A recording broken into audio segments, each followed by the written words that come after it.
Yeah, They are on. no, anybody can speak that's a member of the public, I might be biased. because that's the law. Because it's the law, sir. That's why. It's America. So I should feel under center point my sampling. Because I live in. That's not how it works, but we're gonna proceed, sir, if you take your seat. Thanks. All right. Good afternoon. It is 1:03 on Monday, June 24th, and I call this hearing of the Bonner County Board of Commissioners to order. For the record, I'm Chairman Luke Ament, and Commissioners Asia Williams and Steve Bradshaw are present.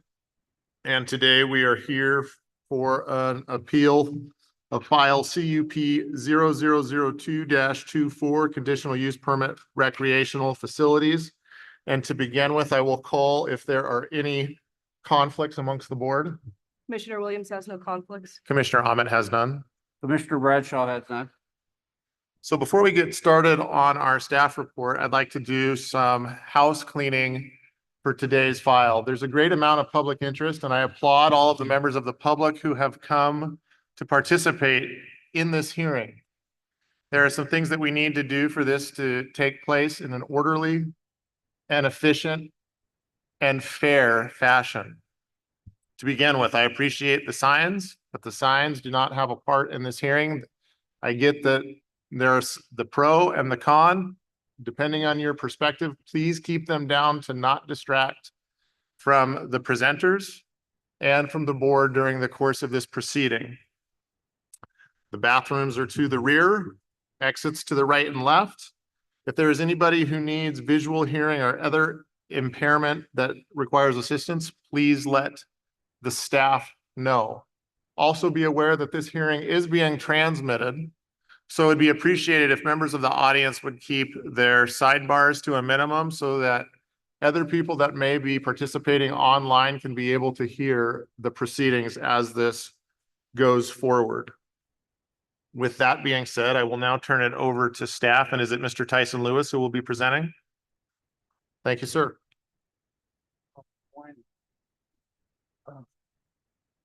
Good afternoon, members of the public, members of the community, commissioners. I'm Tyson Lewis, Bonner County Planner. We're reviewing a conditional use permit for a recreational facility aptly named the Panhandle Bike Ranch. This presentation is similar to the original hearing presentation, so if you guys want me to skip through anything, let me know. So these are the applicable Bonner County Revised Code standards that were reviewed.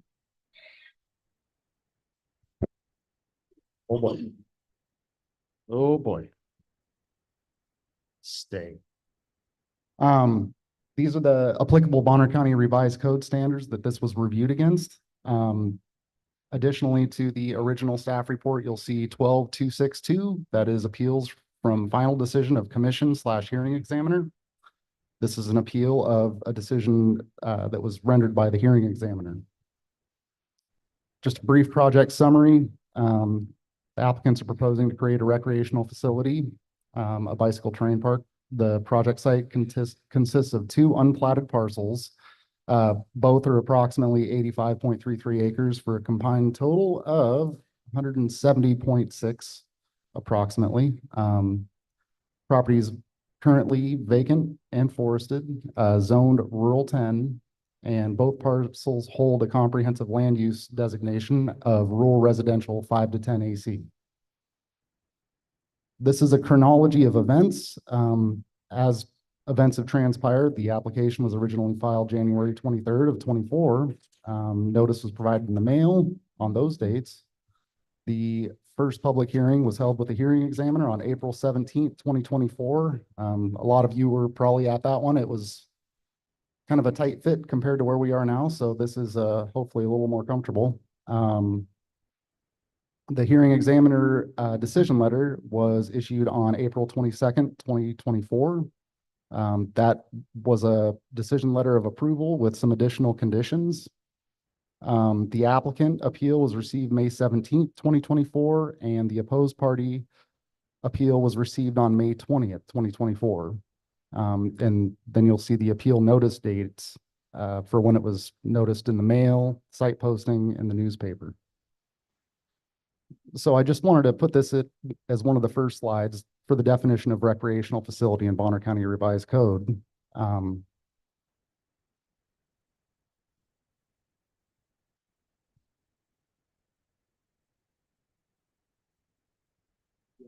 I don't have the technology. If you can, let's give it a shot. They might.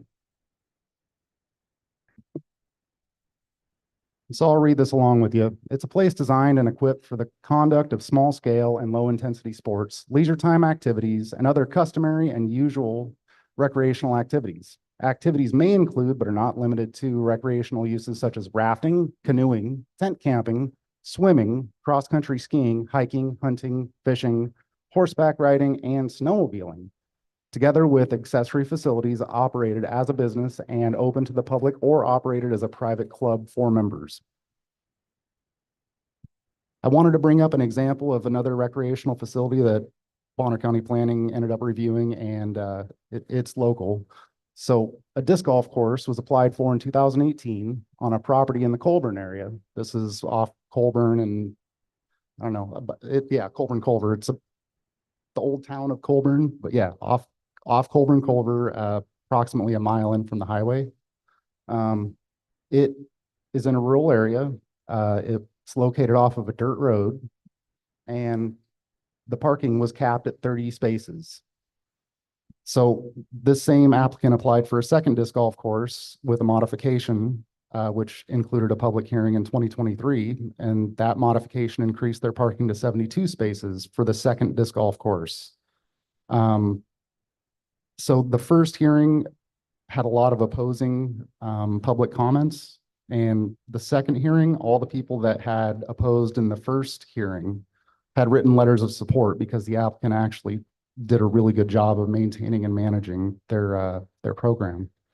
So just wanted to put that as an example of another one of these that we have reviewed that was highly contested and ended up being okay. The first course is actually the 5th best in the world now, which is a pretty big deal for Sandpoint. So this is their first disc golf course, and this is an aerial view to show it's still a very forested property that has minimal clearing. Fairways and mountain bike trails are somewhat similar in that they don't take out all the trees. This is their second course.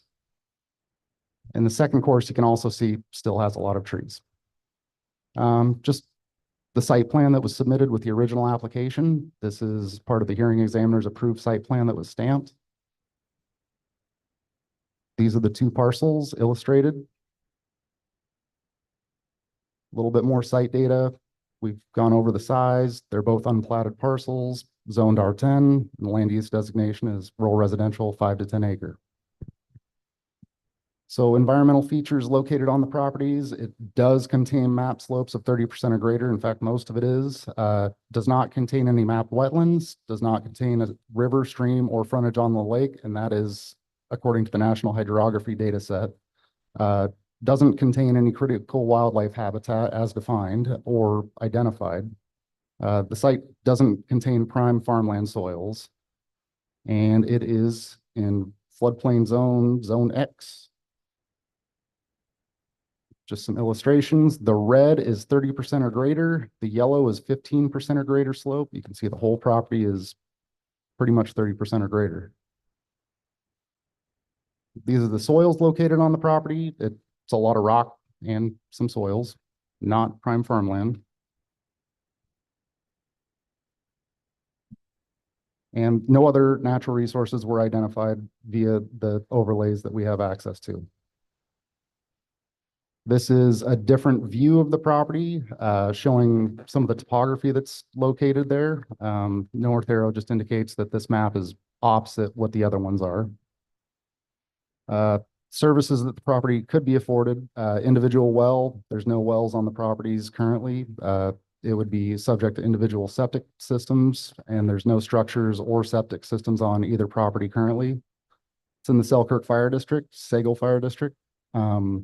Power could be a Vista or Northern Lights. It doesn't currently have power that I know of. and it's in Bonner County School District 84. So this was routed for agency comment during the first go around. It was routed again for this appeal. The Idaho Department of Water Resources just basically outlines what they'll need to do if they do wells or have any water rights.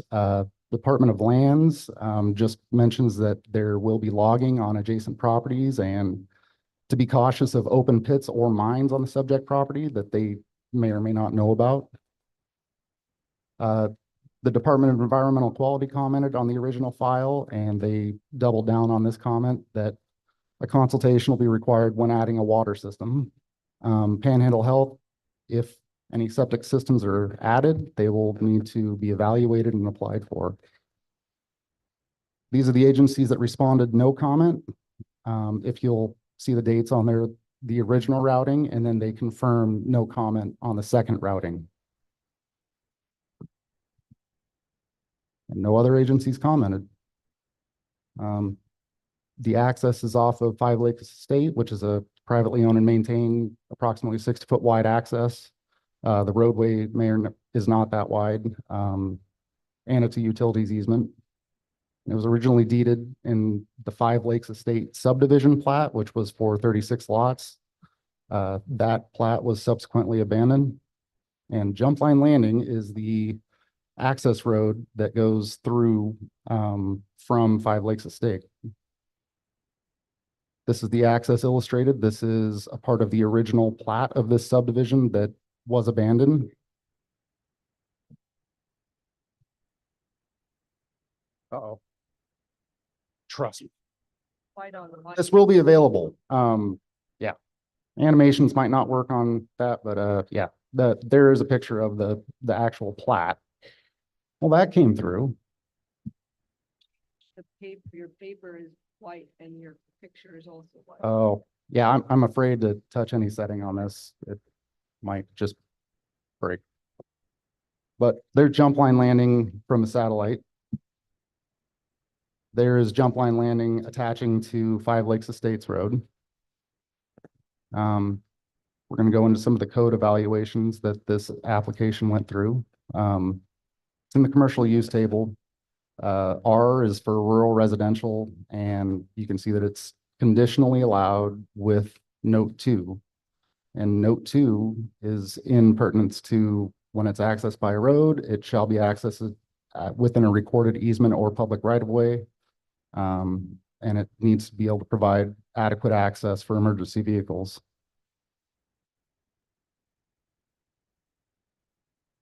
One more note that applies to all recreational facilities in all zones. Note 8, adequate water supplies for drinking and fire suppression, as well as an approved sewage disposal site and methods by Panhandle Health District and or the state of Idaho must be demonstrated as appropriate.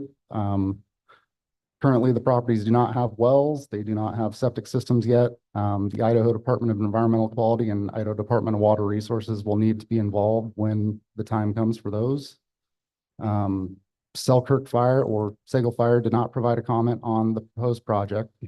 Adequate water for sewage disposal sites and fire suppressions will need to meet the requirements of the applicable agencies, such as Panhandle Health, IDEQ, Selkirk Fire. There are conditions that reflect that. Can you hold on? Can we ask that people mute their cell phones? Thank you.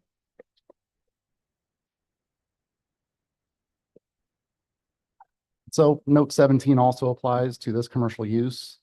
And that is sufficient land area is required to accommodate the proposed use, and the use of any appurtenant structures shall be so arranged on the land as to minimize any adverse effects on surrounding properties. The use shall not create particular hazards to adjacent properties. Staff report response is the site appears to contain sufficient land area to accommodate the proposed recreational facility. The preliminary site plan displays that the structures will be arranged on the property within a building envelope. And a condition of approval has been added to address any property line setbacks. The properties are currently forested and undeveloped. A fire risk and mitigation plan has been conditioned to address any potential fire threats that would come with this use. Additionally, the site plan designates an emergency helicopter landing area, which is only for emergency evacuations of injured people. And a stormwater grading erosion control plan has been conditioned as a part of the proposal that will need to be submitted. This is our comprehensive plan land use designation of rural residential 5 to 10 AC. This is our zoning designation of rural 10. And this is a vicinity map to show some of the other zones that are in the area. You'll see the light blue is R5, the dark blue is rural 10. The light green is AF10 and the dark green is AF20. The parcels that you see there with no colors overlaid are forestry 40.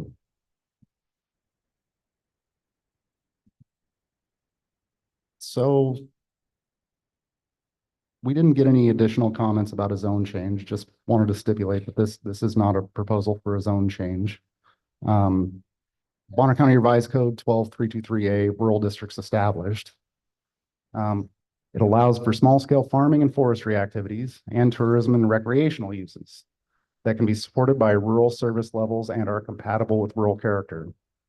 Encouraging conservation development configurations that create permanent space for farming areas, protect sensitive environmental features, and reduce infrastructure costs and or enhance recreational opportunities. Just a brief synopsis of the original staff report and the appeal staff report. The proposals for a non-motorized bike facility, fuel storage, which would constitute the code specified fire hazard, is not a part of this proposal. No radioactive materials are to be created or stored as a part of this proposal. And these are performance standards for all uses in all zones. Objectionable noise can be mitigated or noise levels can set as a condition. We did some rough measuring that the nearest dwelling to the subject property line is, approximately 300 feet. The standard cites no more than 65 decibels from the property boundary. Vibration is unlikely to be felt by adjacent property owners for the use of bicycling. The subject properties are mostly rock with dense forest. Air pollution should be minimal with this proposed use, as there are no exhaust fumes associated with bicycles. Dust, though, as it is everywhere, could be brought up by the transportation of the riders. And I put this note just as a Bonner County native. We all know the Bonner County moon dust. That's pretty common, especially out in that area. So dust could be a factor just from the transport. Water pollution is unlikely with this proposal. There are no flowing water courses on the subject property as identified by the National Hydrography Dataset. But a stormwater grading and erosion control plan shall be submitted as a condition of approval. So parking standards, we use the gross area parking measurement, approximately 250 square feet for additional parking spaces. Sorry, this is in my way. There. So on the site plan, it indicates that there's 1 acre of parking area, and that would equate to 173 parking spaces if you were to determine it by the 250 square foot requirement per parking space. Let's see. Sign standards. The approximate sign location is indicated within the subject property's boundaries and shall meet the sign standards. No off-premises signs are a part of this proposal as we've reviewed it. Site plans and building plans. A building location permit will be required prior to the construction of any structure on the site per Title 11 and 12 requirements. All future structures will be required to meet property line setbacks and developed in accord with the approved site plan. And the proposed site plan shows just a rectangle to represent building envelope. Structures are to be constructed inside the building envelope displayed on the site plan. Just to note, the red boxes inside the envelope are not necessarily accurate. They're just representations of where future structures could be.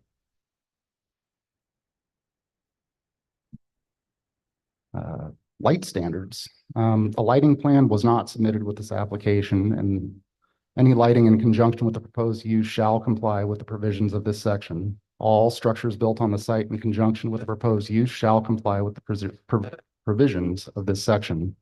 The hours of operation are proposed to be during daylight hours until amended by the hearing examiner decision letter. Landscaping and screening, a landscape plan showing compliance with the section will be required with every building location permit, or in this case, it will be conditioned as a condition of approval. Grading, stormwater management, and erosion control. A stormwater management plan shall be submitted in accordance with this code section for the access, parking, and tent camping areas. Additionally, there's a condition that has been amended by the hearing examiner decision letter that specifies a little bit more detail on what that stormwater plan will need. Hillsides. The proposal does not include any structures to be developed on hillsides necessarily. The whole property is a hillside. The proposal complies with that. No structures currently exist on the subject properties, nor within a radius of 300 feet of the property boundaries. And building location permits, again, will be required for any structure to be constructed. And if any of the structures are located on a 30% or greater slope, they will require a geotechnical analysis report prior to construction. This is the definition for recreational facility again. The proposal complies with what a recreational facility is defined as. Mountain biking being a low intensity sport that will not dramatically change the forested properties in a detrimental way.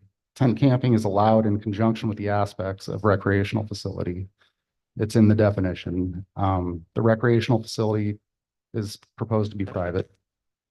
So a recreational facility is not necessarily a campground. Any tent camping shall be subordinate to the use of the property as a recreational facility for mountain biking.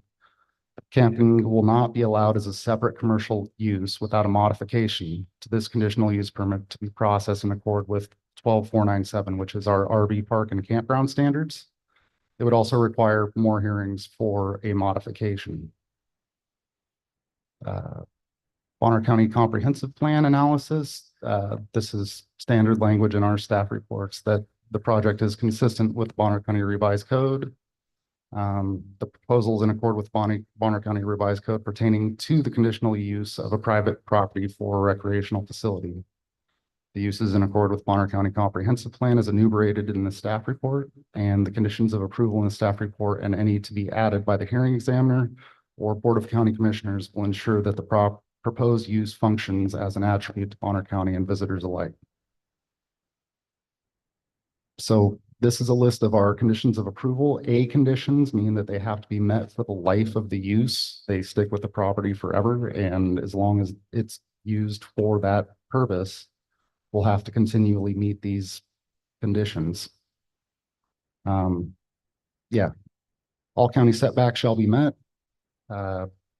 We have some expiration language in there. So if use is not commenced within 2 calendar years from the date of approval or issuance, it will expire, or they would have to file for an extension that would then have to be approved by the zoning commission. So A5, this is from the original staff report. Camping shall only be a subordinate to the proposed bike park.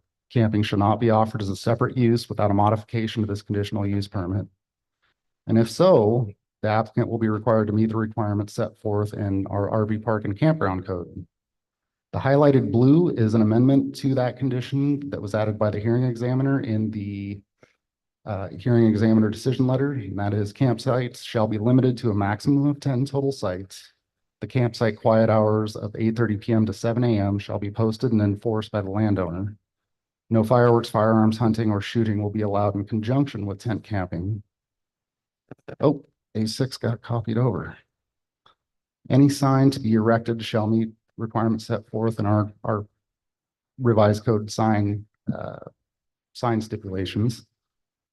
Building location permits will be required for any structures to be constructed on the property. And those structures shall meet the landscaping requirements of our performance standards for all uses. Any wastewater or sewage disposal methods to be installed shall have written approval from Panhandle Health Department and or the Idaho Department of Environmental Quality. These 2 conditions were added by the hearing examiner's decision letter. One, the The helipad shall only be used for emergency service and not for personal or recreation purposes. Looks like some other things got copied over. A10, the biking use shall be limited to only downhill and cross-country non-motorized mountain biking related activities.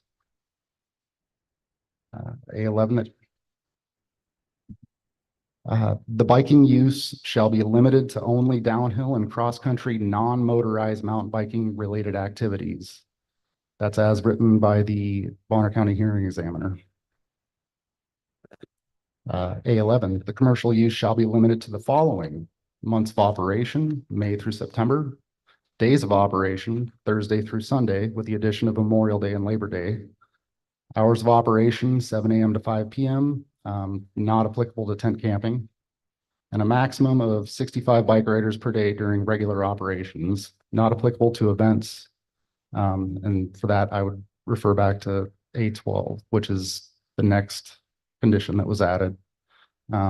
Limiting to 2 race events will be allowed per calendar year, and the race events will be limited to 150, comprised of racers, spectators, vendors, volunteers, and employees, so a total of 150. And all other events such as club or group gatherings are limited to 65 participants. These are B conditions. B conditions are to be met prior to the issuance of the conditional use permit. The blue highlighted condition is one that was added by the hearing examiner, and that is a supplemental site plan shall be submitted to planning staff, which includes the following: a detailed campsite layout, including utility facilities and refuse collection locations; a detailed parking plan, including all parking stalls and parking circulation; a detailed layout and location of proposed structures, and bike trail system and transportation shuttle routes. The second B condition was added in the original staff report. The applicant shall provide a fire risk and assessment plan along with method of fire suppression and emergency services access to the satisfaction and written approval of Selkirk Fire in accordance with note 8 of our commercial use table. Couple more B conditions. The applicant shall provide a stormwater grading and erosion control plan in conformance with our stormwater management code. And that's for the proposed parking and camping area. The plan shall demonstrate adequate parking, circulation, and emergency service access to the satisfaction of the Bonner County Engineering Department. The applicant shall provide a geotechnical analysis in accordance with our hillside code for all internal roadways, shuttle routes, and the helipad site. And getting to the end, these were the public comments from the Google form as of April 16th, 24.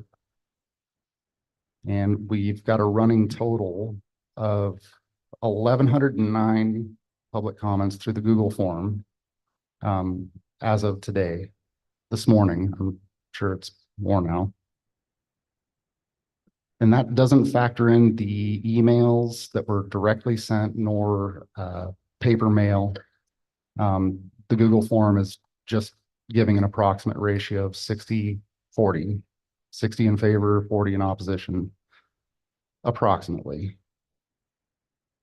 And with that, I'll take any questions from the commissioners. Are there any commissioners for staff? I have a question for you. Can you go back to your second slide where you had 12, 8? Could you bring the mic closer, Commissioner? Thank you. So you give an example of using disc golf. What was the zone that that property was? What was that? That zone, I believe, was AF 10, Agricultural Forestry 10. Did you do a comparison for the same zone that this property is in? For rural residential 10, no, the different zoning districts, recreational facilities allowed in all zones conditionally. But I didn't do a direct comparison between the agricultural forestry district and the rural residential district in that particular case. Okay. Did you look for any CUPs that were denied with the same similar request? I tried. I wasn't able to find good data. Our new computer systems being finicky with searching for keywords. So we're not certain if there was a denial of a conditional use permit for a recreational facility and an R10 residential. No, not sure. On a couple of the slides, you made a comment that said something's been written over. Do we have all the necessary information or are we missing something? Oh, the staff report has the correct information. The PowerPoint had some things that copied and duplicated. Thank you. If there are no further questions, we will now turn it over to the applicant.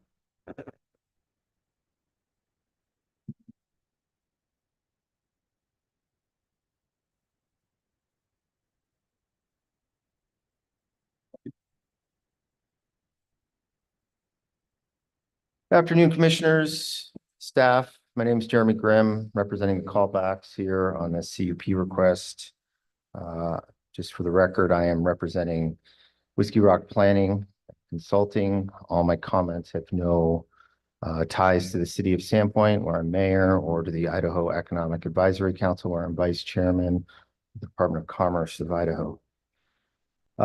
Appreciate you coming back and getting a first take at this. We're here today to hopefully clarify exactly what the callbacks are looking to do here and provide you with the evidence needed to make a good decision.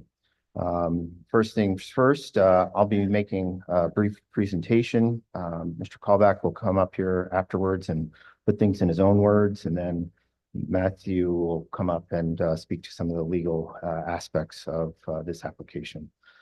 Just for setting sort of your geography, the subject property is there in the red box. The purple property is either state or federal lands abutting the Callbox property. The reason we appealed this approval really comes down to condition A5 of the hearing examiner's approval, which was that no firearms will be allowed in conjunction with the tent camping. Condition A11, the months of operation, days of operation, and hours of operation. We are seeking a decision today that would approve the CUP from May 1st to October 15th, 7 days a week, from 7 a.m. to 8 p.m. or dusk. Condition A12, a limit of 2 race events per calendar year, a limit of 150 people for race events, and a limit of 65 participants at all other times. We are seeking 4 events per year, race events per year, and 150 daily riders. Condition B3, stormwater grading erosion control for the shuttle route. We are willing to apply Bonner County Code 12720.2 standards. And same with condition B4, geotechnical analysis for shuttle routes. Again, we are willing to apply Bonner County Revised Code 12762 standards. We feel that the hearing examiner's request and conditions went beyond that. So just looking at the site to set you up here, as you can see, this is looking north to the left. It is quite a significant topography across the site, 170 acres, and I'm just denoting the existing logging roads that currently go and run through the property, which would be used as the shuttle route. I want to point out here that the abutting state and federal lands are vast and extend to the south and to the east of the property. This is looking down from the top or straight down on the property. Again, the subject parcel in red. You can see some of those state lands and the Five Lakes Estates lots to the north. And finally, I just wanted to show this is north is to the right. We're kind of looking south here. On that IDL land and state land and federal land, we do have access roads, we have trails, and we have a variety of uses that take place. And I just wanted to note that the lower right of this slide, the current public access is within about 275 feet of a residence in Five Lakes Estates. That same kind of depiction looking back down again, what I wanted to point out here is the proximity of the existing public access on that IDL land adjacent to Five Lakes Estates parcels. You'll see in the Panhandle Bike Ranch proposed site where the campground and sort of arrival activities were almost double that at about 575 feet from the nearest property line. The zoning, as was mentioned by staff, R10, Recreational facilities are not prohibited in the rural 10 zoning district. And of course, you all know this is not a popularity contest, that state code and your code apply, as well as to the rights of the private property owners. Quick review: conditional use permit in any zoning district, you have been permitted and entitled uses, the green, you have prohibited uses, and then of course you have conditional uses, which are not prohibited, but they are permitted with reasonable conditions being placed on them. For the board today, your job is to determine whether Bonner County Revised Code 12223 applies. And in that code, it says to grant a conditional use permit. In this case, you must find that the proposal is in accordance with the general and specific objectives of the comprehensive plan. And this title and the proposed use will neither create a hazard or be dangerous to persons or on adjacent properties. When we look at that rural district, this is your guidance, your purpose, and your marching orders. The purpose of the rural district can be accomplished by permitting uses that are compatible with the rural character and nearby resource production districts, allowing tourism and recreational uses that can be supported by rural service levels and are compatible with rural character, and most importantly, encouraging the development of configurations that enhance recreational opportunities. So we're hopeful today that as you proceed, you'll maybe be able to make some findings of facts and conclusions of law. These include that the subject property is zoned R10 and contains 170 acres. Recreational facilities are not prohibited in the R10 zone. The proposed bike ranch use does not create a hazard or hazardous conditions. Recreational facilities per Bonner County Code 12818 include activities such as snowmobiling and hunting and fishing and horseback riding and other equivalent lower intensity uses. Adjacent lands allow and have established similar or more intensive uses. The state of Idaho fire suppression standards are 1 gallon of water on site with a fire. Numerous dispersed points of access provide arrival to the site and departure.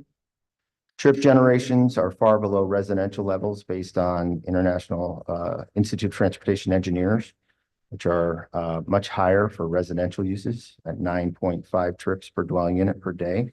And finally, that empirical evidence shows that bike trails do not devalue adjacent properties.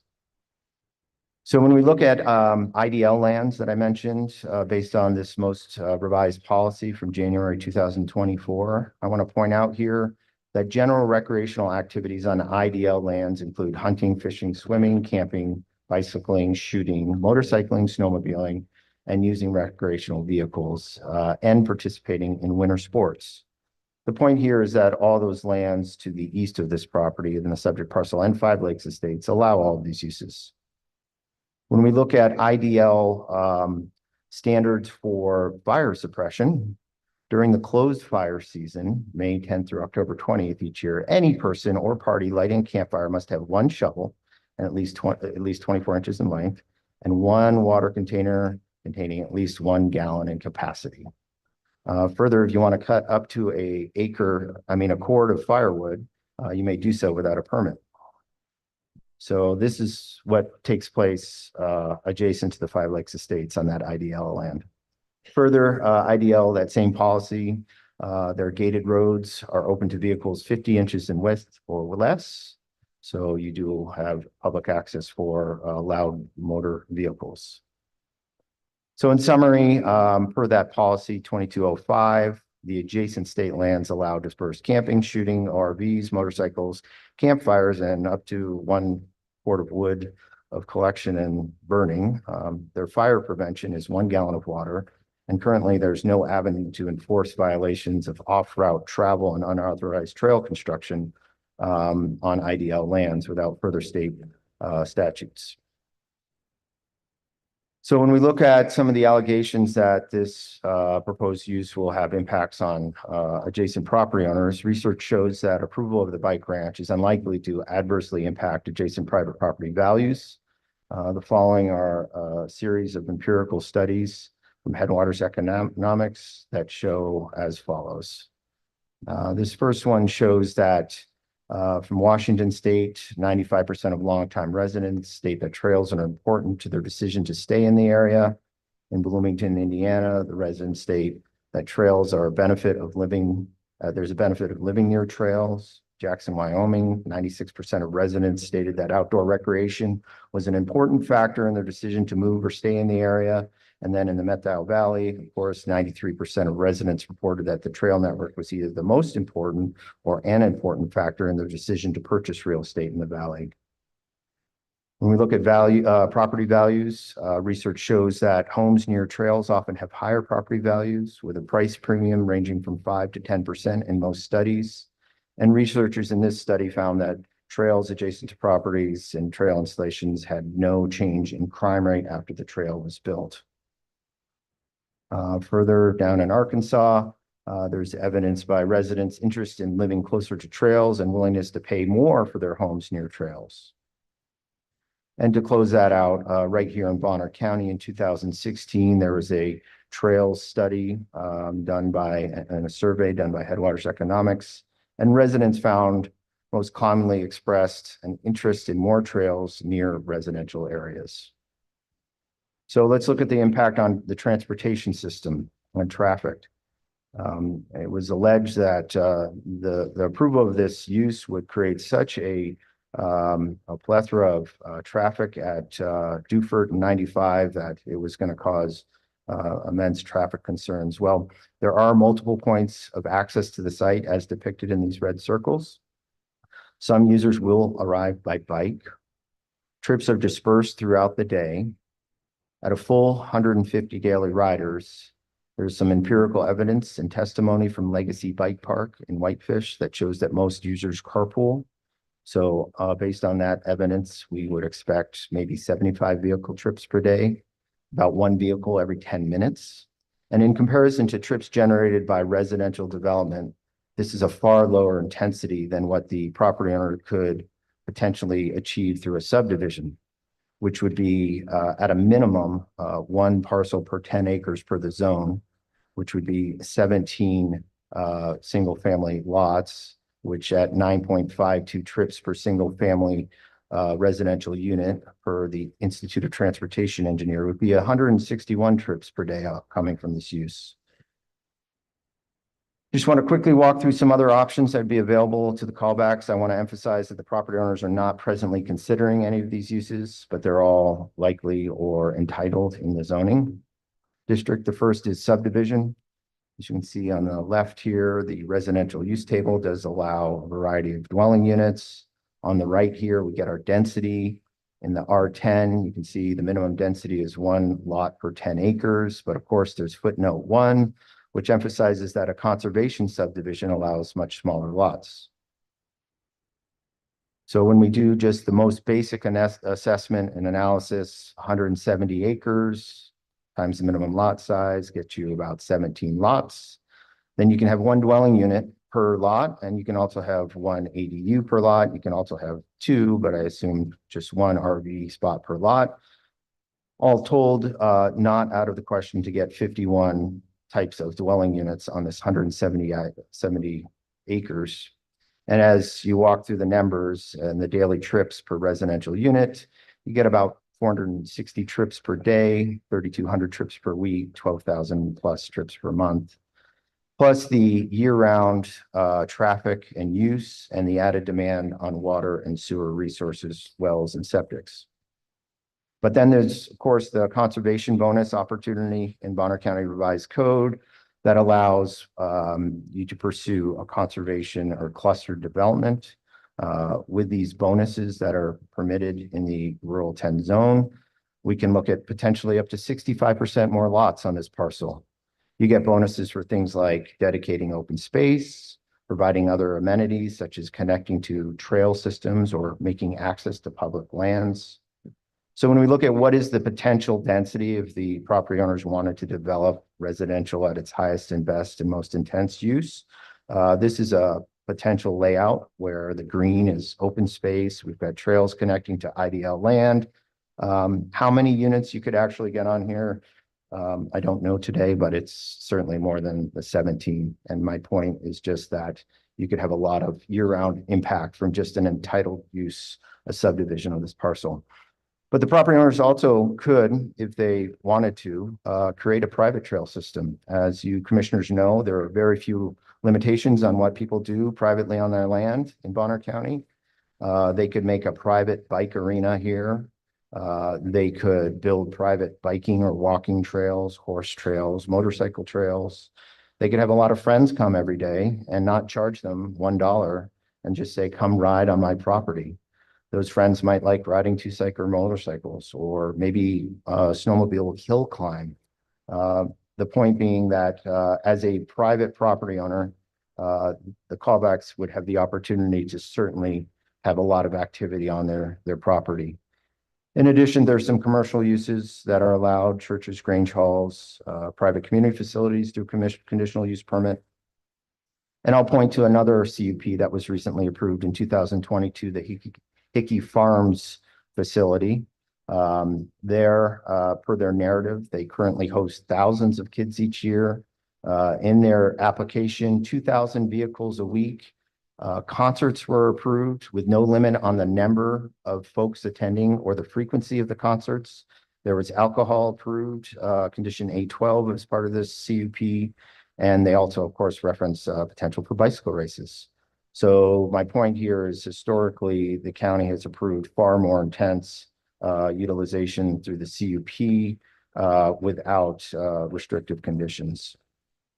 Of course, there's some industrial uses that can go on the property. I mentioned this in the previous hearing. One of those uses, there's some public uses that can go on the property through a CUP, and resource-based uses, of course. And this is where, again, the applicants have no intent of doing this, but it is a large, relatively rocky property.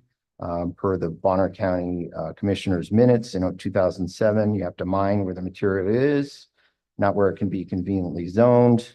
And we look at the natural resource policy of Bonner County, and it emphasizes mineral resource extraction is consistent with the local history, customs, and culture, and that the county encourages the enhancement of natural resource industries following the long heritage and tradition of its citizens.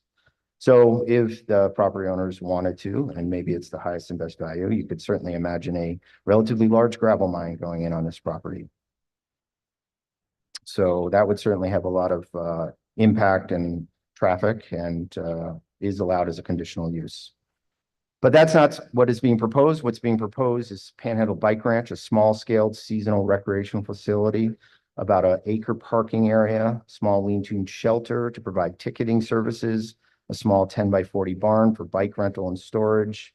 There would be an outdoor gathering area and a handful of dispersed tent camping sites on about an acre. No outdoor fires permitted in the camping site, and an emergency helicopter landing site for the top of the property. Further, the operation does expect to serve the recreational biking demand of the area and attract regional visitors on a seasonal basis. They do propose occasional small-scale events, customary types such as regional races or bike demo days, or bike club activities. And finally, some ancillary services such as portable restrooms, wash facilities, occasional food vending at some of those minimal events, and generally low-intensity activities that will be dispersed throughout the trail system. This is the site plan, as you may have seen before, as contemplated by coming in off of Five Lakes Estates to jump line road there. You enter the property and hit a ticketing booth, rental barn, mobile wash area, and then you continue on that white road there to the camping and parking area and a little common area. The trails would be developed throughout the hillside there, leaving the majority of the forest intact and unimpacted.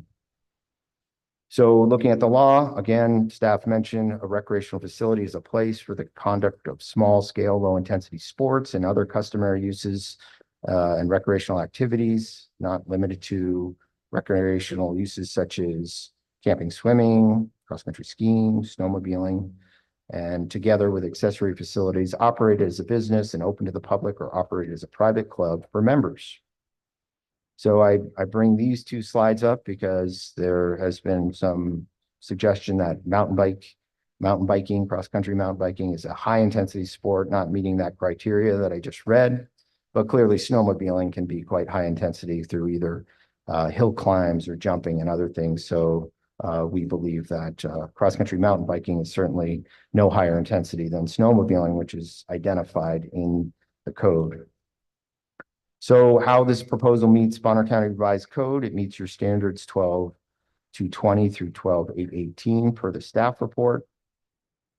Further, when we look at that language, the site does contain sufficient land area to accommodate the facility.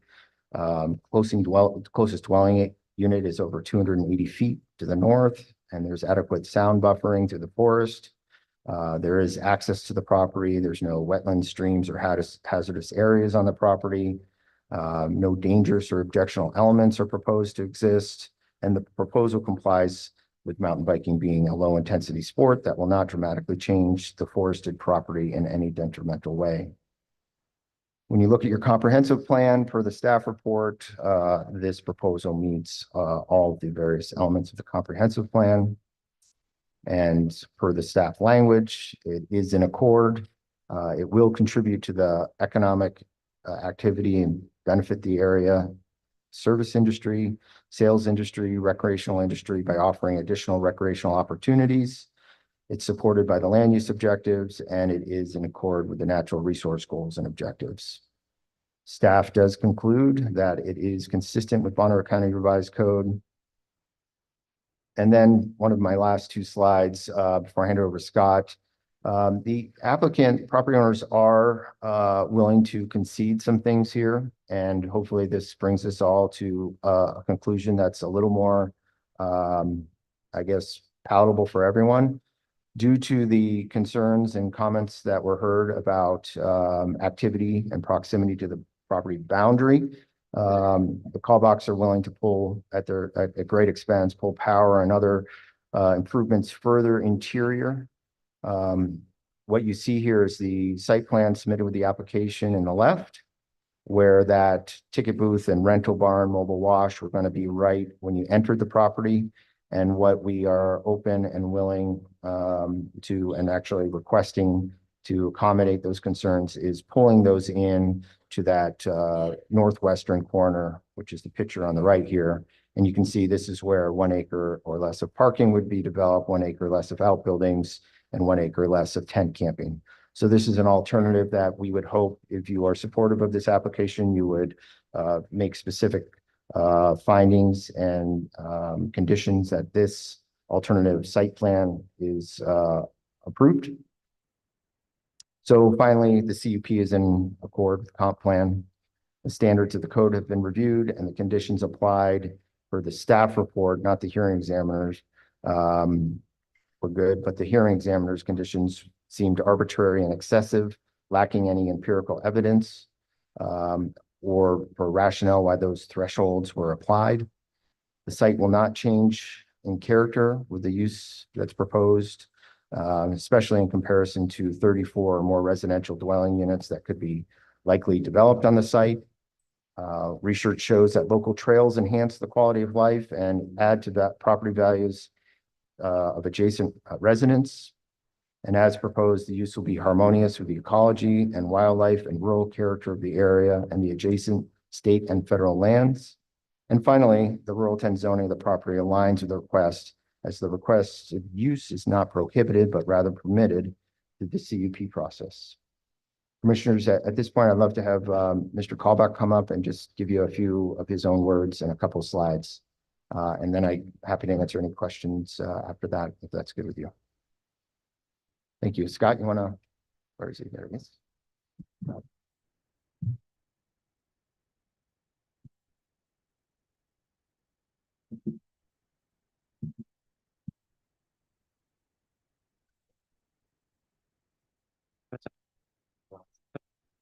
Okay, perfect. See if I can tilt this down a little bit. Everyone hear me okay? My name is Scott Kalbach, and my wife Jennifer and I own the property where we are building the Panhandle Bike Ranch. So thanks for your time, everybody. I just wanted to give a little background into what we're building, a little more information about the business, and why we're asking for some changes to the conditions. So first, I just wanted to say this is going to be a family-run business. It's going to be my wife and I and our two boys. They're out there every day building trails and working. It's been a lot of fun, and so far we've really been enjoying it. So I want everyone to know that it is going to be family run because we don't have corporate ownership or investors, and that's what allows us to keep it a small scale recreation facility. And then I also want to mention how much mountain biking has meant to our family. I started mountain biking about 30 years ago. My boys started mountain biking when they were probably 4 or 5 years old.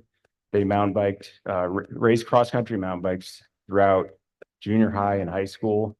And it really kept them focused on something super positive and healthy throughout their teenage years. And it's been just an amazing sport and activity for us to be involved with. And our goal for this business is really to just kind of bring that same positive experience that we've had as a family to our customers and to the community.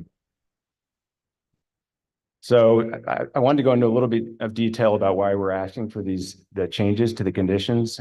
This is just a real high level chart of when I forecast out the upfront investment versus the potential revenue for the business.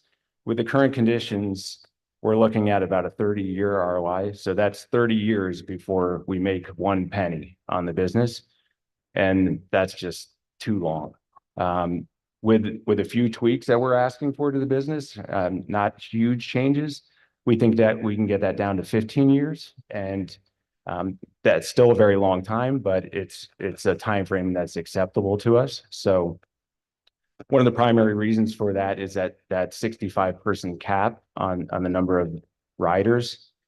So that just doesn't give us much room to grow as a business. That might be okay at first, but we're hoping to get beyond that. So we were approved for 150 visitors for race events. So we're asking for that to just be the case across the board. And that will primarily be on the weekends. We would see those kind of numbers, but that's an important element of the business to us.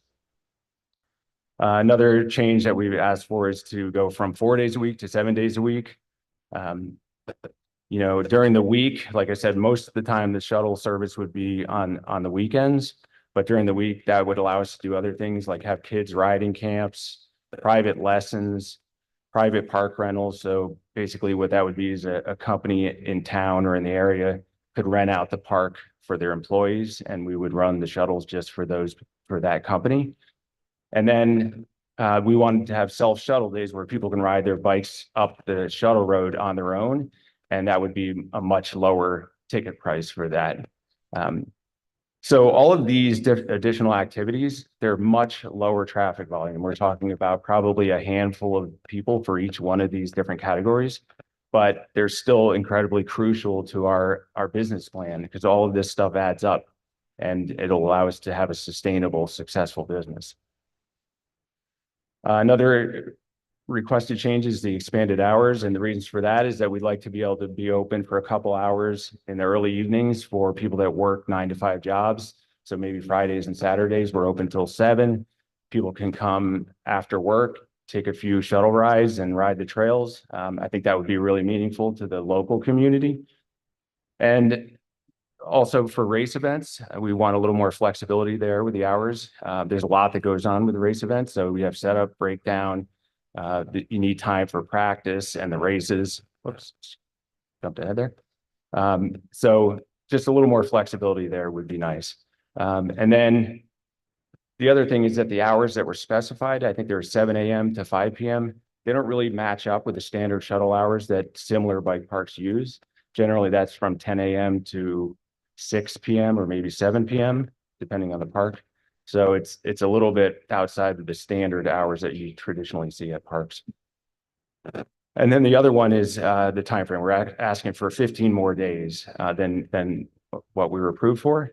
In my opinion, this condition seems totally unnecessary because the operating days and months are dictated and restricted by nature. You don't want to be open as a bike park too early or too late in the season because rain and snow will create muddy trails, and muddy trails are expensive to maintain. So, but essentially what we're asking for is 15 more days. And when the weather's good, that'll give us a couple more weeks of operation to have a little bit more revenue. That probably won't happen every year, but when the weather's good, that would be nice.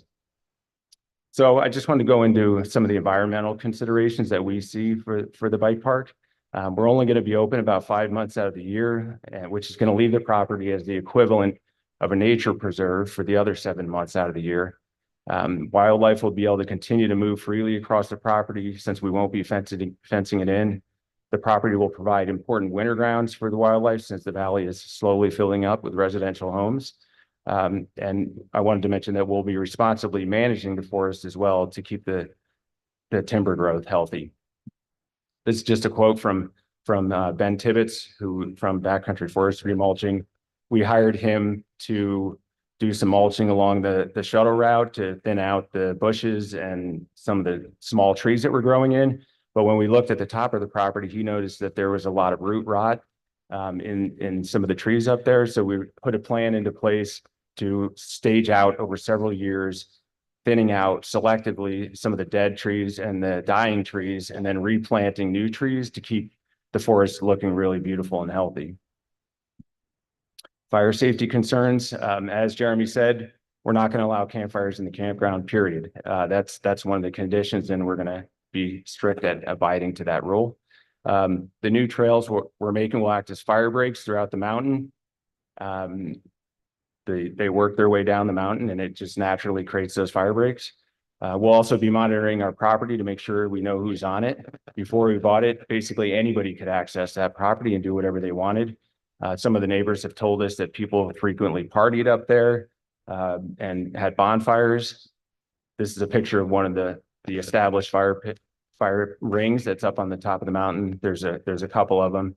And in this picture, it looks pretty nice and green, but this is probably the driest spot on the mountain. It dries out pretty quickly. It's already drying out and gets very crispy and it's not a good place to have a fire pit. So we'll be putting an end to that as much as possible.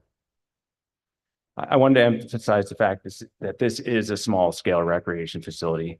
There'll be minimal buildings in base area. I mean, we're containing the buildings to less than a half an acre, as you can see on the site plan. We're not going to have any hotels or condos or banquets or spas or pools, chairlifts, wine, beer festivals or fireworks shows, no conferences, all the kinds of things you would expect to see at a resort. So to call us a resort, I think most people would be pretty disappointed when they arrived at our facility. It's definitely a small scale recreation facility. So what type of park is the bike ranch? It's a shuttle service bike park with single direction gravity trails. We'll charge a daily fee for the shuttle service to the top of the mountain.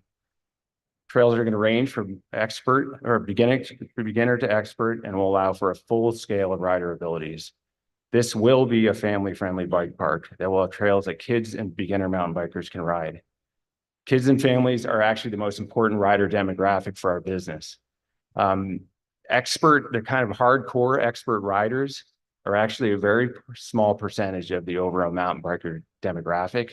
And in our planning stages with our trail builder, they said that the beginner and intermediate trails will be the most widely used trails. So we're dedicating a lot of the trail real estate to those types of trails.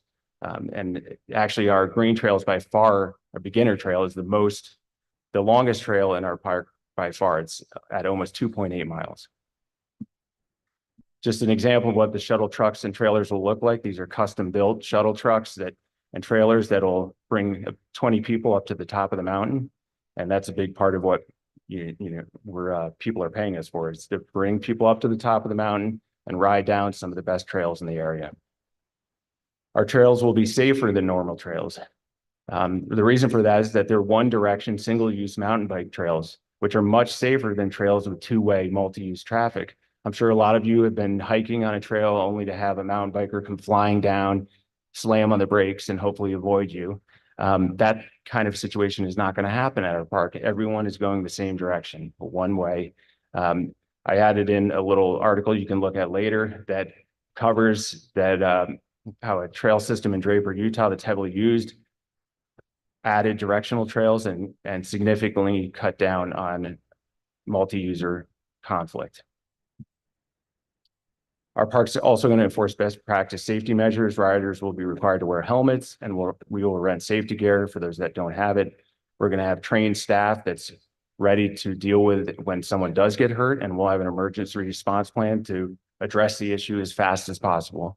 We're also going to have a helicopter landing pad, as Jeremy mentioned, for emergencies only, that will allow for quick response for our park. And we're going to open that up to the surrounding area. There's a lot of people that ride four-wheelers and dirt bikes on the Idaho land and the Forest Service land. If someone gets hurt, they can use our helicopter landing pad. This is a letter from Sarah, who's a local professional mountain bike coach. She had a really nice letter with a lot of great points. I just picked out one specific thing just to keep it brief. Having the Panhandle bike branches in the local area will give the local riders a safer place to develop their skills. Why is it safer than the other mountain biking options in the area? The Panhandle bike branch will give our local riders a place to ride where they have the correct type of trail and safety net. The bike park's infrastructure is set with this in mind, creating accessible evaluation routes and having professionally trained medical personnel and staff to deal with injuries when they happen, something that the local trail networks do not have. So when you're on some of the other local trails, if you get hurt and you're by yourself, it could be a long time before someone gets there to help you. That's not going to be the case at our bike park. From some of the comments at the last hearing, there seemed to be a belief that there's no other bike parks in rural residential areas. That's not true at all. I think people compare us with ski resorts, which is not accurate. These types of bike parks are very similar shuttle service bike parks, and they're all over the country. This is not by any means a complete list. It's just some of the ones that we know about. We visited some of these, and they're very similar to the type of park that we're creating. And as you can see from the population numbers, that they're very similar. A lot of them are less than Sagal population. Continued here in Bentonville, Arkansas, Jeremy mentioned that trail system. Jen and I rode through a 30-mile trail that was the whole way. It was through gullies and canyons between rural residential houses. And that community has fully supported these trail systems. They leave out coolers with water. They put artwork up, and it's a really cool community there. So another point I wanted to make is that this will bring more recreation opportunity to this area. Although not adopted, the Sago Community Plan specifically lists goals and implementation strategies to support new recreation opportunities. And then I also wanted to just mention that Sago has a rich history of recreation facilities and opportunities. I won't go into the details on this, but if you read through it, I feel like our bike park meets a lot of these, or at least quite a few of these goals. And then in the implementation strategies and policies, again, our bike park fits pretty well with some of these strategies and policies. Just a little bit of quick history on this area. There actually used to be a ski hill there, right next door to our bike park, called the Talachi Ski Hill. There's a book that you can read this. It's called Ski the Great Potato, I think. And it's pretty interesting about the different ski areas in Idaho. So this ski hill used to be on Butler Mountain, which is directly south of the Panhandle Bike Ranch property. It was originally built by the Civilian Conservation Corps in the 1930s, reopened from 1947 to 1949. I believe they had a lodge at the bottom. It was a 2.5-mile ski trail serviced by a Jeep shuttle that brought 10 passengers at a time to the top of the mountain. Sounds kind of familiar. But the point is that recreation facilities like the Panhandle Bike Ranch have a history that goes back to the 1930s. Camp Stidwell is right around the corner from the bike ranch and sees thousands of visitors throughout the summer season. I've had a local family tell me that they get up to 20,000 visitors in the summer. So I think there's a belief that we're introducing some new recreation traffic pattern into the area, but this area is already a highly visited recreation area and has been for years. And this is the the video, if you could play that so we can hear the audio. Just a very short video of our beginner grade trail that a local mountain bike family rode on.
Thank you, Mr. Talbot. And now it's Matt. I don't want to butcher your last name.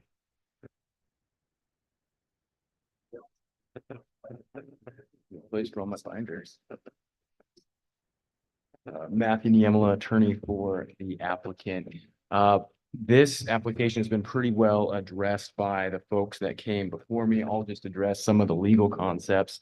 So to recap what we're asking for, we do have questions regarding finding 15. We're asking the court, or excuse me, we're asking the. Matt, can I have you speak into the microphone, please? See if this is better. Oh, Thank you. wow. There we go. We're asking the board to strike firearm from condition A5. We're asking for a modification of conditions A11 and A12. We're also asking to strike shuttle route from condition B3 as well as condition B4. The standards for our appeal are set forth in the revised code 12262 in violation of statutory provisions in excess of statutory authority, arbitrary and capricious, and not supported by substantial evidence on the record as a whole. I will start with our request to strike condition, or excuse me, strike firearms from condition A5. The concern there is that we're concerned that this is a poison pill, something that may jeopardize the project if there were a violation. The short answer or short analysis is under Idaho Code 183302J sub 2. No county, city, agency, board, or other political subdivision may adopt or enforce any law, rule, regulation, or ordinance regarding the possession of firearms. So we think that condition that was added by the hearing examiner exceeds statutory authority, and it's just a simple striking of the term firearms. Turning to condition, or excuse me, finding 15, which relates to conditions A11 and A12, the hearing examiner made just a general finding where they found that the conditions of approval are intended to reduce the possible impact. We think that's the wrong standard. The administrative process cannot rely on speculative or possible injury. For support for that, we have Idaho Code 676535 sub 3, which provides for in a challenge to a decision, the appellant must show actual harm or violation of fundamental rights, not the mere possibility thereof. In our appeal, we cited the Martin v. Camus case. The short answer there, or short takeaway, is the court there talks about some requirements to show standing, but really what the court is talking about is there must be some showing of what we call peculiarized harm or specific palpable injury. They must show actual injury or likely injury, not mere possible, and speculation about damages is insufficient. So that leads me to conditions A11 and A12. Those were addressed previously by Mr. Callback. As you know, we're asking to extend the time an additional 2 weeks till October 15th for operation, and then extending the hours of operation. We think it's arbitrary and capricious to have these limitations that don't appear grounded in any basis in law or fact. Moving on, we're asking that as to condition B3, that there is the condition strikes shuttle routes from the requirement to provide a stormwater grading or erosion control plan. So the shuttle routes, just to be clear, are existing roadways. They're already existing on the property. I don't know if that was an issue with the site plan, but we can clearly provide a site plan that shows the existing shuttle routes, the existing roadways. Under Bonner County Code 12-720.2, it talks about when storm water grading and erosion control plans are required. This is not one of those plans or one of those condition use permits that triggers, because this is not site development as it relates to the shuttle plan, because again, the shuttle routes are already existing and we're not converting roads. This is simply the use of existing roads. And what I'd also point to for the record is Bonner County Code 12-720.3, and that specifically calls out when stormwater grading erosion control plans are not required. Under section F, maintenance of existing road or driveway, which we think that this is, because again, shuttle route is already existing. And then also subsection K, applications for conditional use permits that do not create or do not result in the creation of additional impervious surface. I'd point out that in the findings that the hearing examiner made, there was no finding for this conditional use permit that we are creating an additional impervious surface. So the code does not require the shuttle routes to undergo stormwater grading or erosion control plans. And then as it relates to B4, the shuttle route should also be stricken as it relates to a geotechnical analysis that may be required. Under Bonner County Code 12-762A, geotechnical analysis is required or for proposed building sites or roads. Again, the shuttle routes are existing. These aren't proposed roadways that are already in there. And I do want to address a couple questions that have been brought up. One of them is the proper use determination. What I'll tell or what we're requesting is that the board comply with or follow Bonner County Code 12-331A. So when there is a question regarding what use a conditional use permit falls under or how the application should be processed, the subsection that I just cited says the planning director shall have the authority to make the final determination based on the characteristics of the operation of the proposed use, meaning the code gives the planning director the authority by which to process or how to characterize the use. This has been processed, and I think it is a correct analysis as a matter of statutory interpretation, code interpretation, that this is a recreational facility based on the definitions that are existing in code. But to the extent that there is a question, we fall under 12-331A, and I think it would be an error for us to depart from the code to try and move this application under a different use permit or use table. As it relates to the findings, of course, we are asking that there are additional findings to help clean up the record a little bit. But with that being said, I do want to point out that there's no particular form or magic words that are required for making findings. Really what the courts are asking for is that there's adequate record to enable judicial review of what the decision body believes after hearing and consideration of the evidence to be the relevant and important facts upon which the decision is based. So as it relates to Mr. Grimm's proposal a little bit earlier, He suggested some additional findings. We do have the record here today that will be available. But I don't want the board to get necessarily hung up or commission to get hung up on, what may or may not specifically be required, but we're not opposed to additional findings. And then finally, under the recreational facility that we're talking about here, subsection 17, the use table, we only really need to minimize any adverse effects on the surrounding properties. Again, that goes to my point earlier that we were discussing with finding number 15, that when we're analyzing this, what we're looking at is not just a speculative or possible injury. What we're looking at is, is there a serious injury by approving this conditional use permit? And as Mr. Callbach and Mr. Grimm have already touched on, I think the answer to that question is no, given what some other uses we can have for this property. And I think it is in compliance with the comprehensive plan, promoting recreational activity. And it's really just a good source of revenue and recreation for the community. And I think expanding the hours, going back to the conditions that we were talking about earlier, will really help minimize that impact as it spreads out the time in which folks can come to the bike park. So with that, the applicant will stand for any questions that you may have. Or are there any questions? I do have a question.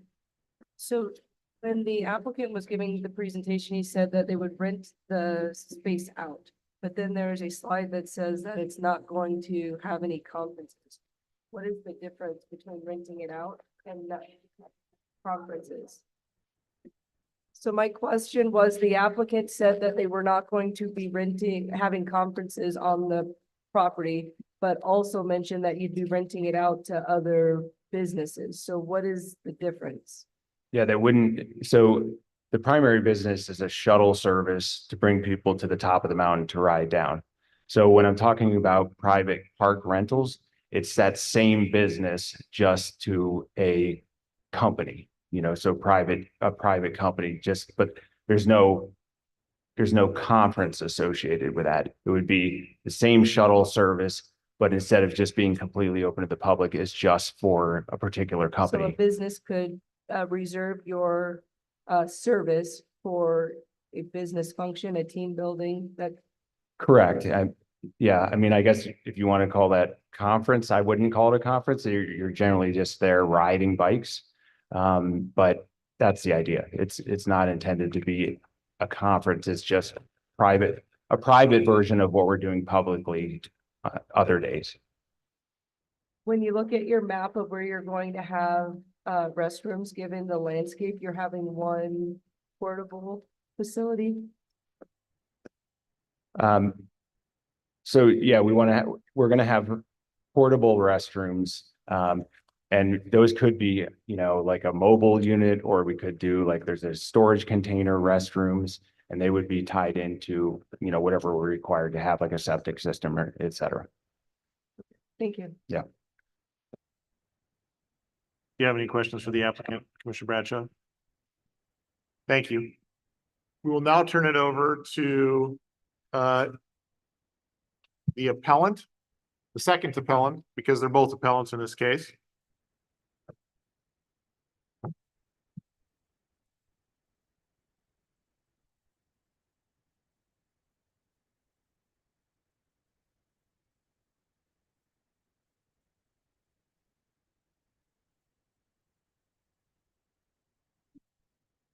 That one? Got it.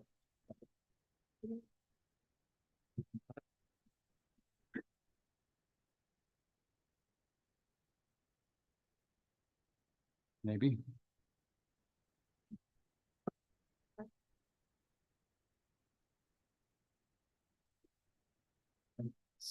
This thing was in my way. Is there a way to get rid of the toolbar and just go through?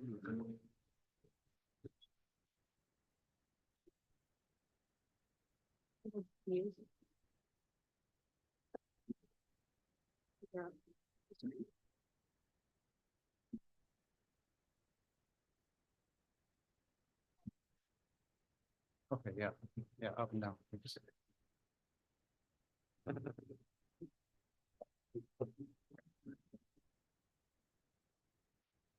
All right, Mr. Chairman, Commissioners, my name is Norm Semenko. I represent the appellant group. As you know, to make it clear for the record, there are two separate appeals here. There's an appeal by the applicant that you just heard that has much more to do with the conditions that were in the hearing examiner's decision. Our appeal is much different than that appeal. So this is on behalf of the members of the Five Lakes Neighborhood Group. And we represent the group collectively. These folks have bona fide interest in real property identified for the record, which may be adversely affected by this proposal. And we just want to make clear on the topic of standing that these folks are affected persons within the code, both the state code and the county code. So the affected parties, just like the applicant, have property rights.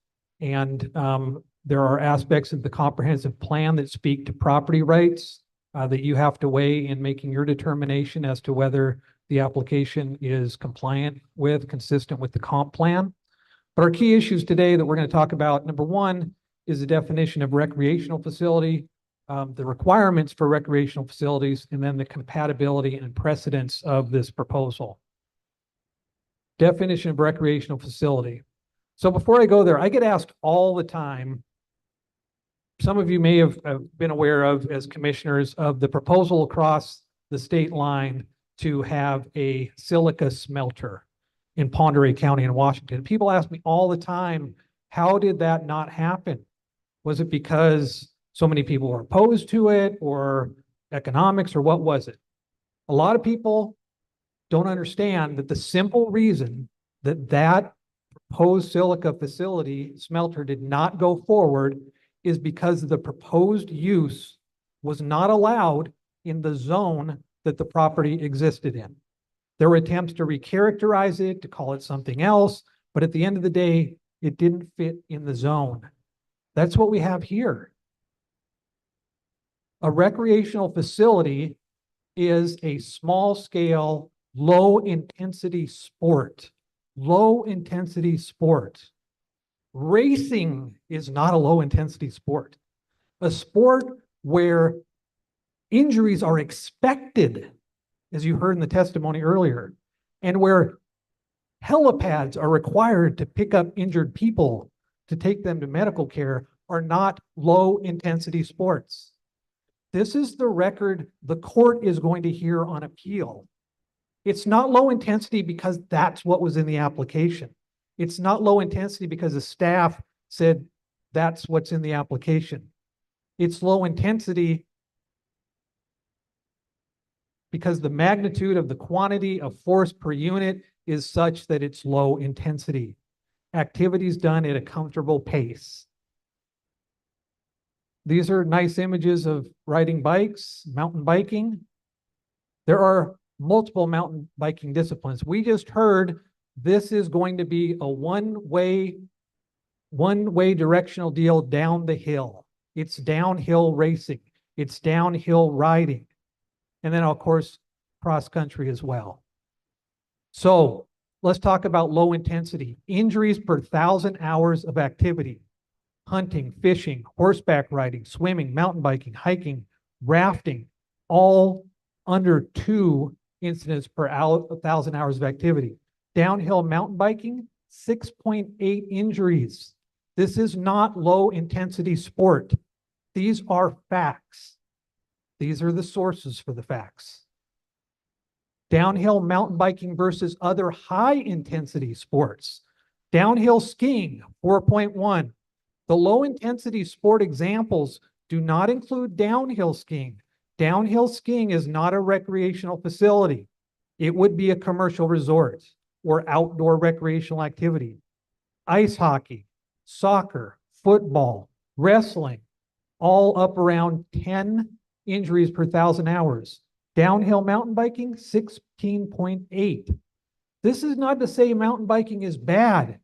It's to demonstrate under the facts that it is not low intensity. There are no facts in the record to support, and you must have factual support for a finding, the finding being it's a low intensity sport. No, there's no facts to support that. Here are the authorities.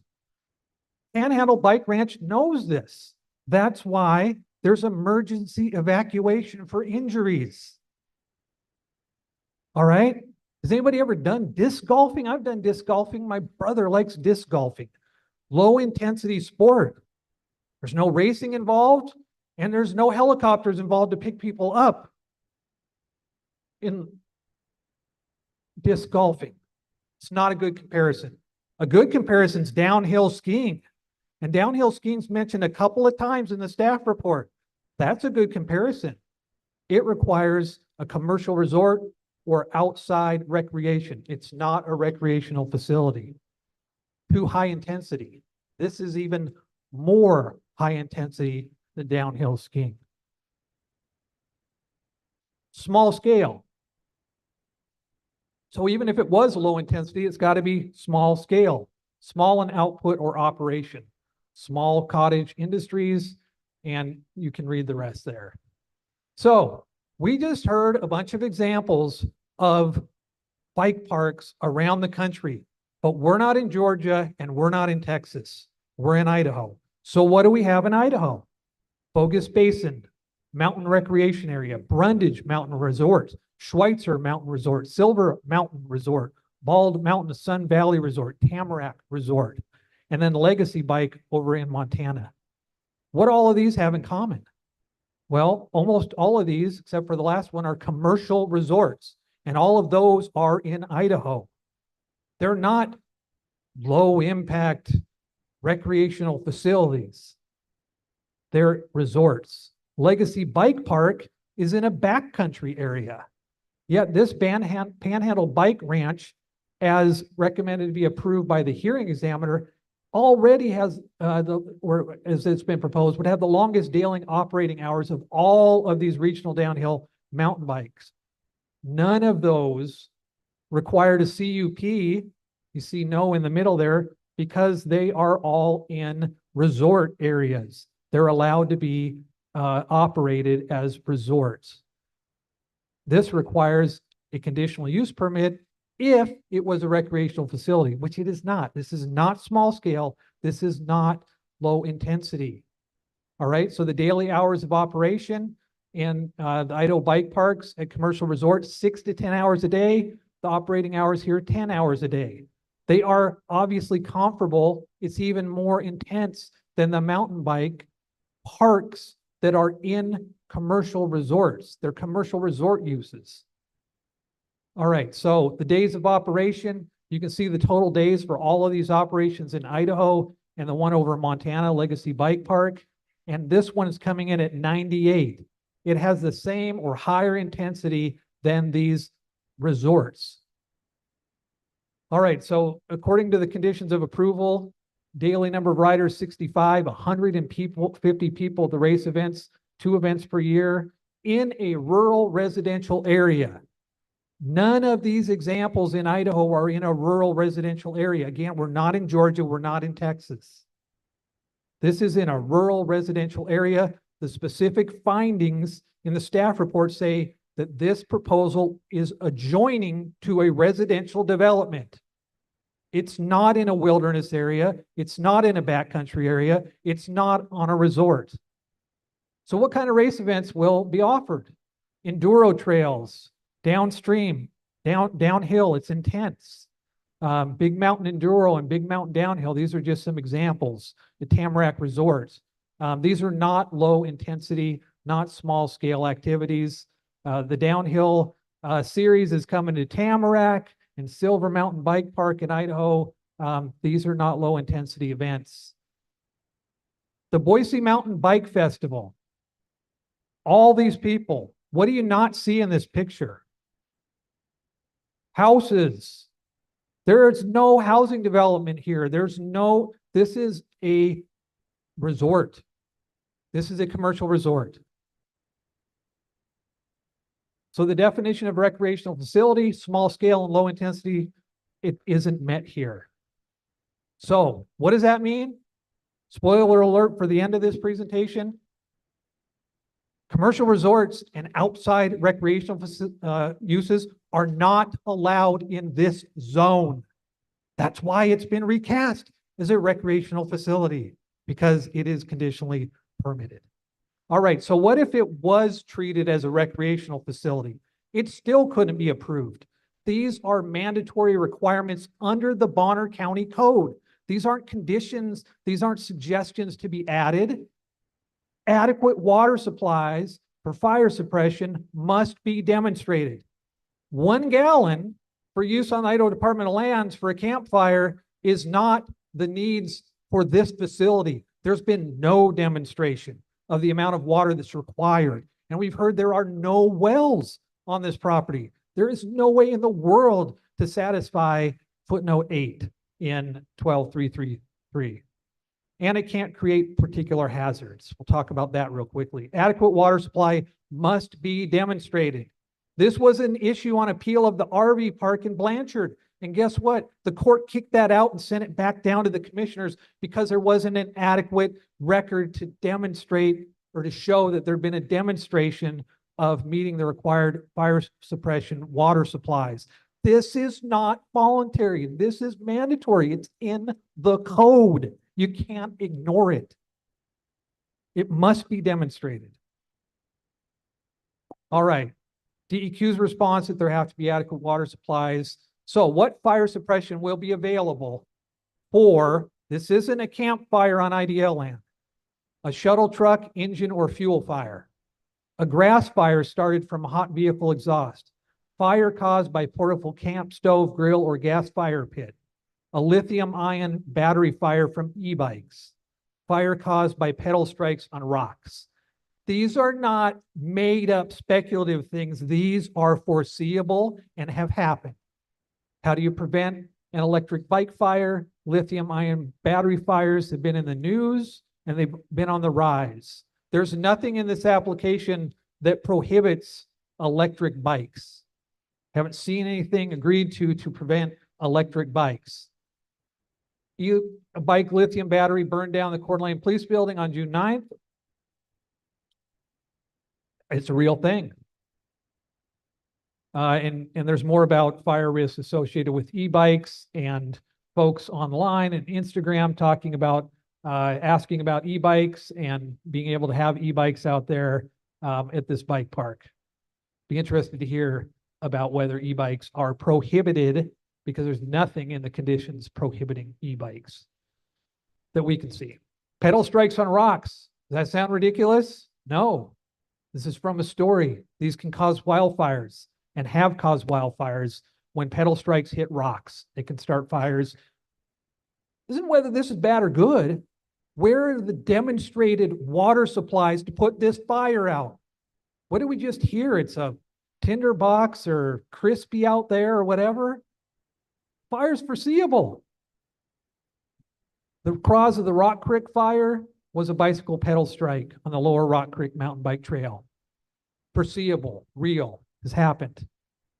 All right. Also, the use can't create particular hazards. We already heard about fire. Will the use cause fire problems? Will it cause traffic problems? Conclusions, you have to make some locations undesirable for housing or other land uses. You know, the real question, you can argue all day about traffic, but the reality is, look at the Panhandle Bike Park. You've got rural residential, a house 280 feet away. You've got the number of houses that are passed on the highway to or on the bike park access road. If you compare it to Legacy over in Montana, there's only one. Here, there are hundreds of houses that are impacted. So this is not an uninhabited or sparsely inhabited area or a remote, undeveloped rural area like the backcountry over in Montana. So Panhandle Bike Park is not like Legacy. It's not something that's in a rural area that's untouched by development and houses. The impact to the homes is off the charts. Literally, you don't see the top of it here. All right, so just a couple of demonstrations for folks that are local. You can see the navigation from the south. You can see the navigation from the north. And the Bottle Bay Road traffic impact, it's not a small matter. It's serious and it's not small scale and it's not low intensity.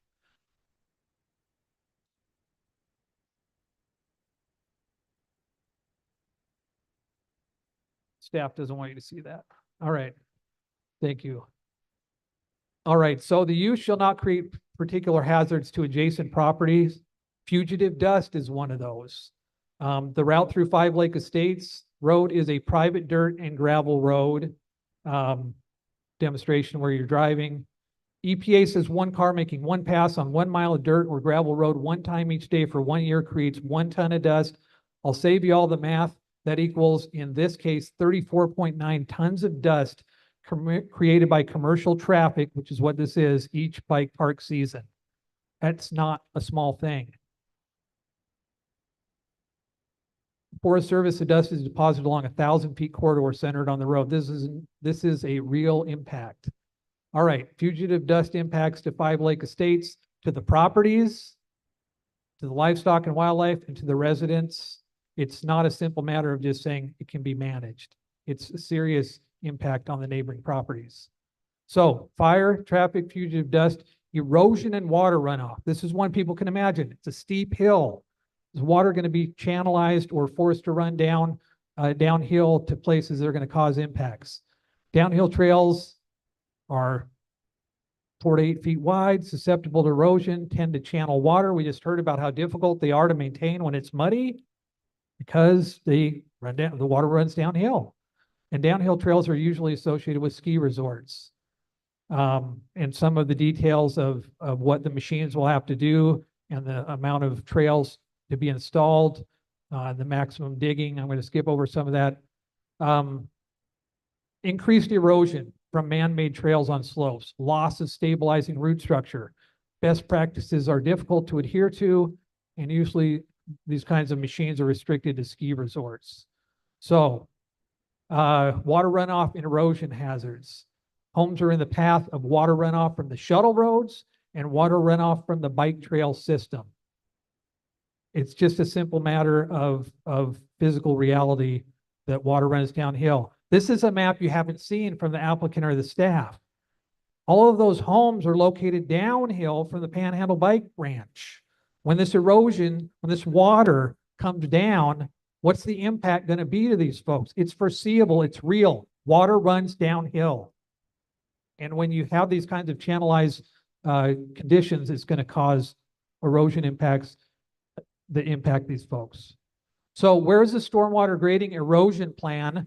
Note 17 says that sufficient land is required to accommodate the proposed use, and the use and any appurtenant structures shall be so arranged on the land as to minimize any adverse effects on surrounding properties. The use shall not create particular hazards to adjacent properties. So where is the accounting for this type of stormwater runoff? B3, conditions to be met prior to issuance of the permit. What about the trail system being developed? What about the impacts from that? Where's the stormwater plan for that? All other excavation defined as the mechanical removal of more than 50 cubic yards of rock, natural soil, or fill. The definition of development belies the fact that there is no plan required for the trail development. Clearing of natural cover, you get the idea. Where is the stormwater control, creating erosion control plan for the trail system? It's not required. That's not consistent with the code.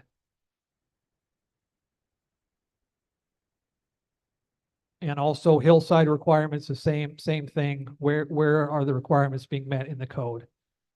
Number of acres that are going to be cleared is not minimal, meets those thresholds. Also for the geotechnical analysis. So the hazards and the adverse effects are there. Fire, traffic, fugitive dust, erosion, and water runoff. I'm sure you hear more about that, commissioners, during the public comment. Compatibility and precedence is where I'll wrap up. So there's been discussion about how the public land is nearby and compatibility with that. Not any talk about the homes around the property, adjoining the property, the neighborhood that will travel through, or the Sagal community itself. So you're all familiar as commissioners with the Sagal Community Area Plan.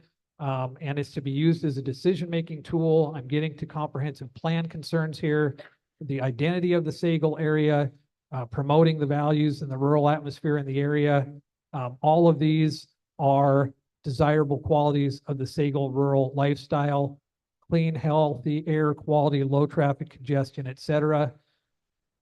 This land use designation attempts to capture those areas defined as the rural character of Sagal, where land use activities revolve around natural resource dependent lifestyles. These are small scale and low intensity activities: homesteading, gardening, orchards, canning, family farms, livestock, beekeeping, foraging. These are natural resource dependent lifestyles, and they are small scale and low intensity activities. Precedents: 0 out of 9 Idaho downhill mountain bike parks are located within an area already established rural residential neighborhood. All 9 in Idaho are located at commercial resorts or ski areas. Out of 85 downhill mountain bike parks in the United States, we have found 0 located within an already established rural residential neighborhood. How does that square with what you just heard? Downhill mountain bike parks, not just trails out somewhere. As a recap, Panhandle Bike Ranch is the only downhill mountain bike park in a rural residential neighborhood. It would be the only one in Idaho, and that would be true for the Legacy Bike Park comparison in Montana. In summary, is this a recreational facility? It's not low intensity. It's not small scale. So it's not a recreational facility. Even if it was a recreational facility, there's been no demonstration of adequate water. There's been no demonstration that there will be no hazards, and it is not compatible with the neighborhood. It's not a recreational facility, and even if it was, it wouldn't meet the requirements of the code. It is a commercial resort. Let's read this definition. There's no mention of it in the staff report. This proposal was not measured against this definition, which is in the Bonner County Code. Commercial resort is an area privately owned, check, devoted primarily to outdoor recreational uses, check, conducted for profit, check, and may also include facilities for seasonal or overnight living quarters for guests, camping, check, and shall be clearly subordinate to the on-site recreational uses, outdoor recreational uses, check. No checks here, all checks here. 12331 allows the planning director to make a determination about which use category, but it can't be conclusory. It's got to be based on facts. Where's the analysis? Where are the facts to support the recreational facility designation? They don't exist.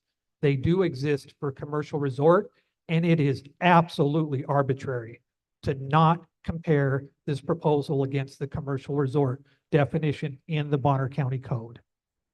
And obviously it's for profit. So why does this matter? Back to my example at the beginning. Here's the use table for this zone. What's not allowed in this zone at all? Commercial resorts and outdoor recreational uses, both of which describe this proposal. It is not a recreational facility, but conveniently, recreational facility is conditionally allowed in this zone. I'll let you draw your own conclusions there. But legally, what's important is the fact that this fits the definition of a commercial resort or outdoor recreational use, and the staff report and the hearing examiner's decision do nothing to examine that and make a conclusion there. And the recreational facilities conclusion is unsupported by facts. It doesn't fit the definition or the requirements of a recreational facility. It fits the definition of a commercial resort, which is not allowed in a rural residential area. I'm happy to answer any questions. Board, are there, ladies and gentlemen?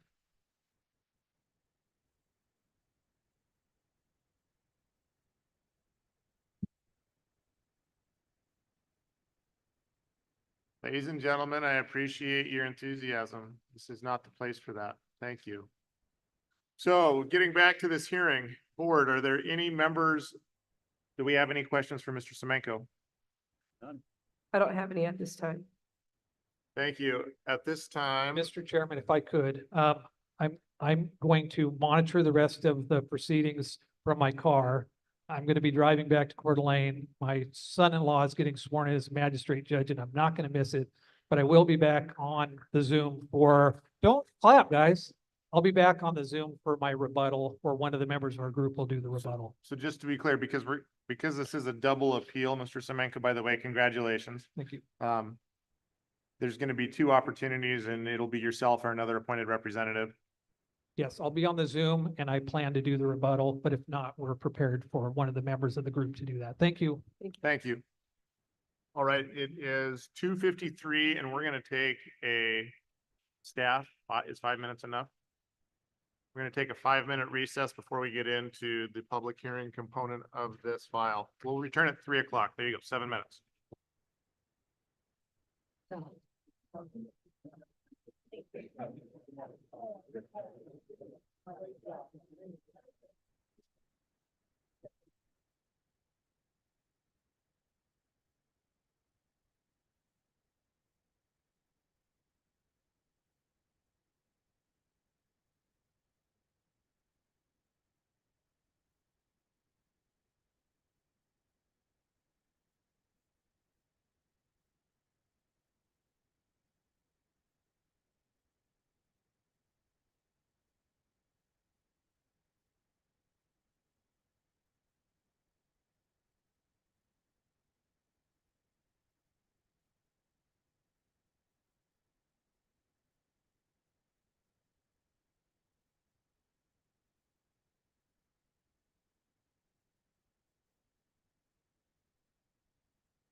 Ladies and gentlemen, if you can take your seats, and board members, if you can come back so that we can continue with this hearing.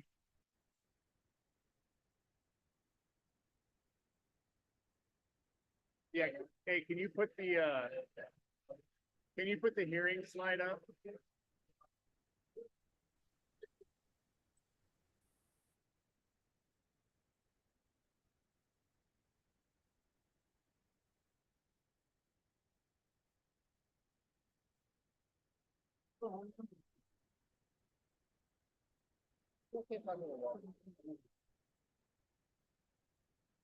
Well, let's see.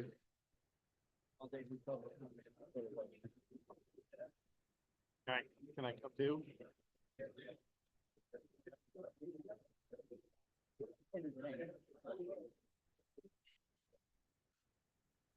Oh, sure, put us on the camera.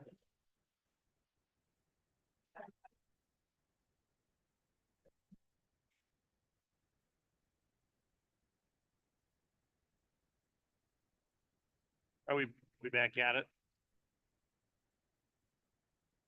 Okay.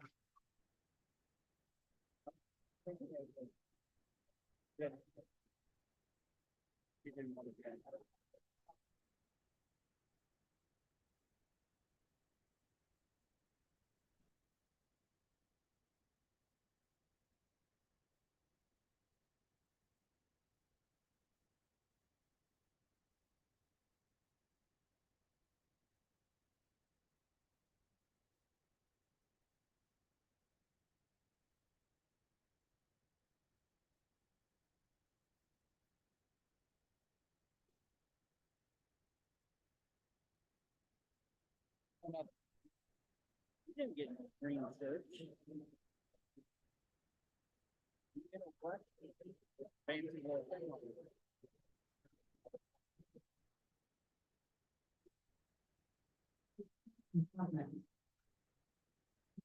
All right, ladies and gentlemen, if I can get you to take your seats so we can proceed with the public hearing portion of this file.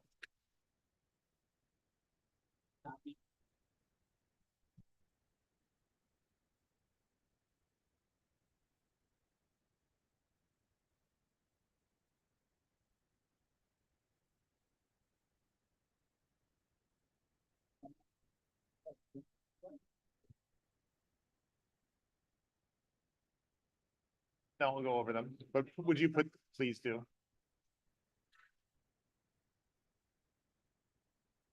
All right, it's 3:03 and we are returning from our recess to the hearing for CUP 0002-24, and we are about to proceed into the public hearing portion of this file.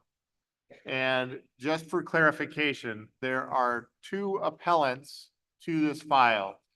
So there's going to be testimony in support, which is in support of the Panhandle Bike Ranch. There will be any testimony from the public that is neutral and testimony that is opposition. The testimony that will be received from the public today will be simultaneous. We will not be doing two separate presentations of support and opposition. So you're in support of the bike ranch, largely neutral to this proposal, which is usually pretty limited for neutral, or you're in opposition. I think there might be a couple of people here that are in opposition to this file. And so that's going to cover both. And then after that gets done, there's going to be two opportunities for rebuttal. And that will be from both appellants, the applicant, and then the appellants. And then we will go through that process again. And if there is any new information that is presented, and I'll be looking for Mr. Rodriguez, who's in the back, to make that clear. If that does occur to where there is new information presented by either the appellant or the applicant, that could reopen the opportunity for the public to give additional testimony. The rules for public testimony are: please state your name for the record. Public testimony is limited to 3 minutes per person. You may give your 3 minutes to another person for a total of 6 minutes of a presentation. Public comments are limited to this particular file today. If you agree with the speaker, please just acknowledge. If you're going to make the same comments, that is your absolute right, but in the interest of time, consider saying, I agree with Bill or Susie. There is no need to repeat information again. Derogatory comments towards the appellants, the applicants, members of the public, or members of the board will not be tolerated. And with that, I will begin. And first, we will have people who are in support of Panhandle Bike Rant. Please get up and you will come to the microphone, state your name. You will see the timer behind on the clock and give your comments. You ready? Yes, sir. My name is Lance Kalbach. I am in favor of the bike park. Thank you for giving me the opportunity to speak today. I am part of the trail crew at the bike park, and I'm here to express my support for the Panhandle Bike Ranch. Panhandle Bike Ranch will be more than just a bike park. It will be a community hub, a place where families can come together, where kids being glued to their phones is non-existent, and where individuals of all skill levels can find a healthy outlet for stress and exercise. One of the most significant advantages of Panhandle Bike Ranch is its ability to bring families together. The park's diverse range of trails means that parents can ride with their children, fostering a love for outdoor activities and creating lasting memories. In today's fast-paced world, finding activities that unite families is more crucial than ever. The Panhandle Bike Ranch can be that special place where families bond over shared experiences and adventures. I am sure most of the opposing side has stated or has heard the saying, kids these days are always on their phones. And I am sure that they agree with the statement wholeheartedly, but at the same time, they are attempting to put an end to something that is meant to assist kids and adults alike to get off their phones and spend more time in the amazing outdoors. By providing a fun and engaging environment, the Panhandle Bike Ranch can help shift the focus from screens to scenic trails.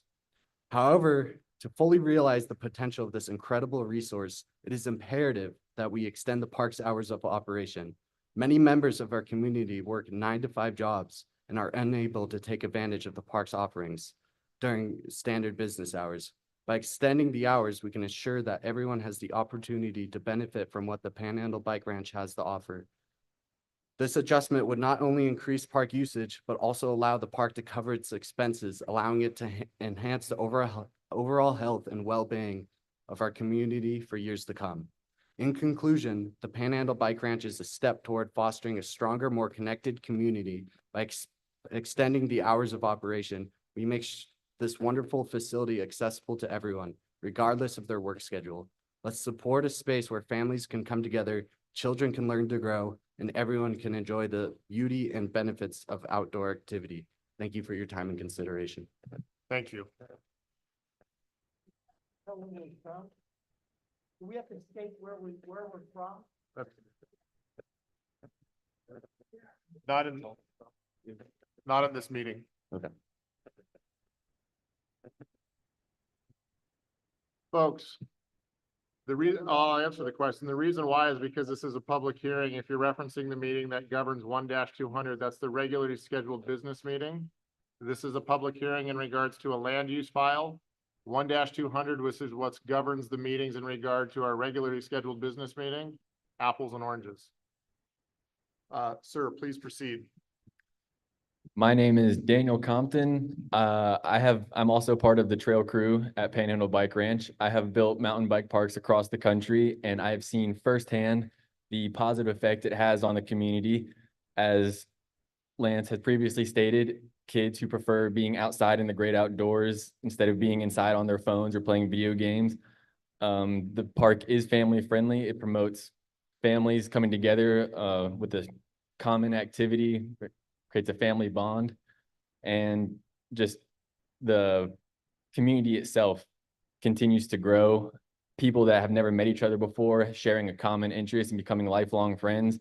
I know people in Alabama, North Carolina, Texas, they're all great friends of mine now. I know 2 people currently traveling across the country, bonded by bikes. Biking is how they met. It's just had nothing but a positive effect on the community. And then as bike parks bring in more people.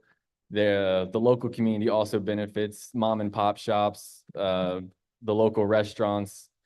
It just brings in more revenue for the community as a whole. Thank you. My name is Grant Brashears. I'm here, I volunteer building trails. I've been involved in the mountain bike community for 26 years, have worked in bike shops. I've traveled all around the country. The Panhandle Bike Ranch would be such a blessing for this area, to be completely honest. We've already gone over the families and I totally agree with what the others have said. This is a family sport. But beyond that, I'm gonna go with, I'm an American and I believe in the pursuit of happiness and freedom. And I know that a lot of these individuals in North Idaho believe in the same exact thing. They want their freedoms and they are very, very, very proud to be Americans. So I'm going to go ahead and say that we've been told no, and we keep being told no in so many facets of life that I'm just going to say, let's say yes.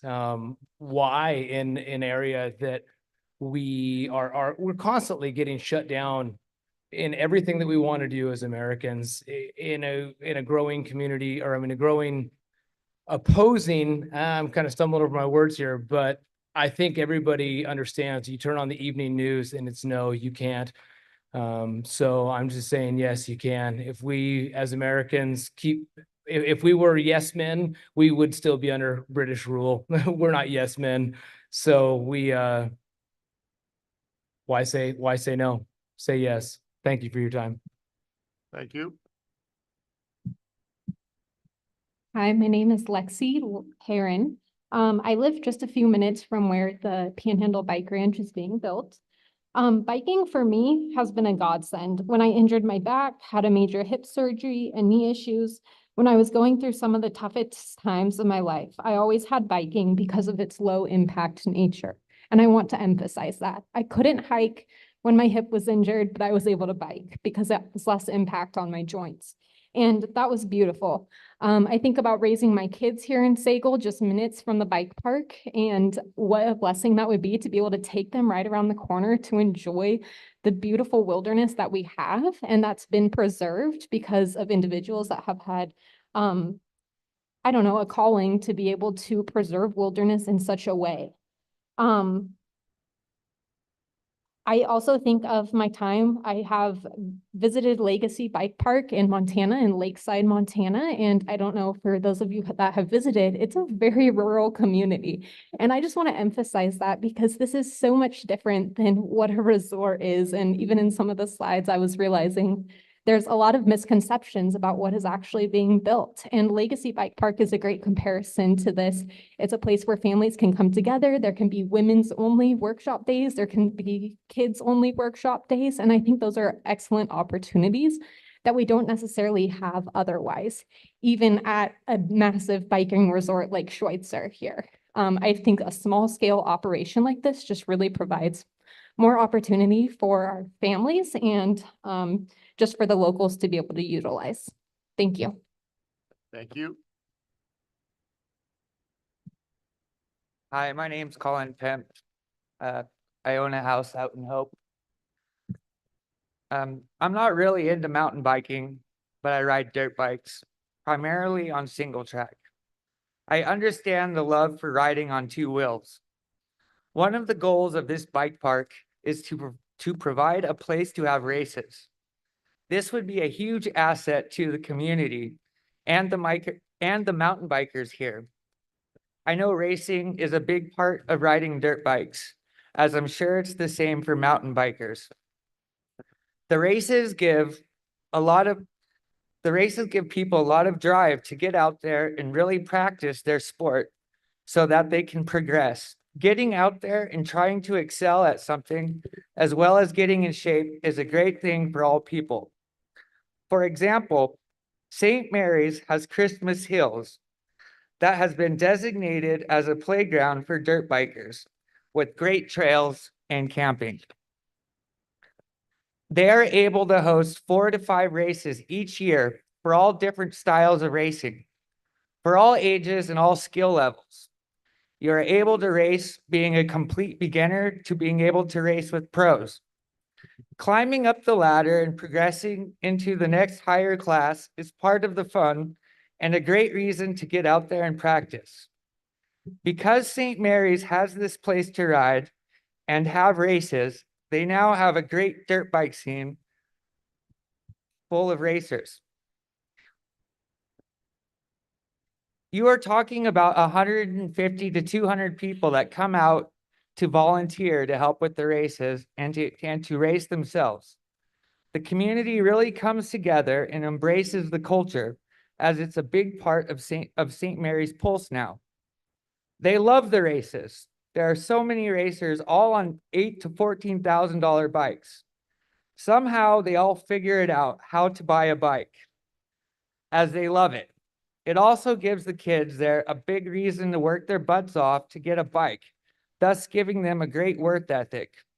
Not to mention, it also teaches the kids to be little bike mechanics. You're always replacing parts, getting ready for the next race. There are racers that range from 3 to 75 years old. People never stop loving the sport, young and old. Please give these people a place to practice and ride and race. Sandpoint deserves a race scene too. Thank you. Thank you. Okay. Hi, I'm Natalie Larson, and this is Regis. Regis wanted me to let you know that he's very excited to be the 6th generation of Larson to recreate in the Sagal area. He has a little bike that he toodles around on. It'll probably be a couple years before he gets to ride there, but hopefully we can learn together. I've never been a mountain biker, but I'm excited to rent a bike and try the green trails. Maybe we can do it together. I support the Sagal Bike Park as a Sagal resident and a lifetime Bonner County resident for 3 reasons. One, that it's low impact. If you have 150 bikers there on a given day, that's less than 1 person per acre at 170 acres. And there aren't many venues in Bonner County that can have such a low person to acre ratio or on any day. It's also low impact because it's not during the snow season or spring breakup. And they're also biking when all the leaves are on the trees, so it'll dampen more of any of the noise that would come from the excitement, cheers, or people encouraging each other. It's healthy for the whole family. It's healthy to get out in nature. It's healthy to model it for your kids and your grandkids. And it's a great use of that property in Sagal. I was thinking if a family of 4 goes biking on a Friday and camps overnight on Friday night and bikes on Saturday, and that's 8 biking tickets, and that's 1 vehicle in on Friday and 1 vehicle out on Saturday. And if all the campsites were full of either families of 4, groups of 2, families of 6, you're looking at 80 riders for a Friday and a Saturday, and you're looking at 10 vehicles in and out. So impact-wise on the roads, it's not most likely, hardly ever, going to be 1 person in, 1 person out. I'm excited for the bike ranch also because it provides Sagal kids with Sagal jobs. I personally know of 4 teenagers and 2 young adults that live in Sagal that are currently building trails or getting ready to build trails at the Panhandle Bike Ranch this summer. They're providing good, hardworking jobs for kids that want to work, that are outside and in nature. Some kids enjoy going to horse camp at Western Pleasures in the summer. Some kids enjoy going to horse camp here. And a lot of kids that I know would enjoy going to bike camp. And this would provide a facility where they could go to bike camp during the day, they could camp at night, and they could also learn good friendship and supporting skills. I'd like to thank you for the time. Oh, one more thing. I went to a Crosstoberfest bike race at the Hickey Farms, and it was well attended. It was very fun. It was a bike race in this community, and it did nothing but make me more excited for racing. Thank you. Thank you. Bye. Bye. Oh man, I don't know if I could top that little kid.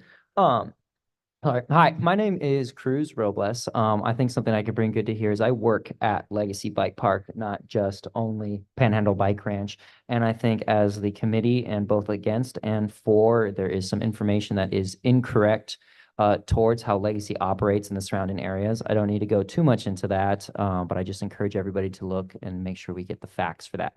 I've been biking for the last 6 or 7 years, and I will say biking has been the cornerstone of my life ever since. I got into biking because of some terrible things that happened in my life, and somehow biking was the only thing that was able to get me through it. I have several brothers, and biking is the way I connect with every single one of them the most. And for me, family is very important. I have worked for a good amount of people, and I have valued the work I do to the sense that I would never work for somebody that I don't like or don't agree with. And the callbacks are more than people that I'm willing to work for. They're people that I'm willing to give my time, whether they pay it or not, to support something that both I love and both they love. And I drive 3 hours every weekend one way to go to work at Legacy Bike Park. Never late. I never miss my time there. But that's 6 hours every weekend. And if I didn't have to do that, that would be amazing to be able to drive just only 20, 30 minutes to go to work. That'd be great. And I wouldn't be putting tens of thousands of miles on my car that was brand new at one point. But I just wanted to say thank you for everybody to being here. Thank you for hearing us both opposed and against. And I just think the bike park's good for this town, and that's enough said. Thank you. Thank you. Hi there, my name's Ashmel. By trade, I'm an athletic trainer. I was educated here at U of I. I spent a lot of time working in the industrial industry with auto manufacturing, and I even worked at the Sandpoint High School here to support, our children in sports and whatnot. I worked in a physical therapy clinic here in town, which ultimately, of course, I'm no longer doing because I'm working for the Panhandle Bike Ranch. But ultimately, Scott and Jen gave me an opportunity to completely leave the profession of orthopedic medicine. I have tons of debt and it sucks, but really what I find that I'm super happy when I'm out there digging and spending time with these guys and doing what's most meaningful to me, and it's to make mountain bike trails for everyone. I've been doing that on my own free time for many years. I've been riding bikes for many years. I've taken it to, of course, a different level than most people. I'm an advanced rider, pro line rider. I love big chumps and all this. And even with trails built like that, if built well, they're actually low intensity, and you can get stylish out there and have a good time, the best times of your life with the ones that you love and even your friends. I have a kid as well. She's 2. She's super cute, and I can't wait to spend all this time or all that time that I spent, digging and riding and thought all into that with her. I hopefully, I come from a not so good upbringing. I grew up in the ghetto. I've gotten shot at with my friends, and I've been in this whole drug thing, and I don't necessarily, I left that here to Idaho so that my kids won't have that, and I ultimately want upbringing for my baby, which is out in the woods, with bikes, sure, and even picking mushrooms near the trails, because that's also a big thing that I'm into. But thanks for listening to me. And again, this is a big career change for me, right? I spent so much time doing all this to become a trail builder. And, I'm going to keep doing that at a high quality for the cowbacks because they've invested that time into me. Thanks. Thank you.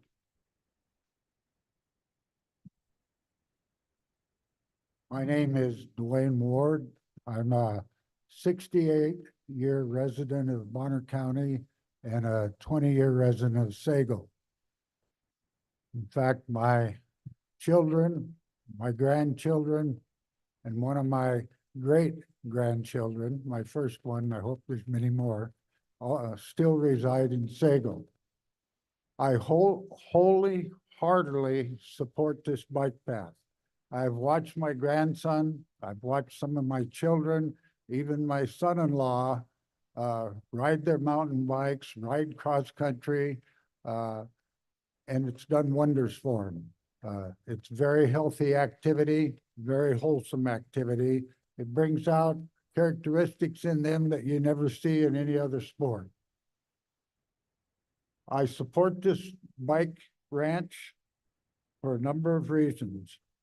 It meets all of the county requirements. And on that note, I really want to commend the county commissioners and your staff for having delved into all of these statistics, all of these maps, and spent all of this time to represent us, pro and con, to make a good decision, what's good for the private property owner and the landowners that surround this project. It's a low impact on the environment. It's less impact than dirt bikes, four-wheelers, horses, etc., snowmobiles. I support the camping part of it because it's part of the outdoor experience. It also cuts down on the traffic flow. I can compare the bike park to the Western Pleasure Ranch, which is a commercial enterprise. It's open year-round. It offers a lot of activities for our younger generation.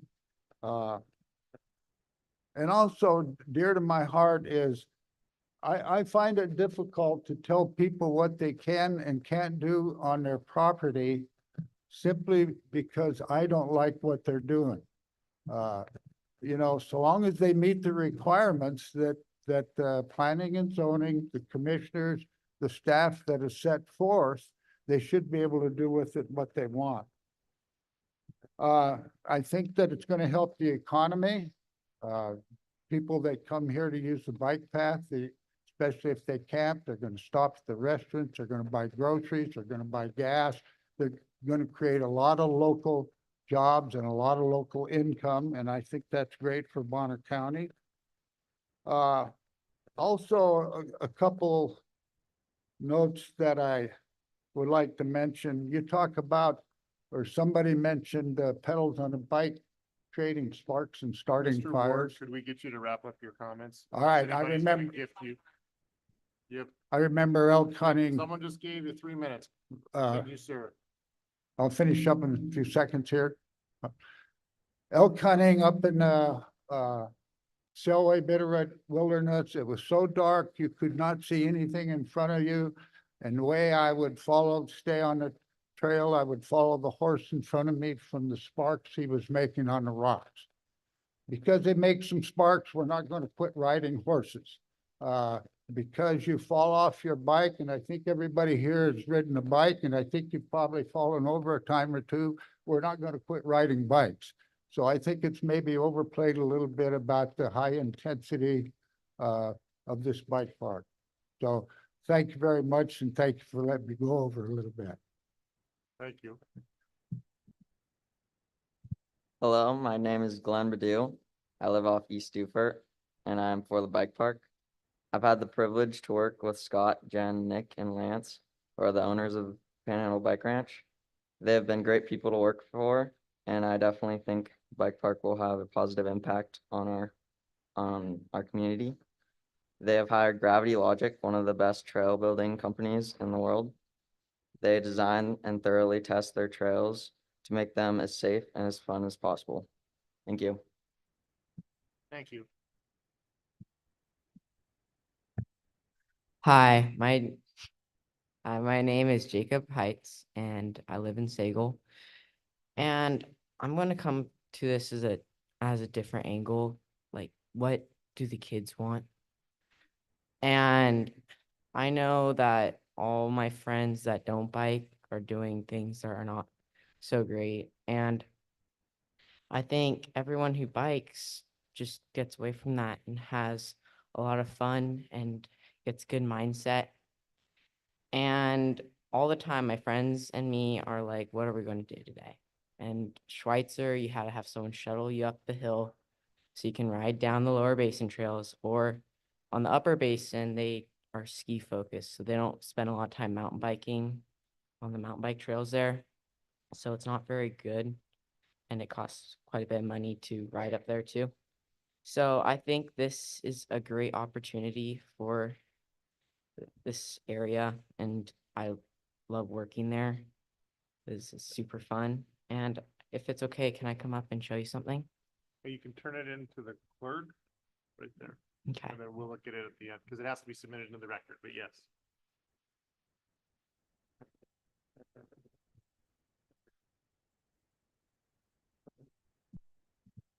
So on that pamphlet that I gave to them, they sent it out to everyone in Sagal, or I don't know where, but I got it, my neighbors got it, and my friends did too. And it's comparing it to the biggest bike event in the world in Whistler, Canada. And this is not what this place is going to be. And if you have to lie to win, maybe it's not worth winning. Thank you. Whoa, folks. Thank you. All right, ma'am. Hi, I'm Catherine Bidou. Glenn is my son. He was just before the last kid. And sorry, I have a cold kind of sinus allergy. I've been waiting for this moment for quite a while. I'm tired of having my rights stripped and my people threatened. I'm tired of the lies and the drama spread by some of the people who are trying to stop the bike park. I know there are good people on both sides of the issue, but it's time to speak facts. Who here supports private property rights? Not the people who took most of our Build the Bike Park signs down off of my property and other people's property. I bet you here, and if you're here, and if you took the effort to wade across our water ditch and remove our sign from our property and replace it with your Stop the Bike Park sign, then you need to be stopped. You even threw rocks at our neighbor and his dog thinking it was his sign. And he is actually he's against the bike park. And we didn't put our sign back up because we wanted to preserve the peace for him. He, doesn't deserve that. Maybe you guys should just try living in another country where it's okay to act like you did. A place where more people like you live, because it won't be like this one. In America, especially in Idaho, we are expected to allow other people's opinions and respect their private property and not trespass. If you can't respect that, then you don't deserve to live here. All right. Do you see the hundreds of Stop the Bike Park signs around the area and hardly any Build the Bike Park signs? Those individuals and others like them are the reason for that. There were over 100 Build the Bike Park signs bought or made that were put up, and most of them were immediately taken down by someone. The illegal and immature actions of those people are harming their own cause. Anyone who is stealing or destroying private property or trespassing and violating our rights should not expect an outcome in their favor from this hearing. If you want to tell Scott and Jen what to do with their property, you are just trying to strip them of their property rights too. Your property rights do not carry over into other people's property, but obviously some of you don't understand that. A bike park will not harm you or your property. It will not decrease the value of our home. It will not harm anyone. They are following the law, and the bike park is written within their rights. If you think the bike park is endangering you or your property, then take a look around you. Someone against the bike park was shooting to intimidate my son and other workers when they went home from work on their bikes. He also shot near other bike workers going home in their rigs. On Thursday, June 6th, at the vacant lot next to the Miller's Place in the southeast corner of Five Lakes Estates, a man was shooting directly next to and toward the access road exactly when my son went by. He was most likely shooting from within the road easement. That's how close he was shooting, next to the road near our 15-year-old son and the other kids. Does anyone have? Thank you. He only shot right when they went by, right when he went by them, or whatever. It was obvious and on purpose. Whoever you are, if a bullet had ricocheted, you might have been responsible for murder, and that's a real possibility. And that's my son you're threatening. He is one of the nicest kids in the community. Ask anyone who knows him. If anyone has a right to be heard, it's me and our families who've been threatened. And you would do that all for stopping a bike park? You would actually endanger my son and several other people simply to threaten them in order to try and prevent a bike park from being made near you. What kind of insanity is this? Can we just like be respectful to each other? Ma'am, please direct your comments to the board. The ones who did this are the bad neighbors, not Scott and Jen. Sagal will continue to grow rapidly, and that won't change no matter what anyone wants. Intimidation, illegal activities, and threats are tactics of evil people who want to control what isn't theirs to control. I am here to stand up against evil and violation of rights. I ask that respect be shown and our legal rights to have a voice be protected. I say, let's build the bike park. I support freedom, respect, outdoor activities for families, and property rights for all. Thank you. This is a reminder to people. The comments that we're supposed to give, both when you are pro, in support, or in opposition, are supposed to be, please try to keep them to the file at hand. And the file at hand is in regards to the conditional use permit. We have been given counsel to provide more latitude in regards to your comments, but remember today we are primarily looking at, in this case, support of the conditional use permit for the Panhandle Bike Ranch. And then when we get to the opposition, it'll be in opposition, but is in reference primarily to the file as it was presented. The other secondary and tertiary issues have great merit amongst civil discourse, but the purpose for today's hearing is in reference to the CUP. Sir. My name is Nick Badu. I live right there on the map. You can see our place. One of the things that they brought up was dust and dust pollution. The county for years has been dealing with the dust pollution from the vehicles. They simply apply a calcium chloride to the road to mitigate the dust so that there's not an issue. So it's pretty simple to work around a dust control issue. Also the fire issue, I'm going to assume that the Cobalts want to protect their land and their investment. So they're going to have some type of water container there, be it maybe a water truck, or I'm sure the fire department will make recommendations on some type of water storage facility so that they can have access to water to fight. I mean, they're not going to have 1 gallon of water out there to take care of the situation. As far as the impact on the land, we just got done building a house and know the impact that each property that has a house built on it, what it does to the pieces of property. And as far as the wildlife, this is going to create great habitat for them in the wintertime because there's not going to be use during the winter months. Also, the roadway going in the Five Lakes Estates is really rough and it can use some improvement. I do believe that they're planning on helping with the road conditions and making it to where it's a better road traveling for everybody in there. You know, the nice part is that they're going to get a benefit from that 365 days a year versus the people that are using the bike park. They're only going to be in there about 5 months of the year. The great part about that is it is the summer months when the vehicles don't have as much impact on the road. So you're not going to have the spring breakup, you know, people driving on little roads, county maintained roads, really damages them. So by not having houses up there, you're not going to have 17 additional wells. You're not going to have 17 additional septic systems, houses. You don't have to do all the excavating to make that happen. I definitely support the bike park and appreciate everybody's time. Thank you. Thank you.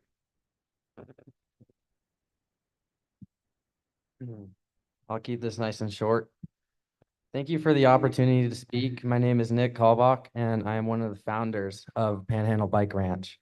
I have loved mountain biking with all my heart since the day I got my hands on one. Mountain biking shaped my life in the most positive and healthy ways. Through this activity, I improved my social skills, confidence, fitness, coordination, balance, critical thinking skills, and so much more. I see the same thing happening to kids in our area.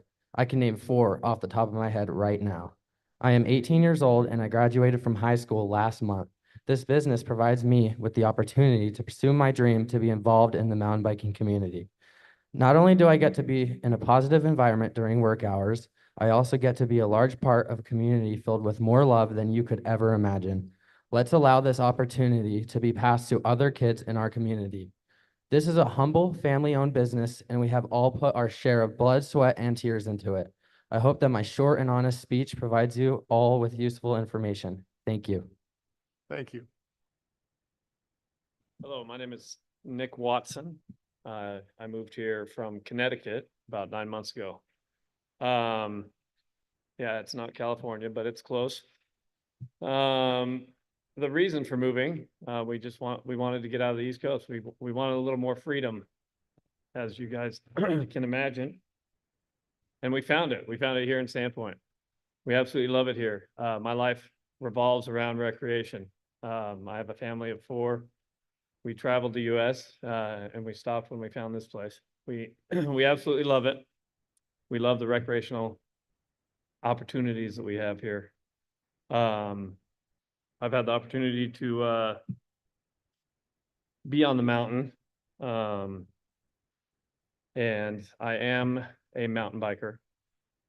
I'm a lot of things. I'm an arborist. I love every outdoor sport imaginable. Yes, every one of them that I do can be high impact. I was rock climbing last week. If you want it to be, it can be high impact. If you don't, I had my 4-year-old there with me, climbing right by me. There's so many sports out there that families can do together, and this is one of them. The impact to the property.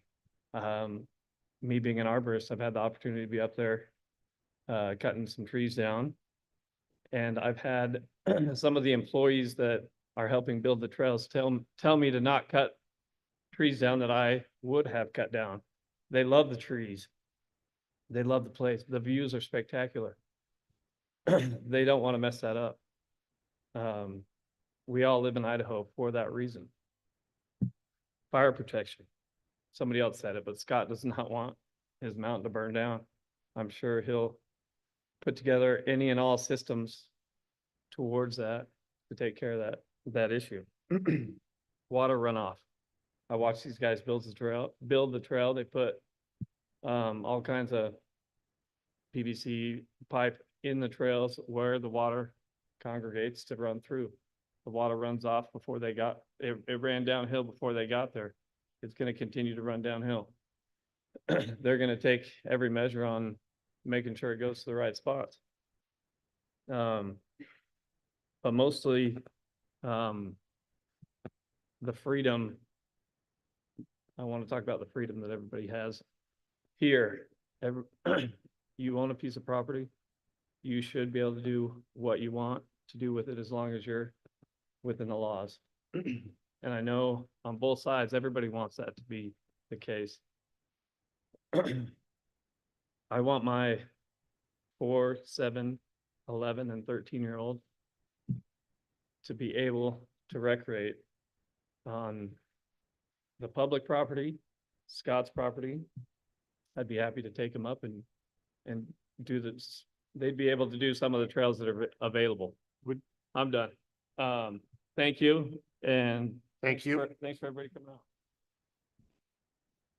Hi, my name is Tish Mullen.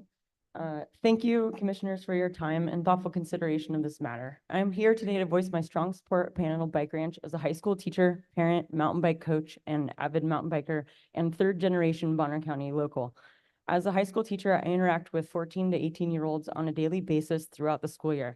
I view the opening of Panhandle Bike Ranch as an opportunity to provide teens with another healthy outlet for their energy, something they desperately need.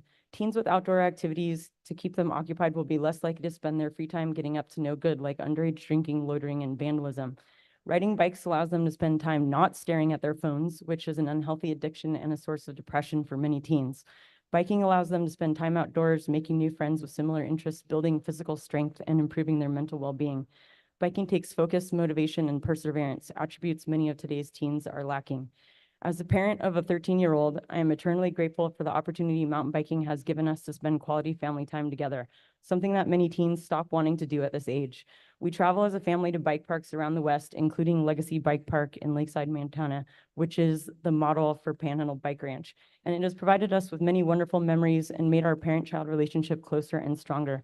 Having a legacy type bike park locally will only increase the amount of time we spend together as a family while keeping our spending local. As a mountain bike coach, I know that Panhandle Bike Ranch will provide a safe location for both adults and youth to advance their skills.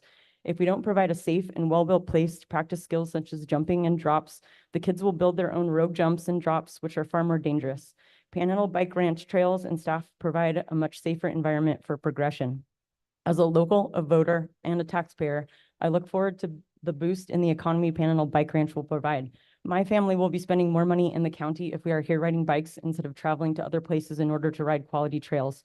Mountain bikers travel to ride quality bike parks and trails. As Sandpoint becomes known as a great place to visit on a bike trip, the visitors will spend money on food, lodging, and our local retailers.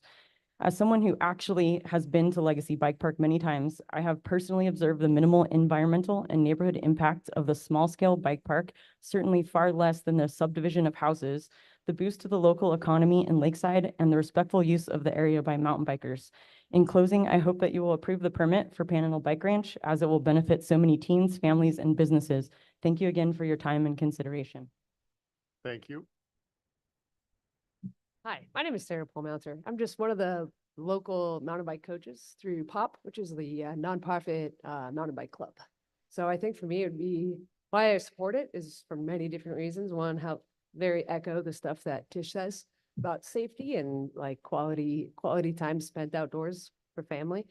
But I guess the other piece I go for is for that continuation of coaching. Having that opportunity to go Monday through Thursday at a primarily empty park to teach would be such an access for our community to make the kids get better. I recently went to Legacy for the POP Community Day. And one cool opportunity that I had to do is I probably coached about 100+ kids on how to mountain bike. And they were all there. Not all of them, like probably like a good handful were there. And they were excited to go and show me their skills. And a quote on one of the kids, I think he's 8 at this point, he expressed his day at Legacy to be the best day of his life.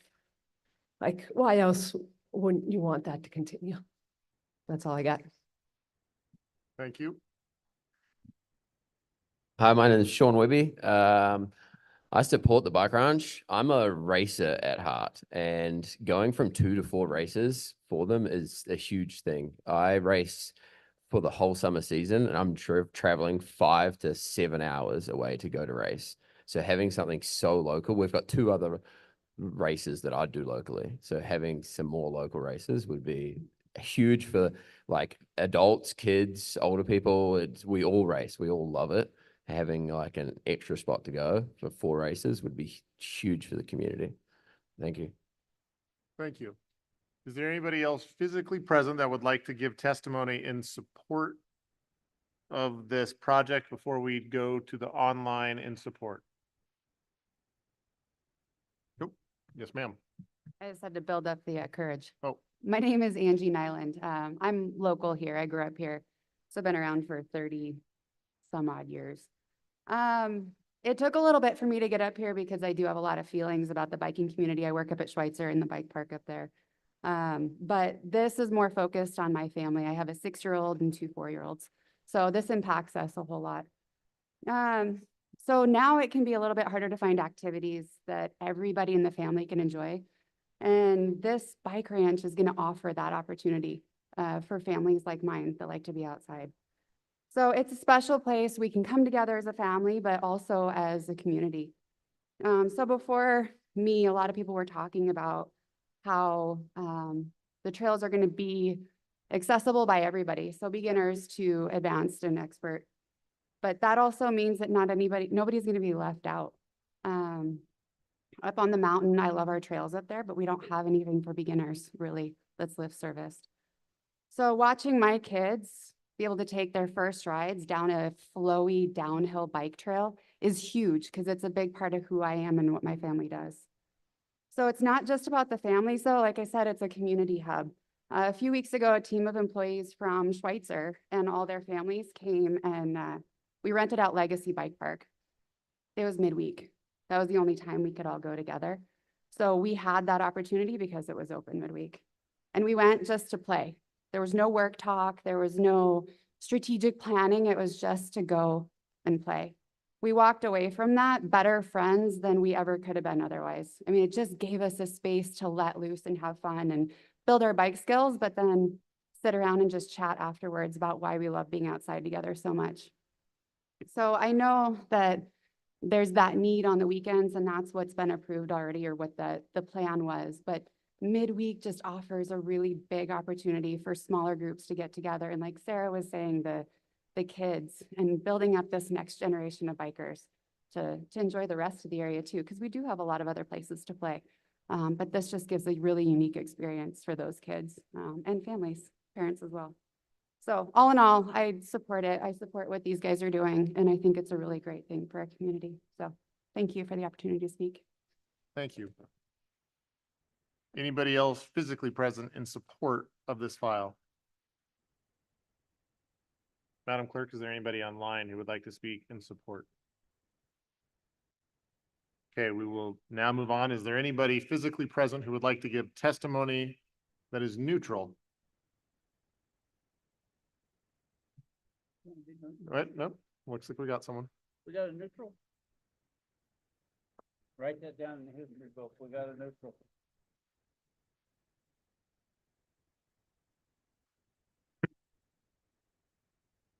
My name is Deanna Benton. I live on Westman Road in Sagal.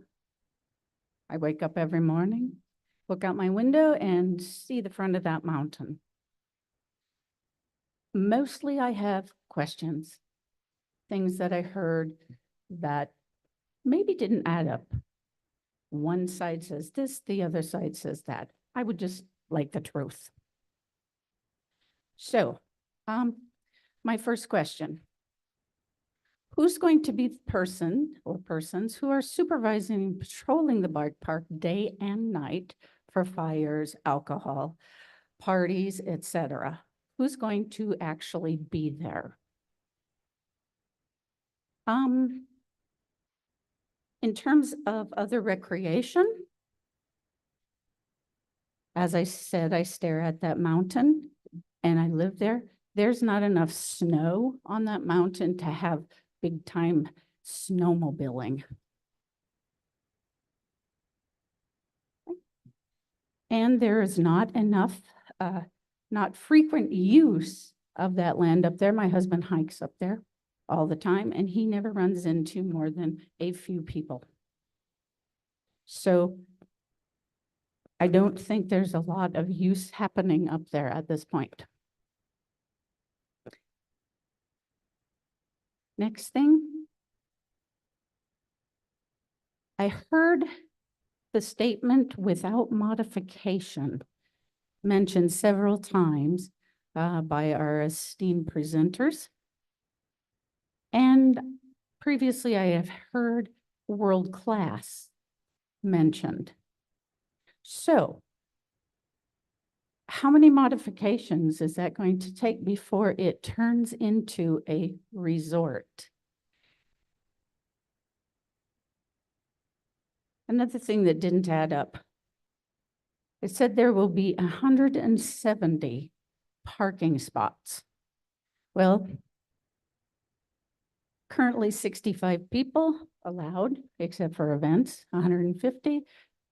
150 is what is proposed by the owners.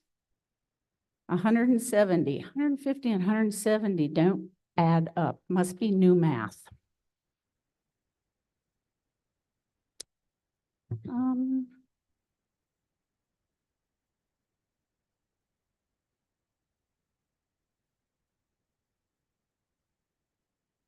The other thing that was mentioned was land use by if the land was sold and broke up into lots. And they mentioned how much use would be up there. But the likelihood of landowners inviting that Pardon me, many Miss people. Benton. Would anybody like to give Okay. her 3 minutes? Otherwise your time. Okay, please continue. Thank you. The likelihood of a landowner inviting that many people, that many days of the week is very questionable. So I'm concerned about the use, the max use on this land.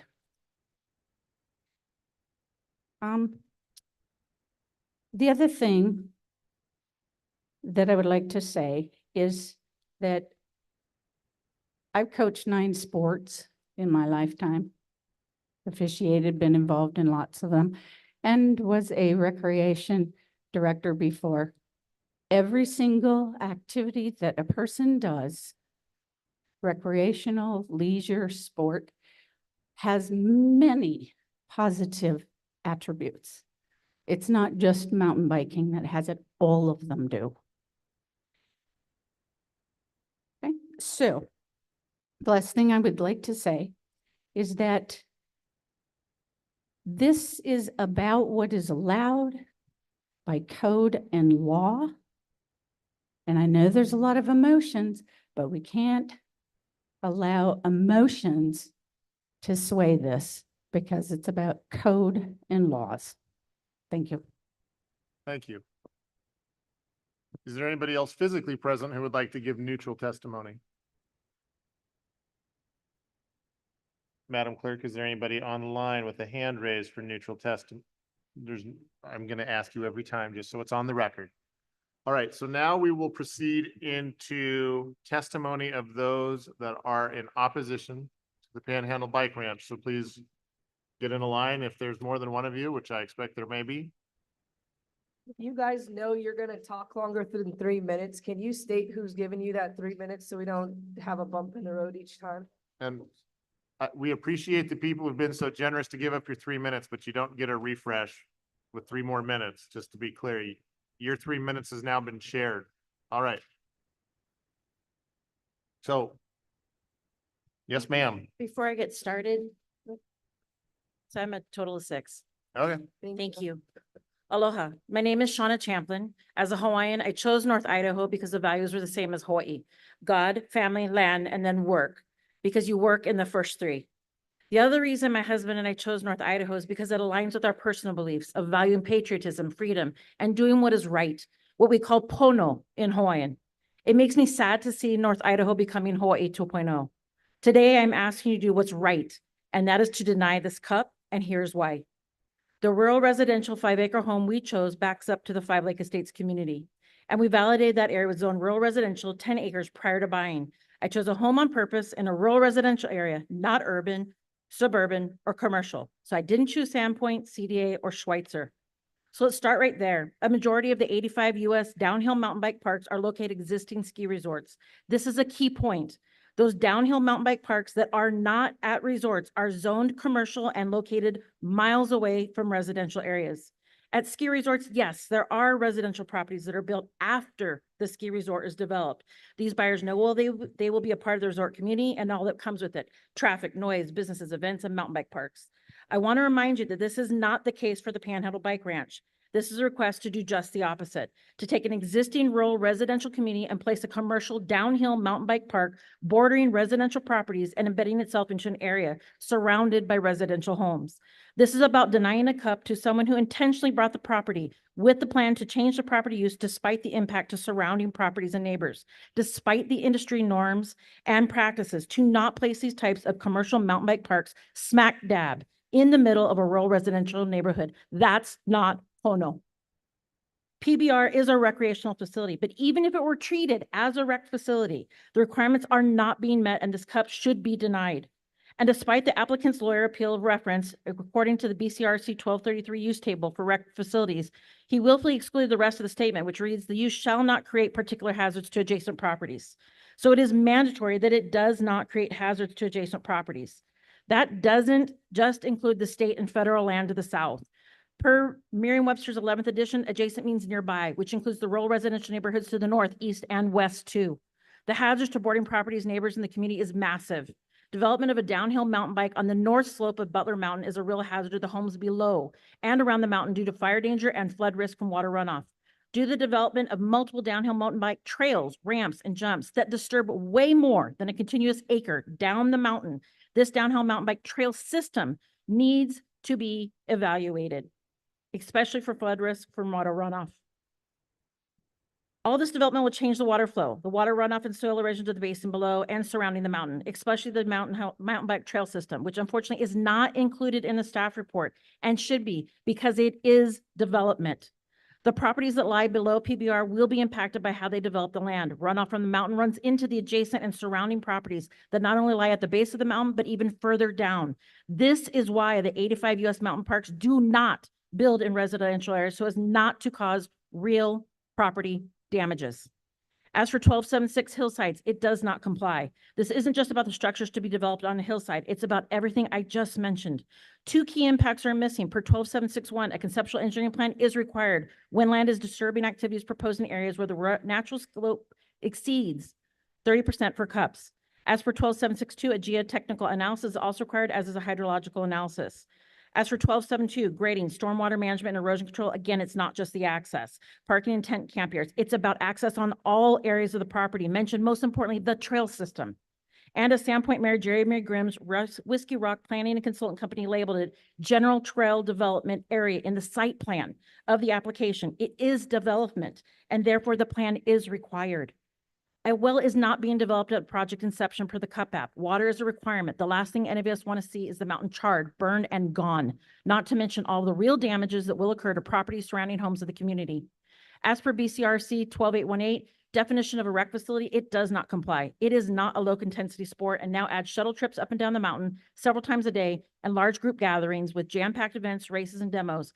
PBR will continue to enter cups to expand their world-class bike park dream. Because mark my words, their intentions are not small scale. The average is 500 to 1,000 for many competitions in the mountain bike park community. Scott Callback has approached several neighbors to purchase their properties, and we know this backs to federal and state land. So the intention is to expand. It was never going to be small scale. And this is demonstrated throughout the highly disparate and conflicting information by the callbacks in their CUP app, website, TV interviews, PBR Instagram, and even when Scott Callback answered the hearing examiner's own questions on the April 17th hearing. None of the information matches and always comes back to higher numbers. And this will continue in the future because it's not about a small family-run business. His plan is a world-class bike park. He means large scale, which is a commercial resort. This is not a recreational facility, and please do not treat it as such. There are real issues and risks associated to the surrounding neighbors to the north, east, and west. Do not wait for real hazards to become real property damages and real liability issues. And where there are real liability issues, there are real big costs to rectify, repair, and replace the harm that is really done. It is the Bonner County's job to protect its citizens, deny this competitive, downhill, high intensity, high utilization, large scale, world-class mountain bike commercial resort. So do what is right, what is Pono, and protect all of us. Please, because we all have property rights. Reverse the hearing examiner's approval and deny this cup. Our land is sacred. God bless Idaho, and do not make it Hawaii 2.0. Keep it Sago rural. Mahalo. Did you turn, please, Thank you, could you turn that in? Yes. ma'am. Can you guide me? Can I actually see it? Because I think you use acronyms or something that I did not understand. And you spoke really fast.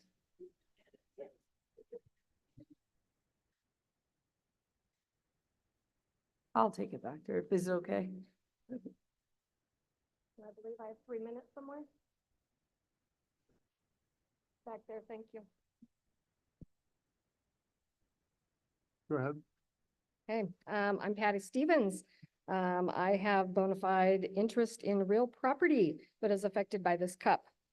In my career, I've been an educator and was the high school math assessment specialist for the state of Washington, worked with big data, and I would like to talk about statistical validity presented by the staff report. We have a public comment file that is filled out online, and for data to be valid, have validity, it must rely on proper sample size or proper sampling methods, and it must rely on unbiased data collection. And the Google form for public comments fails to collect a representative sample of the Sago community, and it also fails to collect unbiased data. It's not a representative sample of the Sago community because a representative sample would reflect the actual demographics of our population in Sagal. And this survey makes no attempt to create a representative sample. It is difficult for me to even ascertain what the target population is to create a sample from, since it's open to everyone far and wide. Apparently, the sample is anyone with the link. With that, it fails to collect unbiased data, because when you collect results from anyone with the link, and when we have, as I've submitted into the record, Reddit campaigns asking people to fill it out in the mountain biking forum on Reddit, people from all over the country, we have responses from Canada. This is not a way to make a decision about a local issue. So how those opinions would be relevant or applicable, I can't imagine. The public comment survey is not statistically valid instrument for decision-making in this matter because it does not use proper sampling methods, creates no representative sample, lacks the collection of unbiased data. If your goal is to determine how Sagal residents feel about the proposed CUP in Sagal, then you do have evidence from the responses that the respondents are overwhelmingly opposed. But if your goal is to actually determine how many visitors or tourists from outside the area would come here to profit from or to participate in a commercial resort, that's what you've opened yourself up to by using that data. PBR has stated numerous times on their website and Instagram that they wish to build a world-class bike park. And a world-class bike park is not a small-scale operation. That is a large-scale commercial resort. That's where world-class bike parks reside. All world-class bike parks are at commercial resorts. They are not in a rural residential community. Some of the data that we looked at, when we looked at 85 mountain bike parks, I noticed in the callback presentation, they mentioned, oh, there's one in Georgia in a residential area. That was built on an abandoned tree farm, and the homes around it were built after the park was created. So that was not plopped into an already existing rural residential area, which is the case here. I would also like to point out that they brought up something about Hickey Farms and the Crosstoberfest. Hickey Farms has parking for 300 in their CUP application with overflow parking of 25 acres. That is no way comparable to what we're talking about here. So in conclusion, I would say we've outlined in our presentation all the reasons why this is not a recreational facility. It does not meet the definition of small scale. It is not low intensity and has not met the requirements. It does fit the definition of commercial resort. That has not been evaluated anywhere in the staff report that I have found and needs to be taken into consideration. Because it's a commercial resort, this needs to be disapproved. Thank you very much. Thank you, ma'am.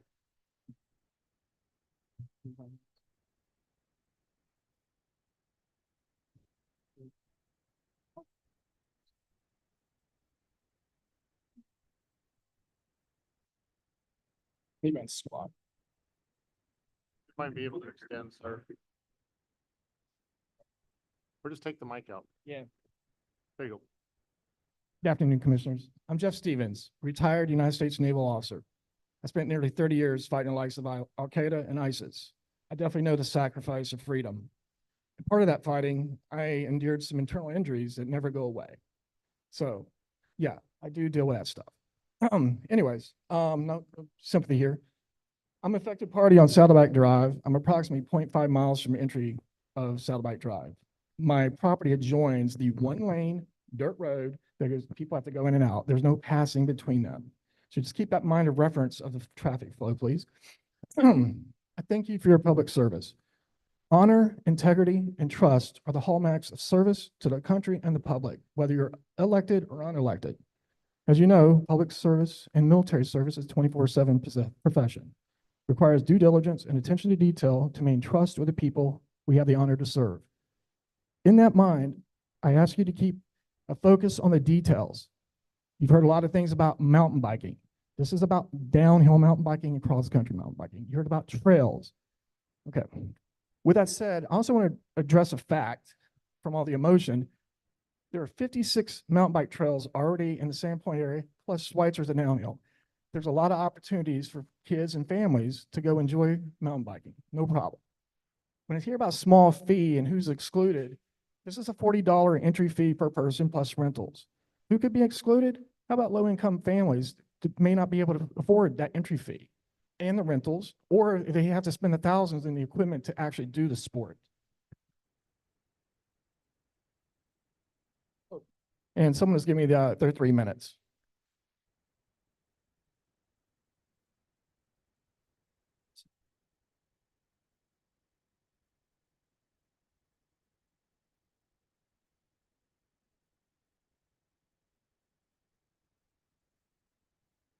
Anyways, the real issue is let's focus on the words that matter. I've also hunt. You can hunt in a deer stand, or you can spot and stalk in Montana. So there's a variance in differences, but we need to focus on what is at hand. PBRCP was settled in on a path of deception and misinformation. And we'll start with this slide right here. It's the same one that Mayor Grimm promoted today, straight up, and said measuring 12 benefits the quality of life. Okay. What he didn't conveniently do is open up the article. So we'll go ahead and open up the article. It's this one. It's a father walking his 2 daughters on a flat community trail. We have that trail at Shepherd Lake that we can all go for free. This is downhill mountain biking. For this father to walk his 2 girls would be $120 uphill while trying to avoid downhill mountain bikers coming down up to speeds 50 miles an hour and doing 30-foot jumps. Again, don't fall for the deception of what mountain biking is and the details. Yeah, could you reset the clock, please? This is another article conveniently displayed to everybody. It is talking about the trails. These trails are community trails. They're not pay for play. They're accessible to everybody. And also, the first question or first sentence on the second paragraph of that article, it says these trails are for residents rather than visitors. So now, again, the deception. Mayor Grimm, again, displayed this picture with a mountain biker in a flower field. That is low intensity. No one's going to argue that. But downhill mountain biking is this. If you took that bike away and put a motorcycle in it, it'd be not much different. Looks at the gear, the equipment. That tells you it's dangerous. It is high injury. And then Mr. Callback just showed the shuttle they're going to use. That's a diesel engine. The Department of Defense Hearing Excellence rates diesel engines accelerating at 114 dB. Mr. Mayor Grimm alluded to the logging operations. The CDC rates logging operations between 97 dB and 114 dB. Purdue University did a range of study and found that breathing is at 10 dB in a rural area is 30 dB, very quiet. So there is a big disparity in the decibel level of noise up on top of a mountainside, how far it's going to travel. So that's a noise pollution that we will have to endure. So again, let's go back and look at commercial resort. It would fit like an O.J. Simpson glove. It's got the 5 characters of a commercial resort. So just focus on, I'd ask you just to pay attention to that. Mr. Omot, you know that no military task, mission, or operation or large logistics order would ever be approved with misleading information, lack of details. It wouldn't, you know that. And Mr. Bradshaw, I completely agree about the definition must be that you read out loud back in January at a public hearing about the legal representation must be required. That must be is all over that application. Please understand it. Ms. Williams, you know, another piecemealed, massage it in to get it, fit it in. It is a commercial resort. Therefore, it must be disapproved. Thank you. Thank you. With the exception of PBR, can I ask you guys not to use acronyms because I'm getting lost when it took me a minute to understand you were doing decibels. So less shortening of the words so I can understand you, please. Hi, Jennifer Kramer, Sagal resident, for the record. Thank you for having this hearing and listening to our comments. I also wanted to comment on the deception. When Jeremy Grimm was doing his presentation, he kept referring to this as bike trails, bike trails, bike trails. It's not bike trails. It's a for-profit business. The other thing that was very deceptive that Patty Stevens already addressed, I won't go into a lot of detail, was the Google form and not being a representative sample from Sagal. And the staff presented that form, but they did not present the public comments that were sent in online or hand walked into the county. They didn't present any of those statistics on how many were in favor or in opposition.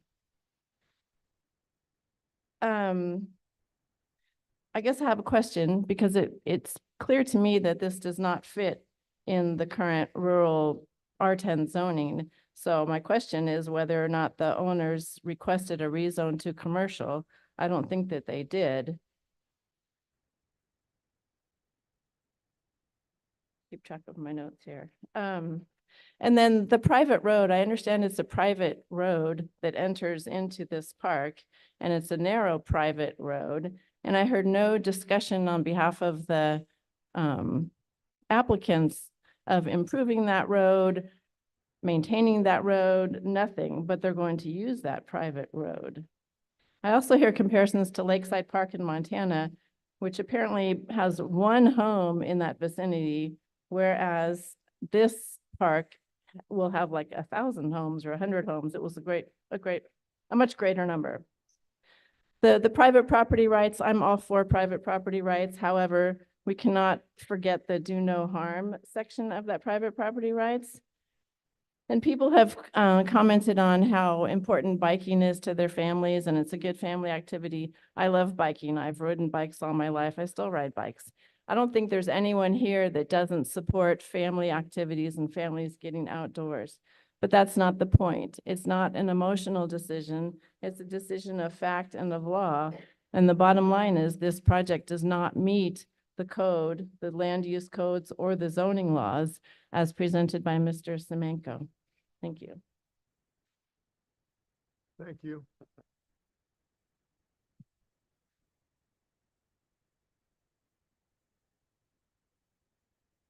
Go ahead.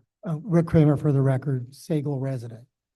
The first thing I'd like to comment on is when I asked you, are you going to require these people to state where they are from? Where do they live? And you said no.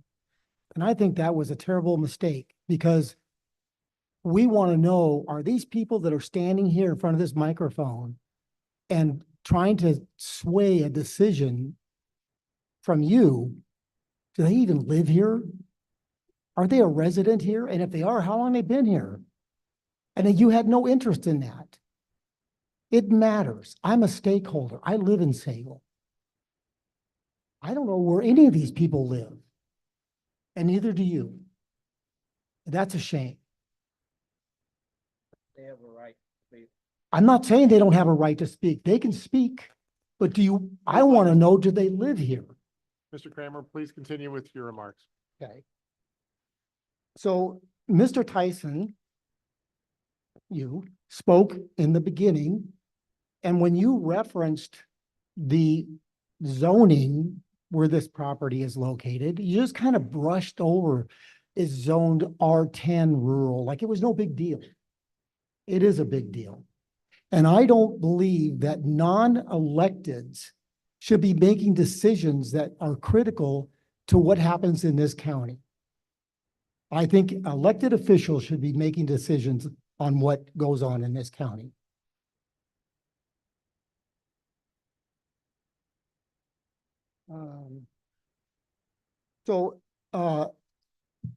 When I got here, there was a greeting line out here. You know, you had to walk through with all the black shirts, and I wanted to get a phone signal, so I walked back outside, and I was standing on the grass behind that line, and one of the guys in the black shirt said to another buddy, he says, You know, there's just a whole bunch of fat people here that don't ride bikes.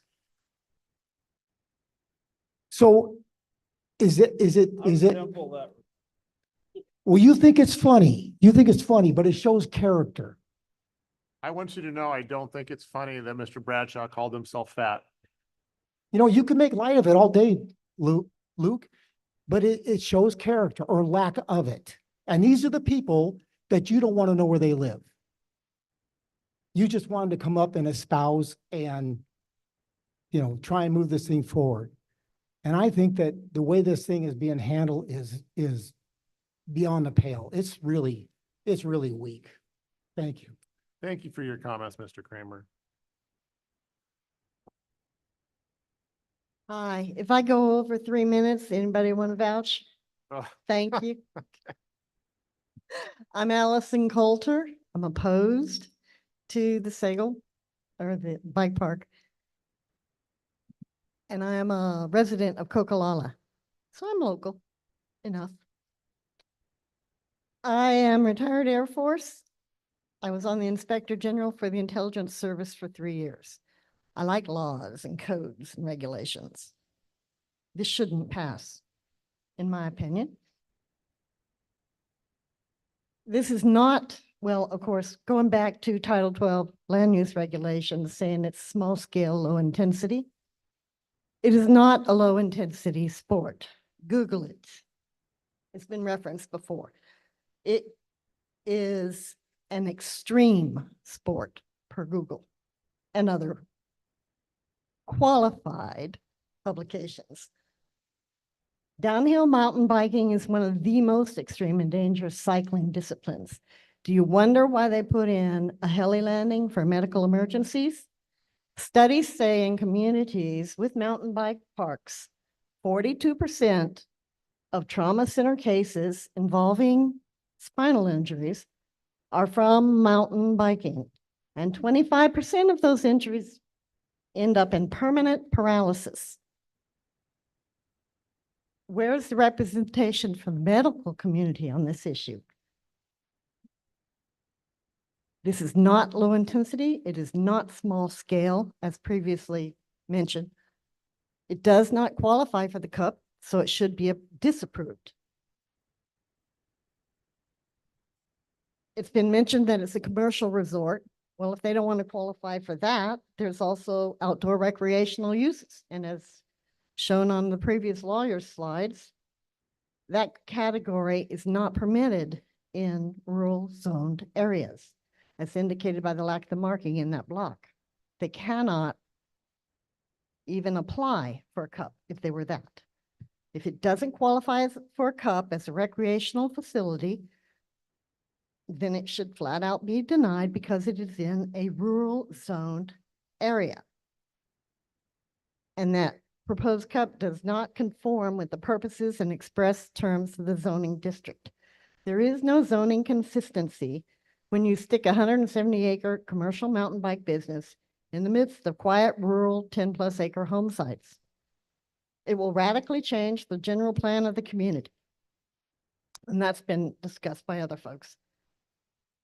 Issuance of this cup does not dovetail with existing zoning laws per Bonner County Code Title 12, blah, blah, blah, Chapter 3.2, blah, blah, blah. Rural district, it is not compatible with the rural character of the land. It is not a low-density residential use compatible with rural pursuits. It is not adequately supported by rural service levels, and it will not be helpful to the community in many areas. And I will say that, yes, it's a great sport for young kids, for being outside in the great outdoors, but it's not applicable to this cup. It doesn't follow the regs. I'm sorry. It just doesn't. It doesn't consider the rights of the existing residents. It will damage home values. And again, you're talking the double apples and oranges. Yeah, mountain trails are great. Biking is great. But when it is a commercial enterprise right next door to you, that's not going to help your land values. And let's see, what else? Just a different location in a differently zoned district should be considered for this endeavor. We've already got one mountain bike within 16 miles of where this is proposed. Mountain bike park. So I just am opposed to it just simply because it doesn't follow the regulations. And when you let one go, and then you let another one go, and then you let another one go, there's no consistency in government. Thank you. My wife is contributing for 3 minutes. I appreciate the opportunity to express my opposition to the proposed bike park CUP. My name is Jim Wren. I'm an affected party. And I want to thank you in advance for giving us your attention and for considering our concerns. I want to briefly remind the commissioners of some of the provisions of the Bonner County Comprehensive Plan that are applicable to today's deliberations. The plan specifically states that when considering property owner rights, impacts to other properties should be taken into account. And further indicates that the property rights of the applicant and adjoining and nearby landowners should be considered. The Sago Community Area Subplan indicates the following: economic development is allowed, but with adequate protection of natural environment and rural lifestyles, and further defines rural lifestyles with words such as low traffic congestion, quiet and solitude, and a sense of community. To achieve these goals, the plan recommends that commercial uses are clustered in common areas and adjacent to primary transportation corridors. The plan also encourages the careful consideration of commercial uses in order to mitigate noise, dust, traffic, erosion, etc. And finally, the plan directs the commissioners to use the community plan as a decision-making tool for occasions such as today.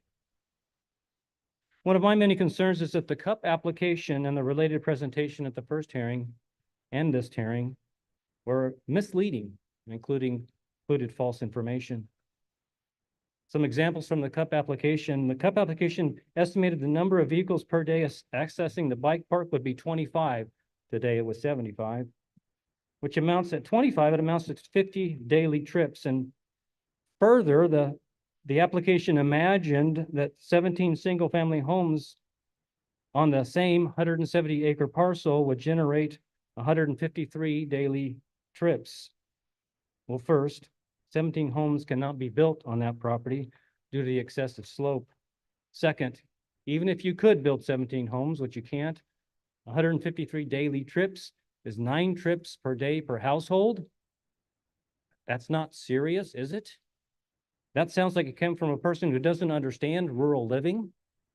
The application is intentionally misleading and makes one wonder what else is untrue.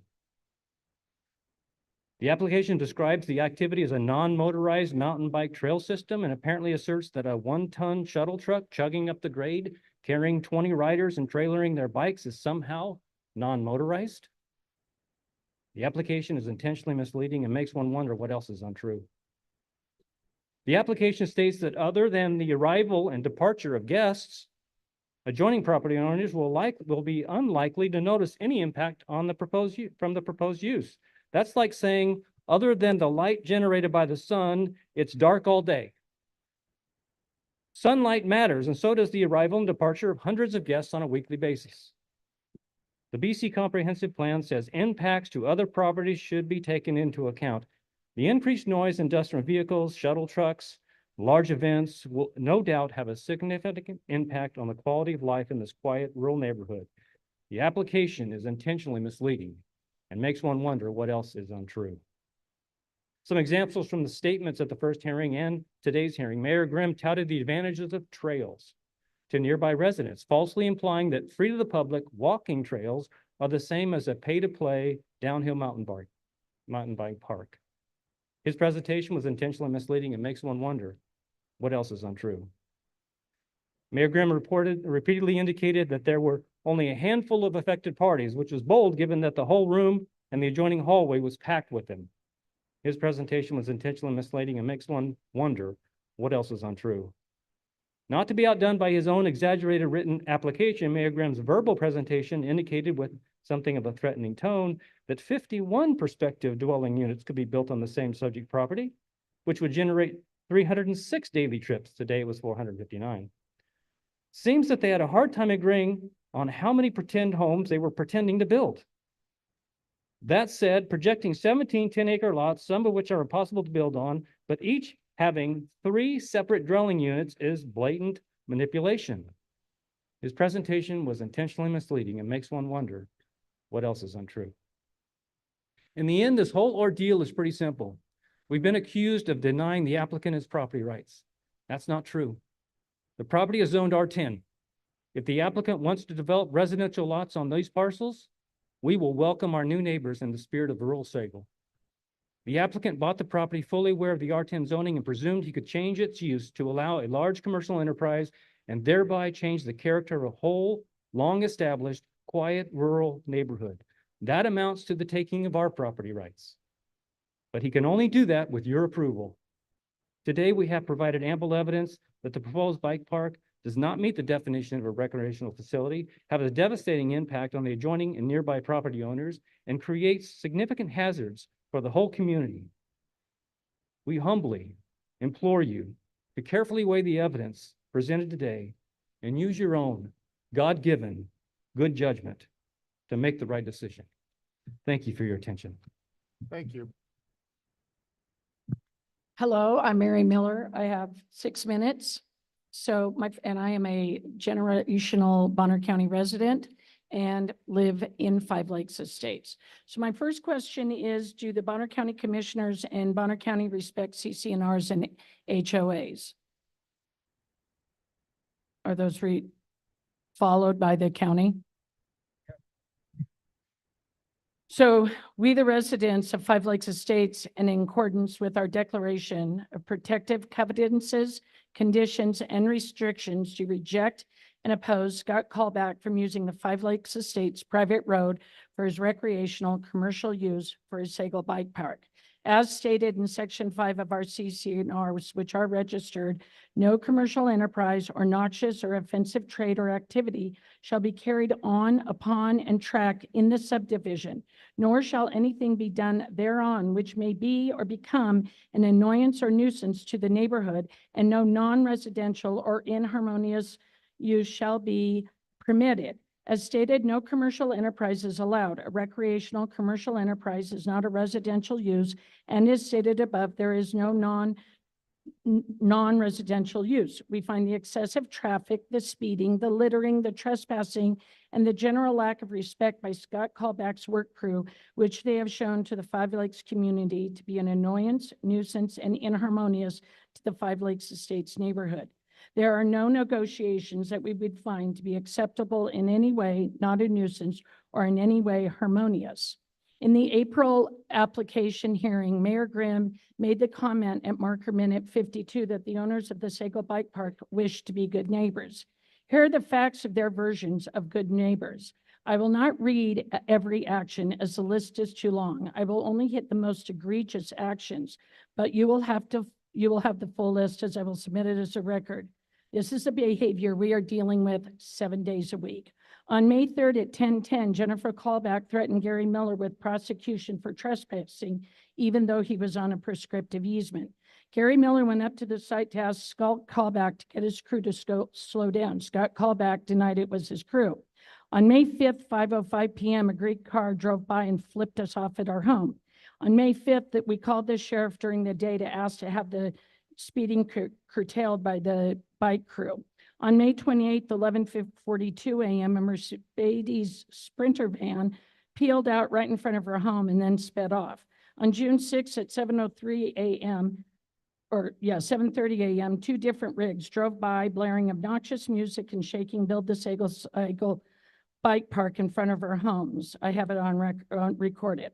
Midday on June 6th, we had put up on our own properties signs opposing the bike park, and they were torn down. The Gravity Logic crew stopped Gary Miller as he was working and told Gary that the Gravity Logic men were not the ones who pulled down the signs. They also apologized for the whole bike park mess. On June 8th, Gravity Logic crew dropped off a case of beer at our house. I'll explain that in a moment.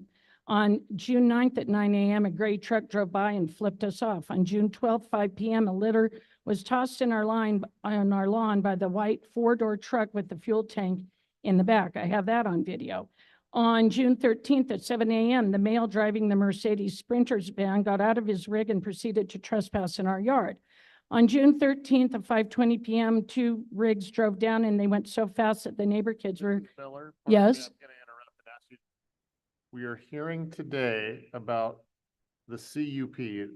Now, all of these activities that you're bringing forward are not directly dealing with the file. So if you could pull this back towards what we're here for, which is in reference to the proposed conditional use permit de novo hearing for the Panhandle Bike Ranch, that'd be appreciated, ma'am. I'm gonna object to that only because we don't have the right to dictate what they say. It's our job to cast it away if it's not pertinent to what this file is. I don't want to participate in saying she can't say. It's our job to say. I didn't which say the- she couldn't, Commissioner. I which asked you is- to bring it back. But she may not want to. So that's why I'm making the comment. We have to let people make their statement freely and then we adjudicate based on the rules that govern. Please proceed. The reason why I'm making these statements is because in the presentation, Mayor Grimm stated that they wanted to be good neighbors. This is what we're living through with the traffic, and they haven't even started the park. You This want to is go the back to reading traffic. your thing because your timer started. What's that? Go back to reading your letter. Your timer Okay. restarted. So altogether, the sheriffs have been called 6 times by the community. And the sheriffs have informed us that they cannot do anything because it is a private road. How will the county address the overwhelming traffic issues that will arise if the bike park is allowed to move forward? How is the residential community of Five Lakes supposed to protect our property, lives, animal lives, and way of life within the confines of the law if the sheriff cannot help us? Will those issues be solved through litigation or lawsuits?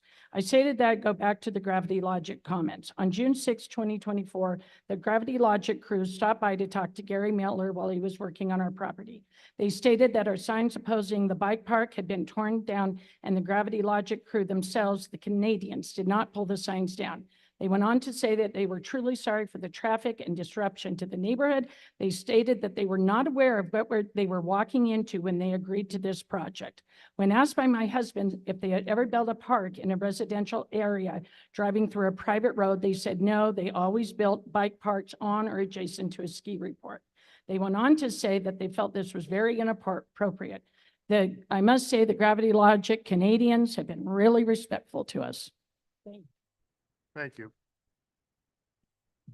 Hello, I will be receiving 3 additional minutes from my brother, Jacob Craner. Hello, Commissioners. For the record, my name is Emily Craner. Thank you for your time today. On April 17th, I highlighted the lack of information presented in the initial application for the proposed world-class downhill mountain biking facility, Panhandle Bike Ranch. Their application was vague at best, does not meet the basic requirements of the code, and the use itself is not a permitted use in the rural zone. According to the famous table 12-333, outdoor recreational uses and amusement places are not permitted. It's still unclear what this project's even being categorized as, especially considering it's not compatible with rural character per 12-323. Additionally, the application itself does not meet minimum requirements, including a 2-scale site plan, and that itself directly goes against Section 12-215A of Bonner County Land Use Regulations. If the stormwater management and fire suppression plans are as lacking as the application and narrative, they likely will not be effective. There are many issues with PBR's application, as well as their applicant appeal letter submitted on 5/17, but I want to highlight a few that cause the most alarm. Applicant's representative, Mr. Grimm, made many false statements in the application, and on 4/17, those statements were not backed by fact. Same with today, yet they were portrayed as truth. This left a duplicitous, deceitful, and threatening impression on the community. Issue 1, applicant asked for a heightened number of paying customers allowed per day at their commercial enterprise, as well as additional racing events, which would bring vendors, loudspeakers, announcers, other noise and crowds disruptive to neighbors and wildlife. This would also include multiple shuttle trips up and down the mountain. The hearing officer approved the proposal with an allowance of the 65 riders per day, operation from 7 to 5, 4 days a week. Applicant requests the 65 is now 150 people daily, as well as the length and hours of operation from 7 a.m. to dusk, 7 days a week. Applicant claims in their appeal letter that the hearing officer's restrictions would not allow them to run a profitable business. Although, according to the applicant, Mr. Kalbach's own words on 417, he said, "We can run this as a small-scale operation." He also states, and I quote, "This is not a big money-making business. Do the math. It's not a money-making business. It's not about money." This increase in hours and customers would suggest otherwise and would never give residents a break. It would also encroach on existing neighbors' ability to enjoy their land per the Sago Community Plan and Bonner County Comprehensive Plan. More specifically, under the Goals and Policies section, Land Use, this section states, "Commercial and industrial uses should be located and operated in a manner to ensure the protection of our natural resources, including clean air, see fugitive dust, and water, dark skies, and overall environmental quality and rural character of Bonner County." The proposal does not follow the comprehensive plan, and it will create a high-density, high-impact land use within a rural residential community, despite the ever-shifting story and narrative. Issue 2. In his speech on April 17th, Mr. Grimm states that PBR is in accordance with natural land use rules and objectives, yet they've appealed the hearing officer's requirement of a geotechnical analysis on shuttle routes. They claim that all shuttle routes are existing roadways and therefore it's not required. With proposed and current excavation on site, I'd ask for a stronger definition of what's considered an existing roadway. Are newly cut trails that will be traveled repeatedly and daily by 150 people not considered some sort of roadway in this case? Applicant also claims, with no substantial evidence, that removing all requested restrictions will cause no harm to the public. I and much of the neighboring property owners would disagree. I would ask at the very least the commissioners to keep full requirement for geotechnical review, traffic study, and to finally provide a 2-scale site plan showing all details that were referenced in the application. I'd also consider the fact that if PBR were to be in operation from May 1st through October 15th as requested, it could bring more than an additional 25,000 individuals onto quiet country roads, namely the intersection at Highway 95 in East Dufert. That's 150 people per day for 167 consecutive days. As we all know, Dufert is host to its own traffic issues, fatal and otherwise. I've personally witnessed on more than one occasion speeding vehicles fly off the road and into neighbors' trees and front yards. The additional vehicle trips and those additional vehicles will spill into an existing rural neighborhood. There's no infrastructure for the amount of potential traffic brought forth by this proposal. This increased traffic, by logic, will create higher probability of accidents at an accident-prone intersection, heavy traffic on country roads, and road noise in what has previously been a peaceful area. Even though Mr. Grimm said, and I quote, "The use will be harmonious with the ecology, wildlife, and rural character of the area and adjacent state and federal lands," he did not give any true evidence as to how the proposal will meet this. Without all geotechnical analysis, environmental studies, road use, and traffic studies, of which there have been none, there is no proof that inviting more than 25,000 people into a rural area is not harmful to the public and wildlife. I'd request the commissioners deny all appeal requests. Rules, regulations, and statutes aside, this commercial enterprise as a whole violates not just the letter, but the spirit of the land and our rural community, and it should be rescinded in its entirety. Thank you, guys. Thank you.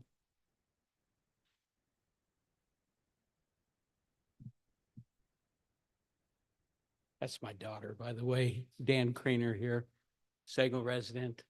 And I shouldn't need more than 3 minutes unless I hem and haw too much. I only have just a few notes. I just want to, since I'm supposed to address the board here, the commissioners, then I may just say a few things that for the record. But one of them is I just want to acknowledge all the anecdotal and interpersonal family, all of those kinds of things, because that's not to be discounted by any means, and those are important to each one of us individually. And having had the rich blessing of raising my family for the most part here in the Panhandle, Yeah, I can attest to that personally, so do not want to discount that at all. I would like to go on record, though, as saying that me and my family are not anti-bike park. We're not anti-downhill aggressive biking. We're not anti any of that. But what we are for is keeping Sagal rural. And I think that's where the crux of things, yeah, that's what you get to figure out here and today and in the near days ahead. Hang in here with me just for a minute, and I may have some ancient wisdom for you to end with. But I also want to go on record that I'm not we're not anti Bonner County development. We're not anti the callbacks dream. None of that. We're not anti any of that. Also go on record, I'm not anti 17 homes being built on that 100 and however many acre parcel. Again, whether it's feasible or not, but I would view it as more rural neighbors to get to know. But where all of this kind of, and I may need 3 minutes if I got it. Sorry, here I'm rambling. But where the rubber hit the road, or just where it came to a grinding halt for me, was the commercialization, and so that just as it sits today, I am anti the current CUP, and I do not think that feel strongly that the commercialization of our rural residential, even with all of the voiced good stuff about biking and health and young folks having jobs. And I think, thank you. I'll wind her up, Cecil, as my dad used to say. But that's a break even, or that's the crossover point for me, is the commercial and aspects of that, and the development of the property and the trails. And I was going to address the family, but I'm supposed to address you, so just go on record. But that's all good, and I would encourage him to continue to develop the property, the commercialization of that, and all of the stuff that's been discussed in terms of the legalities and all that kind of stuff. I boil it down to, I'm a simple man, was raised in a household of Idahoans, for whatever that's worth. Dad graduated from University of Idaho, mom and dad from St. Mary's High School, et cetera, et cetera. So, and we've had been blessed to have lived here in the Panhandle since 95 or 96. But Dad had a saying for me as a teenager, and or even probably as a young adult. But he said, son, your right to swing your fist is tempered by the proximity of your neighbor's chin. I would view the neighbors as being in those few slides that the council had put forth. There's however many thousands people, or the homes that basically are what we call Sagal, and south of Dufert Road, and east of Highway 95 into the Westman area, and all the way to the lake. And so that's hopefully that bit of ancient wisdom. WWMD, what would Merle do? That was my dad. That's he would boil it down to that, is your right to exercise my rights in terms of my property are tempered, sometimes by the law, but ethically also by the proximity of my neighbor's chin. So I will leave you at that, in Godspeed in your decision making that you have to do. Thank you. Thank you. Hello, my name's Doug Fraser. I'm representing Annette Reynolds, that young lady back there. And she's going to give me her 3 minutes if I need it. I also have some photocopies here I'd like to hand off to you. She has a copy herself already.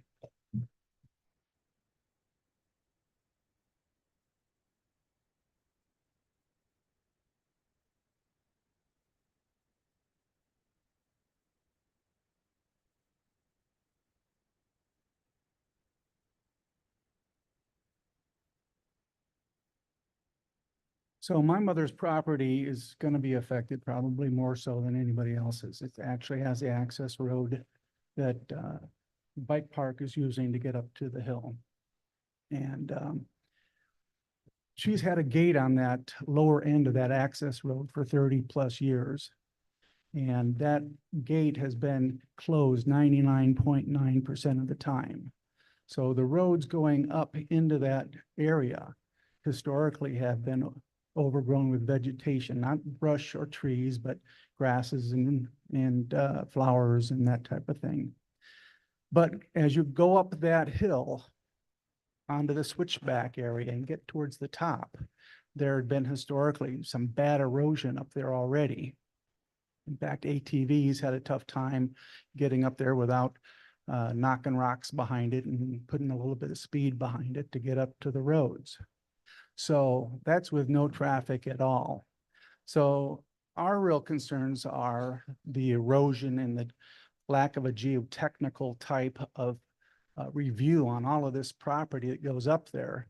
And the comment earlier today where they're building trails and putting PVC pipes under it and pushing the water downhill towards her property basically amplifies that concern. If we're going to use vehicles on a daily basis going up that road to bring in bikes and people, that's going to cause more erosion. So why hasn't there been an initial geotechnical review done by them for concerns? You would think that if you're going to be a good neighbor, you would actually want to get that into some type of document so you can alleviate the concerns of your neighbors. But if you take a look at those pictures that I gave you earlier, there is pictures of her road, her access road going up into it. And that's been widened to give access to some wider equipment going up the road. So they took her road, which they have the right to do, and widen it up a little bit and did not add any culverts to it. There's no drainage ditches, as you can see on the top side of the road to alleviate the water runoff. The crosscut areas that were for drainage were mounted up with loose dirt and have since, with all the traffic going across it to build these bike parks, been worn down to next to nothing. And in those locations, all that drainage is going right down onto her property. There's been no riprap, no hay, no nothing put on the road to alleviate any type of erosion. The road was widened at the culvert area, and the culvert area's got loose dirt all around it now, where no riprap or erosion control was done to the culverts. And that culvert's on the only large drainage area, gully coming down the mountain. And if that thing gets washed out, it gets all washed out into her roads again. So I would implore you at least make sure that anything that's got any type of possibility for erosion, whether it's the trails, the roads, the access, gets at least a geotechnical review so they know what they need to do to keep erosion from happening on the property below it. Thank you. Thank you.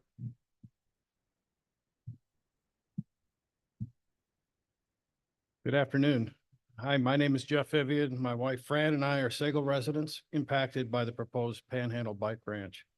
Based on the information you've been provided today, I urge you to reverse the hearing examiner's April CUP decision and deny the CUP.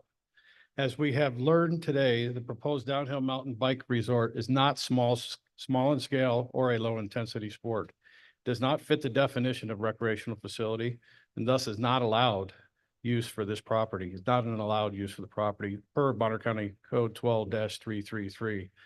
It's a commercial resort. The commercial resort is not permitted in a rural residential neighborhood. In fact, this would be the first commercial downhill bike resort in a residential neighborhood approved anywhere in the country, based on our research. There is no precedent for this project. This should have been obvious to our planning department when the applicant's narrative referenced selecting Gravity Logic for design and construction. They've designed and constructed about 75 of the world's premier facilities of this type. A simple web search would identify that Gravity Logic was involved in Whistler, Deer Park, Snowmass, and Telluride downhill mountain biking projects, all large-scale ski resorts that are zoned for this use. We've also learned today that this project is not in alignment with the Bonner County Comprehensive Plan and Sagal Community Plan, where it states the objective is to, quote, maintain the identity of the Sagal area as rural and traditional. Additionally, our planning department mission statement from the website states the Bonner County Planning Department is committed to protecting property rights and enhancing property values through conscientious land use planning. I would submit to you that our planning department is not protecting my property rights or enhancing my property values or doing a good job with the land use planning by putting a major downhill mountain bike park right next to us and running it through a rural residential neighborhood on a private and unimproved road. We value our property because it's rural, quiet, private, and has abundant wildlife. That is being taken from us.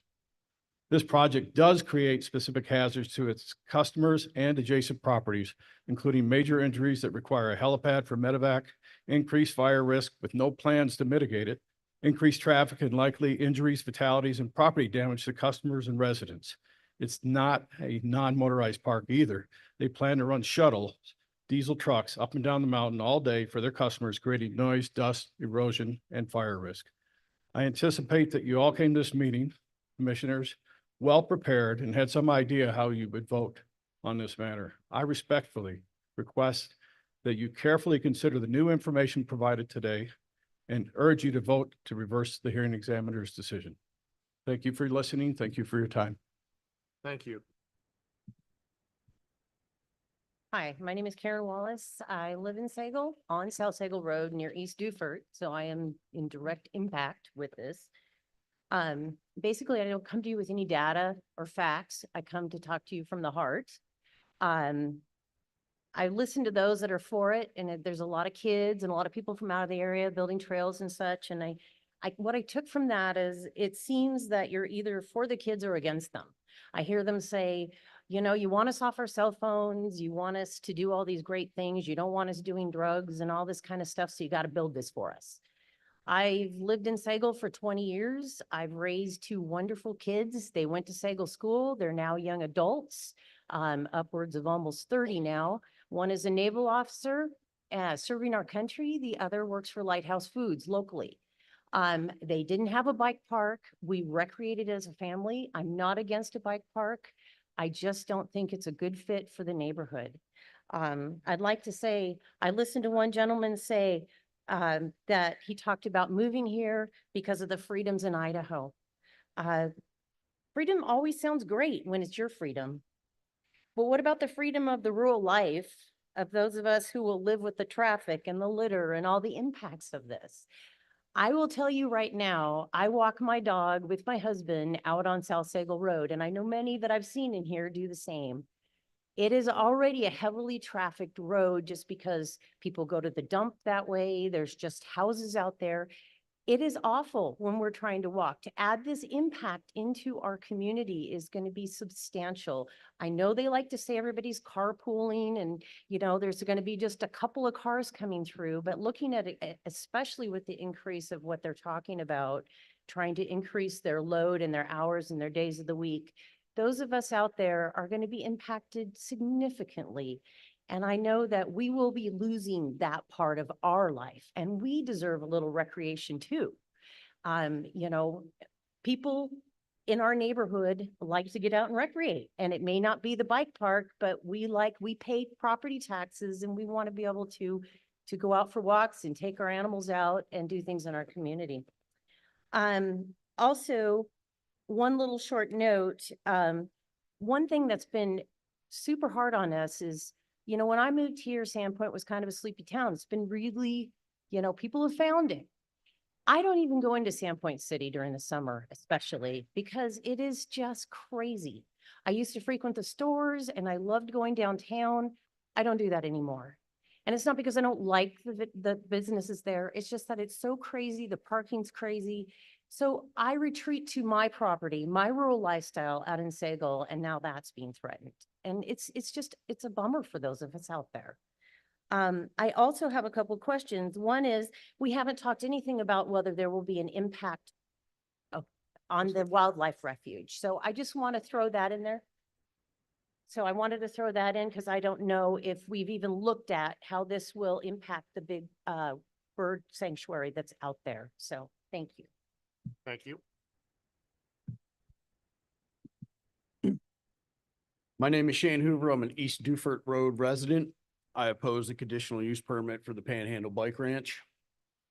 I mentioned in the first public hearing that the landowners are currently in a Category 7 bare land and yield forest land property tax exemption.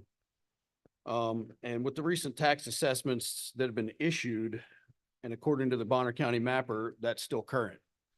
So, and as such, in order to receive the property tax exemption, the landowners have to sign an agreement with the Idaho State Tax Commission that shows that they agree that the primary purpose of this land is to grow and harvest trees of marketable species.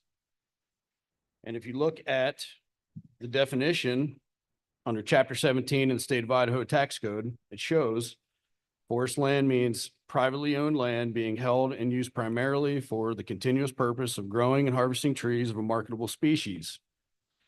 Section C states forest land is land bearing forest growth or land which has not been converted or converted to another use. In this case, converting it to a Panhandle bike ranch is converting the land to a different use. So by approving this conditional use permit, it is a direct violation to the Idaho State Tax Code because these landowners have agreed to take the property tax exemption and file the Idaho State Tax Code. So I recommend that if this is approved, they are eliminated or removed from the state of Idaho or the property tax exemption. If this is approved, it is also out of compliance with the Bonner County Revised Code, Chapter 12, Section 221 under general provision states, once a conditional use permit is approved, the terms and conditions of the conditional use permit become the controlling plan for the use of the property. So if this is the controlling plan for the use of the property, how can the forest land tax exemption be the controlling plan or the primary use? There's contradicting primary objectives here. So if this is approved, which I recommend that it's not approved or it's disapproved, I recommend that the property be removed from the forest land tax exemption and all deferred taxes should be captured because it's a disservice to the rest of the property tax paying citizens of Bonner County to continue to allow a property tax exemption under the forest land designation while having a conditional use permit. That's my recommendation. Thank you. Thank you. George Garrick, thank you for offering this opportunity to provide public comment to the community. I'm sorry. Probably not going to go over for once in my life. I'm again voicing my opposition to the cut for this bike park. I did so first before the hearing examiner on April 17th, 2024. My contention then was that this sort of egregious spot zoning was possible only because of the way the comp plan was written and then exploited by hand-picked planning staff, unelected and unaccountable planning and zoning commissioners, and most importantly, county commissioners. I said then, and I'm saying again, that this decision should not be made by lame ducks who have showed no interest in updating the policy's goals and objectives. to make sure this type of to make sure this magnificent biodiverse county isn't paved over in some dystopian notion of private property rights. This decision should be deferred until after the new county commissioners are seated. Then, in my humble opinion, the entire comp plan revision needs to be scrapped and a more representative group of individuals selected for the Planning Commission, the Zoning Commission, and the Natural Resources Committee. I have some other comments, but I would just like to say that, you know, one of the things that really struck me was Welker's comment on this file, which was, I don't know how to describe it. One of the things that he admitted, and this was something that was used in justification for opening up the Little Sand Creek watershed to a world-class trail system, was the fact that there are illegal trails already in existence. It's just shocking to me that these kinds of illegal trails are allowed to be created without any consequence. And it's especially shocking to realize that an illegal trail can be used to justify some type of commercial development. That's all I have. Thank you. Thank you.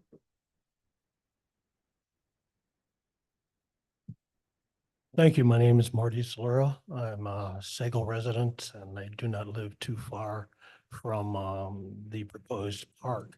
I'm in opposition for that for a number of reasons, in particular, the breakdown on the impact statements, I think, have been very shortchanged in time. This project is obviously commercial. It has been slipped through very slickly by well-paid consultants that are developer oriented and or people that have a vested moneyed interest in its development. That's obvious. Follow the money. So I think the whole process has been shortchanged and rushed to the detriment of the Sagal residents, myself included. In particular, what has been missing is a true transportation report and a police report from the sheriff's department on how this will impact the residents. Now, it's important to note that right off the bat, it would not follow any detail on the fugitive dust number if Dufert Road wasn't paved. Now suddenly, in a very short time, after 30-year residents told me, well, it's always been that way, it's paved. And it's a beautiful, fine road for the residents, but it's also a fast highway for transient tourists trying to get to the PBR. So I'm thinking there's a lot of forensic accounting that needs to be done here. And this whole process has been rushed way, way beyond the scope of what regular residents could now do at the 11th hour. So I understand the concept of commercial development. I'm not anti-commercial development. But what you have to understand, and you do more so than I do, but I study it every day, is that massive amounts of out-of-state money are being poured into Bonner County, and it comes right into your desks.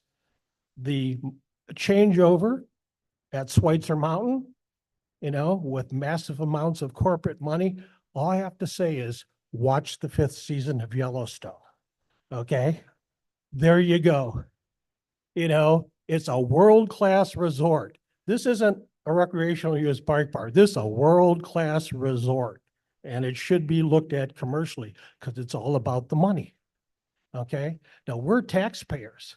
We're not transient tourists with a mountain bike on our Subaru that are coming in and spending a few bucks. And I really do resent the fact that now it hasn't even been built and we're already qualifying it and extending the hours and extending the amount of people. It hasn't been built and it's already being pushed to a point where. Is anybody giving him 3 minutes? 3 minutes? You already did. Other 3 minutes? You gave your 3 minutes up. Thank you. Thank you. Please continue, sir. Thank you. Okay. What you don't understand is that this does not meet the requirements for recreational use, as other people have said in great detail. And I appreciate the presentation that broke it all down point by point. So just to remind everybody, one person's dream are other people's nightmares. We're the taxpayers, we're the residents, we need to be heard, and we need to give ample opportunity to state our case beyond the first hearing, which was a total joke. And this one that, to be perfectly honest, is always front-loaded to the applicant. You know, I mean, 4-1. There's paid consultants, there's lawyers, there's lots of money already been spent in order to push this through. And we've been giving very little time to do an adequate study of all the representations, in particular, transportation of the sheriff's department. I want to see a report from the transportation department of the state of Idaho that passed on this and the sheriff's department as to what the real impact is. I'm a racer. Yeah, I'm a fat guy that doesn't ride bikes, but I've been racing for 50 years, okay? With Ducatis and BMWs and Porsches at 200 miles an hour. So I understand the concept of adrenaline speed rush that comes with downhill mountain biking thing. And I drive very far to go other places to watch that since I don't participate anymore.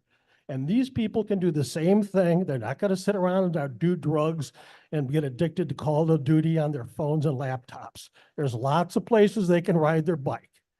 Okay, the transportation on Westman and Dufert and Talachi will be significant.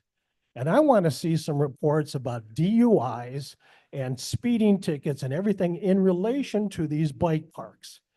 Okay, I'm a racer. I've been to a lot of races. There's drugs, there's alcohol, and there's high level of testosterone and adrenaline that comes with extreme sports. Okay, and that has an impact, let me tell you. So unless the sheriff's department, the transportation department puts in their report based on real facts out there in the rest of the world of mountain biking, extreme stuff, then you should not approve this. Thank you very much for your time. Thank you.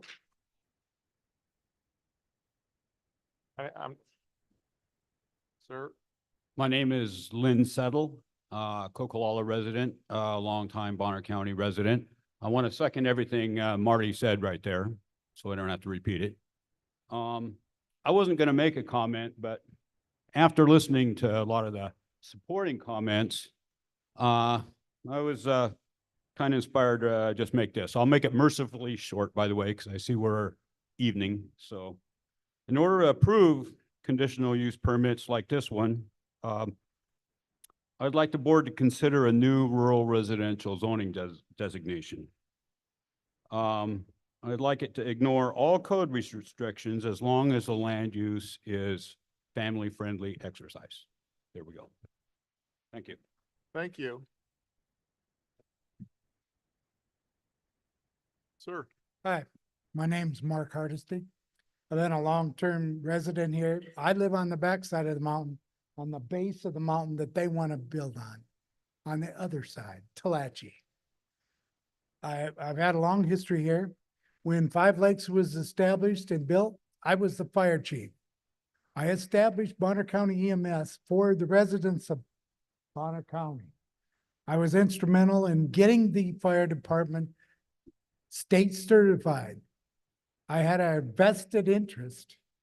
That Five Lakes Estate Road, I've had a tanker so buried on that road in the spring that it took 3 of our machines to get it out. It's not a usable access road. There was never a road up that hill. That's not an existing road. That's a mining trail. I own the Talachi mine access. All of those mines coming over the top of that mountain were from the Talachi and Bluebird mining companies. This area should never be developed into what it is. The fire danger, I'm concerned with the fire danger and the fire accesses and the runoffs and the erosion controls. You can't skip over that stuff. For the last 30 years, I've been building for the government. That's the first studies I have to do to build anything before I break ground for anything is erosion control and runoff studies. And you can't skip over that stuff because everybody's affected. This side of the mountain, the Shepherd Lake side of the mountain, the Mirror Lake side of the mountain, it's all involved with water that comes from that hillside. Do you think that every bicycle that goes up to the top of that hill is going to stay on those little trails? No, they wander all through the mountains in every aspect. The Talachi watershed is right below this blue square on my side of the mountain. There's 24 homes that depend on the water. I have an agreement with the fire or the Forest Service that they will never touch that area in our watershed. Is the bicycle park going to affect that? I test the water every month, once a month, the water's tested and it's 100% pure with no impurities. If this thing gets developed and there, all of a sudden there's impurities and crap in our water, we're gonna come looking for you folks to rectify it. This is not a little concern. This is a big site on a little mountain that affects a lot of people. And I thank you for the time. Thank you. Sir. Hello, my name is James Robertson, and I have 3 minutes from my neighbor, Bill Campbell, if I need it. First, Commissioners, I applaud you. Thank you for putting this together and having the patience to listen to everyone from both sides. I'd just like to say I'm not against mountain bikes or cycling. I have done downhill mountain biking. It's a lot of fun, and after sitting through this, I kind of want to go do it again. Nothing against the callbacks. I've met them. Very nice people. Some of my neighbors are on the supporting side, and I'm against this conditional use permit. Perhaps in the limited format that with the conditions that were originally approved, it could fit into the neighborhood with limited numbers of days of operation, lowering the impact. But as we've seen and heard from everyone here today, there's great concern on this becoming a larger commercial type operation, which doesn't fit the definition of recreational facility. I'd like to point out a few inaccuracies that were presented today by Mayor Grimm. He talked about the roads on the state land, which is to the east of the bike park and Five Lakes Estates. There are 2 roads on that state land. One comes up from Mirror Lake. Yes, that has public access. The one he mentioned that is within 275 feet of Five Lakes Estates does not have public access. There's a gate on that road, and the state of Idaho has the key to that gate, and that road is used to monitor the abandoned Hope mine. So that's not a public access road. And also, there's been a lot of talk on the trails. There's lots of trails. I don't know if everyone knows just how many hundreds or thousands of miles of trails there are in Bonner County for riding your bicycle, for riding your horse, for hiking, and all that. I've spent a lifetime exploring just this area between Butler Mountain, Blacktail, and Talachi, Maiden Rock, and I haven't seen it all. And those trails go all the way down to Farragut to Bayview, all the way up back the other side to Hope. There's no shortage of trails. So why do we need a bike park to ride on trails? Yes, trails are good if they are public access trails and not a sort of a downhill operation that is a commercial operation paid for use. I also like to point out the land that my family owns is immediately to the west of the blue square there. It's been in the family since 1911. We've been good custodians of the timber and the wilderness and the wildlife during 100 years and 1 decade. That operation will have an impact, particularly the location of the 1 acre parking lot and the 1 acre campsite. There'll be 2 acres of increased activity right on the property line. Now, understand that was moved over to mitigate that issue, but I'd point out, there's no place you can move that over on the north section of that property and not just be mitigating onto someone else's property. Because there's neighbors all along that north end of the property. So no matter where you put that parking lot and that campsite, it's going to be right up against someone else. Currently, it sounds like it's planned to be right up against our property. Finally, I'd like to point out the wildlife and the hunting. Not much has been mentioned about that, but there is a lot of wildlife in the area. There's the bird sanctuary on the north side of Dufert Road. Idaho and Fish and Game didn't have a comment, so I guess I will comment for the wildlife. This will have an impact. I'm already seeing, I saw an elk down on my property. I've never seen an elk down that low. They're already being driven out from their habitats.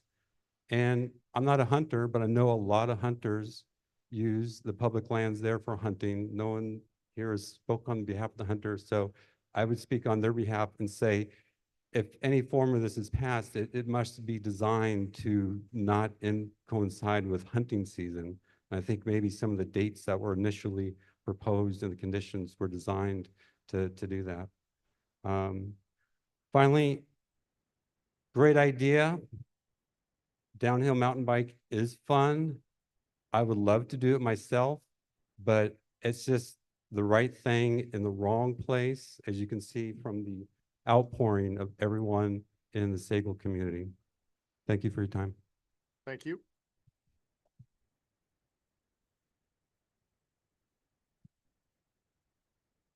My name is Leanne Brenner, and our property actually sits, his property, Jen's, between ours and a bike park. We nightly hear and daily hear them doing their construction. So if we can hear that, we'll hear the bike park all the time too. I would like to also apologize to the woman whose kids were shot at. I am so sorry for the rest of us who had nothing to do with it. I am so sorry that happened. That no way should have ever happened. So sorry about that. And then also to repeat what Jim said about the wildlife. All the coyotes and cougars have been pushed off that mountain. Well, I have to keep my dogs inside now because they're now on our property. Their dens, we found 3 of them on our 5 acres already. So please, that wildlife are too affected. And then they're looking for water as well. So thank you. Thank you. Hi there, my name is Mary Fraser. I live with my mom who is knocking on the door of triple digits in terms of her age. She is, along with the Millers, an original resident of Five Lakes Estates. She and her husband built their home there on a parcel in 1993. And as mentioned earlier by my brother, she also owns a vacant parcel on the upper part of Five Lakes that has the easement road, which has been named Jump Line Landing by the new owners. But actually it is an easement, and that easement goes from Five Lakes Road up to the 170-acre bike ranch property. So that easement runs on a diagonal through her property. So that's just some context there. I took some notes during the hearing, and in today's introduction, for comparative purposes, Caliber Disc Golf Course was used as a recreation area that was met with initial objection, according to the gentleman who spoke at the beginning of the hearing. And I contend that the Selly Valley Disc Golf Recreation Project and the Panhandle Bike Ranch are an apples to oranges comparison. Caliber Disc Golf is located on level land off Shepherd's Lane, which is off Culver and Culver Road. It's the main Selly Valley arterial road. And Shepherd's Lane is located in a sparsely populated agricultural neighborhood just south of Highway 95, north of Culver and Culver, and it's east of a large active gravel pit. As for the Hickey Farms comparison, Hickey Farms is situated a short distance off Highway 200, also in a mainly agricultural neighborhood on flat level land, and access isn't through a long established subdivision arrayed on a circular unimproved road. As it relates to county officials here, I wonder how many have actually visited the Five Lakes subdivision and traveled via Jump Line Landing to the subject property here for the Panhandle Bike Ranch. You'll note that Five Lakes is an established subdivision and it's arrayed along a 1+ mile circular road with a speed limit of 15 miles per hour that's been imposed by Five Lakes residents. Again, like in the first hearing, Mr. Grimm, the mayor, cites how many homes could be permitted on 170 acres with the rural 10 zoning. The mayor's suggestion that 4 dwellings, a primary residence, an ADU, and 2 RV/tiny home, homes could be on that land, is in my humble opinion farcical. The land hasn't been developed for residential purposes because the land doesn't lend itself to that purpose. It's got a 30-degree slope and has approximately 1,500 feet of elevation gain. And there's no way that anyone with any sense would attempt a residential development. Anybody? Someone's already. Thank you. The amount of traffic resulting from the presence of the Panhandle Bike Ranch will dramatically and detrimentally alter life as area residents know it. Other than our Five Lakes neighbors, on average, we see, and I've lived there for 13 years with my mom, maybe 2 to 4 non-resident vehicles drive by our house per day. And it's mainly like a delivery truck and maybe a tradesperson. The fact that PBR is planning a 173-car parking lot is, in my opinion, beyond belief. With topography that has a 30-degree slope, the mountainside is going to be modified to a radical extent. The fact that even 65 daily visitors, let alone 150 people per day, the 150 people per day they're requesting, could be accommodated is going to cause intense impact along our 15-mile-per-hour dirt road. The intense amount of traffic on our circular road will forever alter the nature of our quality of life. No more little kids and old people walking the road to the mailbox or people riding their horses. We'll be contending with heavy traffic for the bike park from people who don't have a vested interest in maintaining the quiet, safe atmosphere that contributes to our quality of life. The presenter from the county said in his introduction, and I'm paraphrasing, that the sport of mountain biking is a quiet, relatively non-invasive activity. And I believe that bikes are mostly quiet. But the vehicles transporting the bikes through our neighborhood are not. And the people riding the bikes in the bike park are there to have fun. So they're not going to be quiet while experiencing the thrill of an exhilarating downhill experience. And the high-powered, low-geared shuttle trucks transporting riders to the top of the Panhandle Bike Ranch will certainly not be quiet. These trucks will be operating throughout the day, May through October, going up and down the mountain, making noise, stirring up dust, and lots of dust. As Mr. Callback said today, the primary business is the shuttle service. Also, with the lack of dedicated restrooms and no well and septic service, I wanted to reinforce another noise and overall neighborhood nuisance that accompanies PBR's presence in our neighborhood. And that's the regular transport of portable toilets by sizable trucks down the steep jump line landing easement, then traveling through our neighborhood on our 15-mile-per-hour circular pothole-filled dirt road, rattling around in the back of the truck. This will be a noisy, terrible, and routine nuisance. And on the subject of well and septic and how thoroughly these issues have been, I wonder how thoroughly these issues have been explored. Those issues were likely investigated by anyone who ever contemplated residential development on the very steep parcels on the land now owned by Gravity Sports. Why isn't there housing up there? With the Five Lakes slope at 30% or 30 degrees, you'll also note that water is not plentiful in our neighborhood. Ms. Frazier, you need to wrap up your comments. Okay. A survey of wells in the area Thank you. to find out I would implore you to survey wells in the area just to find out how deep they are and what the low productivity of those wells are. In summary, the subject of the PBR being compatible with the neighborhood and the greater East Sagal community area, I, along with so many others here today, question how the county can allow one commercial recreation entity who purchased a property with rural 10 zoning classification to dramatically and forever alter the enjoyment and quality of life for hundreds of residents who also happen to be property owners. Thank you. Thank you.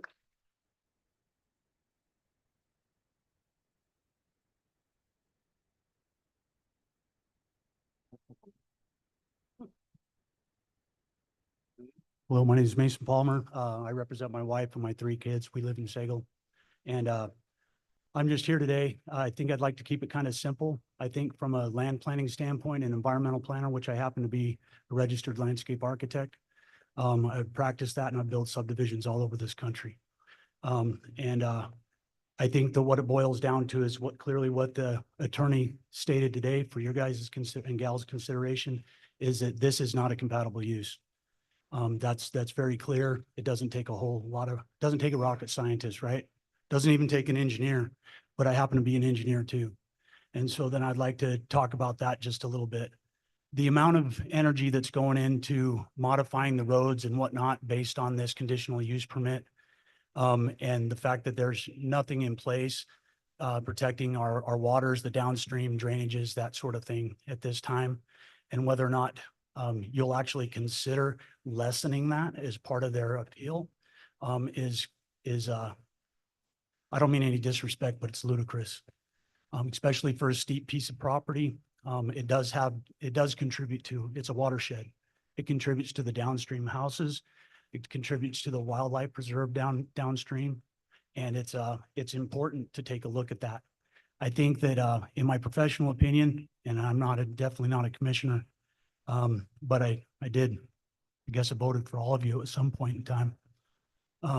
But for me, I really can't believe that we've let this get so far out ahead of what is literally just an issue of whether or not it's compatible use.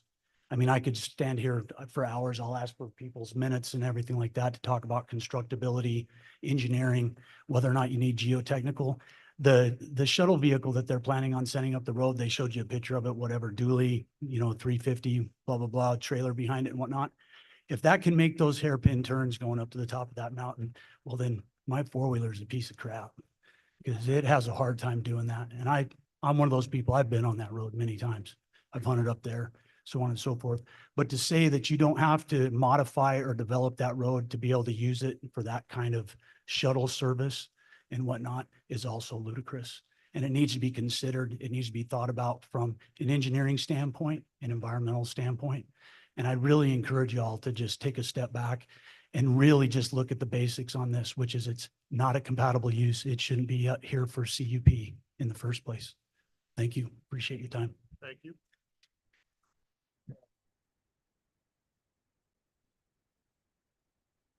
Good afternoon. My name is Joe Pacharka. I live up there on Dufert, about a mile away from that. I look at that hillside. We moved up here about 3 years ago and we buy cheap. We're heavily invested right there on Dufert. And we come from a place now, this is I guess I'm almost the last in line. So I want to be respectful that I am here to challenge you commissioners to this.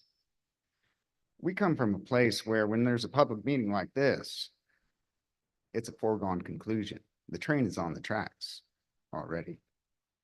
And I don't know what's happening right now, but this has become a monster, okay? From what I've heard when I walked in, from what I've heard in April.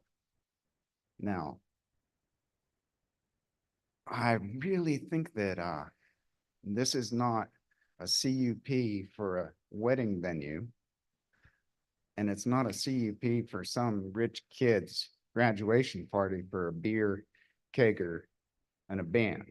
This is a continual kegger and band playing throughout the summertime with an enormous amount of traffic. That's the reality of it. It has grown exponentially over the past couple months, hasn't it?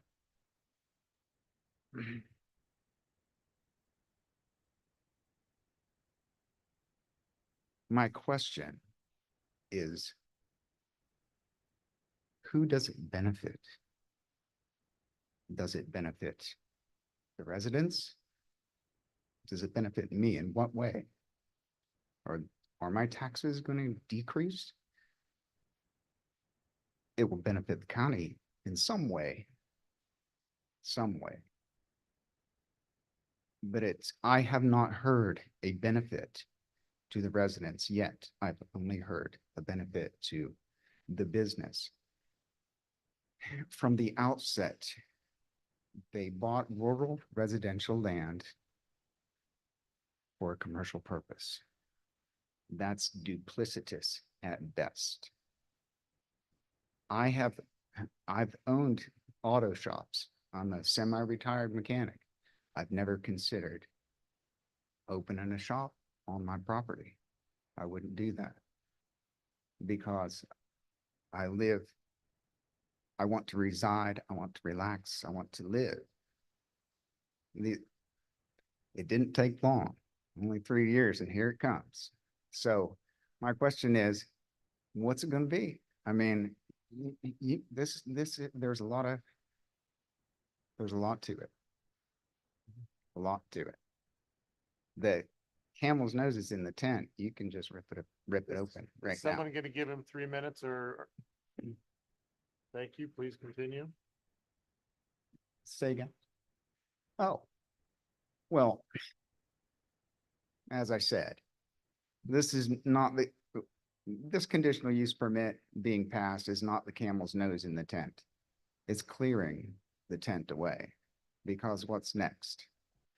The liquor license every weekend, right? The live music every weekend in this site. But what ramifications are down the road? And I mean, on that road. I mean, well, we could have a bed and breakfast, couldn't we? I mean, let your imagination run with it. I mean, and because you're setting a precedent here, it's going to be a very dangerous precedent. Okay, that's pretty much all I'm saying. This is never got up here, but thank you for my time. That's all I had to say. Thank you.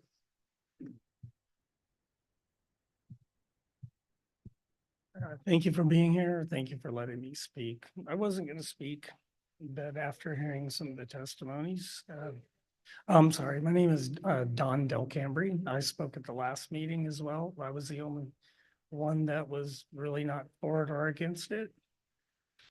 I'd like to say I live about 700 feet from it. This is going to affect me and my family. And I have learned in my life that to be a good neighbor, you need to communicate with your neighbors. I do things by handshake. I live on the 5 acres or the 20 acres that was broken up by Jim Roberts. And whenever I do anything on my property, I consult all of my neighbors and I do things that benefit my neighbors. And I don't see this as a benefit to this area. And I really feel sorry for the people that have that are driving through this residential neighborhood that are going to turn this into a commercial project. I am against that. I think this is going to end up being a big safety issue. And I feel that since, I previously lived next to a small family business, I went to these meetings and they made a lot of claims. And in 20 years, I saw every one of them broken. I saw the parties, I saw the night, and it just grew. It's a foot in the door. When I was here last time, I stated to the council that, well, they're already saying they're breaking ground on it. So you guys are going to approve it no matter what we do. So I thought it was a big show. And then I hear 60% are for it and 40% are against it. I don't believe that at all. It doesn't represent what was there at the last meeting. It doesn't represent what's here at this meeting and the comments that are being made. I live across the street from a wildlife sanctuary, and I can just picture the cars on the road now. Where are they going to park? They're going around the corner through this little neighborhood, back and forth, back and forth, back and forth. When I bought here 3 years ago, I never would have believed, if I'd have known that, I wouldn't have bought here. I have kids in the military for this state. And this is this is not going to benefit my family. My family can't afford it. So I think bikes and stuff are cool. And I was a school teacher for almost 10 years in the public schools here. I think it's the wrong place for it, and I'd appreciate if you'd consider that, because this is my house, this is my life, this is my family here. And this is how it starts. Thank you for your time. Thank you. I want to do a time check here. It's 5:40. This is scheduled till 7. Are we going to agree to go beyond the 7 PM to have discussion? Because we've got rebuttals for 2 appeals. I won't be talking that long. Well, I'm prepared to address it when we come to that, but we're gonna wait and see for myself. Ma'am, please Hi. continue. Ellen Maddox, Lignite Road. There's an old saying, it's a great idea, but not in my neighborhood. I think it's probably talks about strip clubs or something or whatever. But I don't think anybody for the pros side lives in Five Lake Estates, so it won't affect them. There's some kids that are so young, I don't even think they're property owners, but they spoke. Probably they got the day off with pay. I don't know. But what comes to mind is something I saw, minimum adverse effect in one of the statutes or codes. And when you put in some vague description like that, it can be taken 2 different ways, kind of like logging. We spent probably the last 6 years, 4 years ago, working on a comprehensive plan, which I attended so many meetings in this county. It did not make that property commercial. Out of all the stuff we changed in the area, 95 mostly stuck to commercial. So there had to be a reason all this time was spent on the comprehensive plan. And when you do a conditional use permit, things are going to come up. I've just heard 2 new things since I've been here. 2 downhill races, 4. Now we're going to rent it to private people as well. So that might turn into 40 downhill races? We don't know. I doubt an acre of land is going to be a good campsite format. An acre. So if you approve an acre, then do you go back on the conditional use permit and say, like, let's make it 4 acres? It just, there's so much to this that I can't wrap my head around how these numbers and figures work. And I'm sure my time's up, and thank you for paving East Dufert. No, we can give more time, ma'am. Thank you. Hello, my name is Sean McCullum, and I'm a resident of Sagal, and I live on South Sagal Road, right in line with the property line where the bike park's going to be going or possibly going. People earlier spoke about the public comments and not knowing what came from where, that kind of a thing, or stats. It just had a total. Also about the emailed comments or the US Postal Service delivered ones.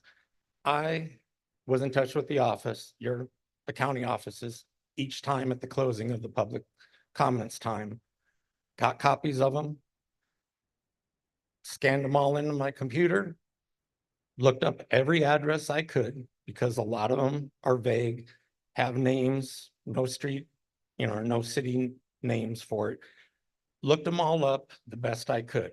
Ended up with 16 comments this last time that I had no idea of where they came from, what city they were located out of.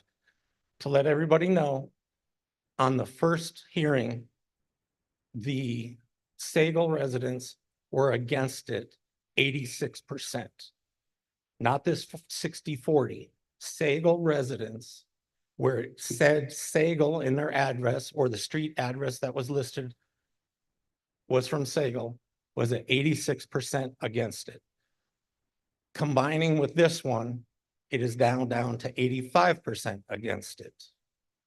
There was, like I said, there was 16 that I could not find an address for. Overall, all states involved. The first time, I think there was 4 states other than here. The second time, I think it was 16 or 18 states. I just remember scrolling down, quickly counting it the other night, because I was up till 3 in the morning looking up addresses for every comment. overall, my totals show 2 more votes for it overall throughout all the states. So it was actually, my totals came up to 1,202, I believe. It was 600 for it, or 602 for it, and 600 against it. I just wanted to give some stats that I took the time to find and look up. But to know that Sagal overall said no. Thank you. Thank you. Madam People. We are not, this is a hearing. There are rules, they're published. Some of those rules are that we do not have applause one way or the other because it wears on the judges, which is actually us. Do we have people online? Online humans, please just state your name for the record and there will be a timer and it is in opposition. So go ahead. Whoever Miss Jenna lets into the room first. Okay.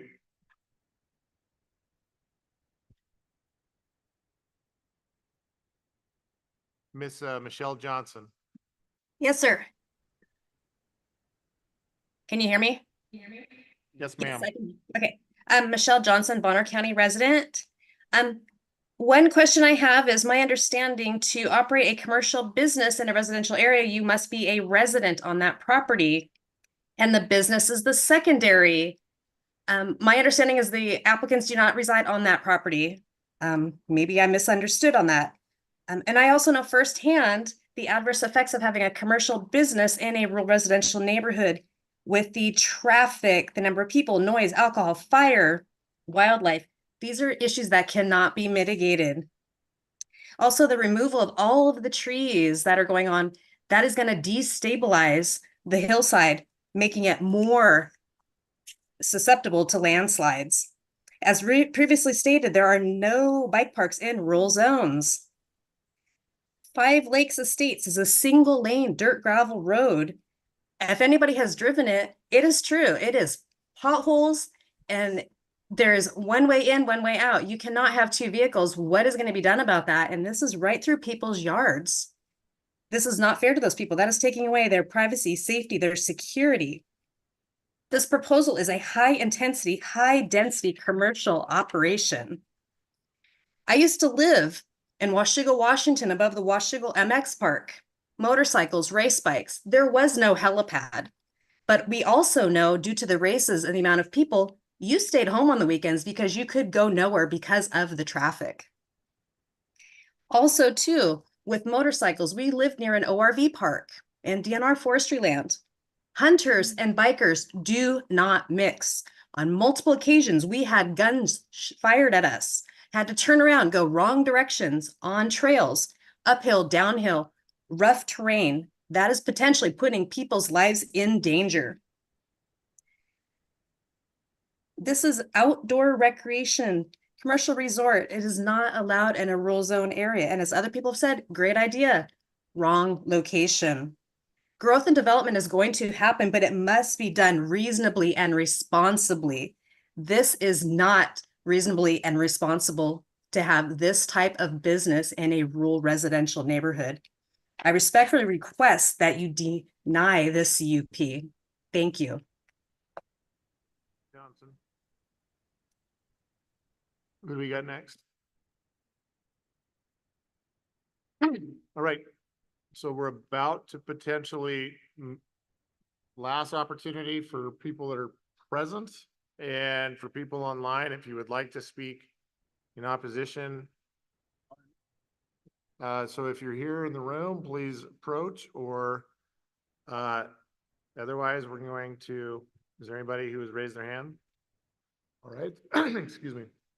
We've been sitting here for 2 hours and 46 minutes. We are now going to take a 5-minute recess. What? I need the plugs.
ladies and gentlemen, it's 5:54. BOCC, if we can come back so we can continue this hearing, that would be appreciated.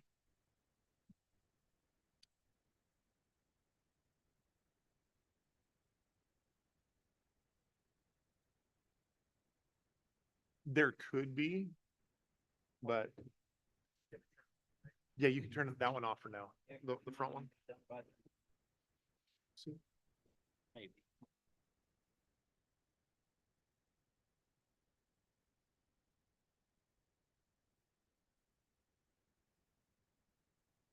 Let me know when you're ready. All right, it's 5:55 and we are coming out of recess to continue with the CUP 0002-24 appeal. And we are now going to move into the applicant rebuttal phase of our public hearing. And just as a reminder, this is kind of a unique, actually, it's not kind of, this is a completely unique file in that we are simultaneously addressing two appeals. So there's two appellants, that is both the applicant as well as the other party, which will be represented by Mr. Jeremy Grimm on one hand, or the attorney, and then Mr. Semenko, or the representative for the Five Lakes group. So I'm gonna still put this forward because on one side you have a Whiskey Rock, you have an attorney, and then you have the applicant. So that's three people to speak, and then you have Norm Semenko. I want us to agree to go beyond the 7 now or not, because we need to do a good job deliberating, and fracturing when we listen to their statements, I don't think is in the best interest of the way we make decisions on this file. Because we would be coming back to make a decision if people don't decide to go the hour. And, sorry, what? Okay. I don't want anybody to forfeit. This is not, I'm not wanting to forfeit. I want to do a very good job on this for both sides. That's what my issue is. I don't want to sacrifice any time. And I don't want people to say they want to leave as we go more in, if we go over 7. Okay, all right. What did it take to get it done today? that's where I'm at. We got BOE from here. Okay, Panhandle Bike Ranch.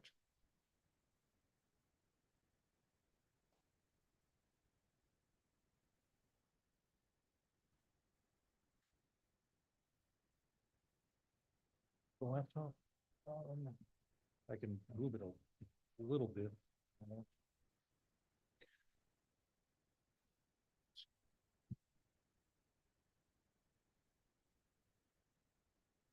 There we go. Thank you. I'll keep my comments brief. The first point that I want to address is the proper use classification, or how this application should be processed. There's been discussions about commercial resort and also a recreational facility. What I'll say on that is, when we're looking at the Bonner County Code, what we need to do is look at the ordinance and construe the ordinances all together so that no portion of that ordinance is rendered superfluous. Avoid harsh results as well as absurd results when we're interpreting. And then what I'll also say is that the court will apply a strong presumption in favor of the interpretation that this council uses when it interprets its own ordinances. So what we do is we look at the language of recreational facility, and there's been discussion of low intensity, et cetera. But that has already been set out as to what constitutes this low intensity, because the definition of the recreational facility already includes horseback riding and, importantly, snowmobiling. So what we're doing is we're looking at this bike ranch. Does it fit the classifications similar to the descriptions that this county has already written into its code? And the answer to that question is yes, because the bike ranch is, I would argue, analogous to single track horseback riding. And I would say it's less intense, and we've already heard this today, comparing it to snowmobiling. And so I think a court looking at this would say, I think this fits, this downhill bike ranch fits within how this application has been processed. The other component that I touched on earlier is that under the code, what we want is we want the county to comply with its code. As I mentioned earlier, the code gives the planning director the discretion, if there is a question, whether what use or how this application should proceed. And it has proceeded as a recreational facility. So I want to stick with the procedure that's laid out in the code, and I think that's defensible. Now, I want to touch on some of the other arguments that were raised as it relates to subsection 8 and subsection 17 of Bonner County Code 12-333, primarily the fire suppression. Some good arguments.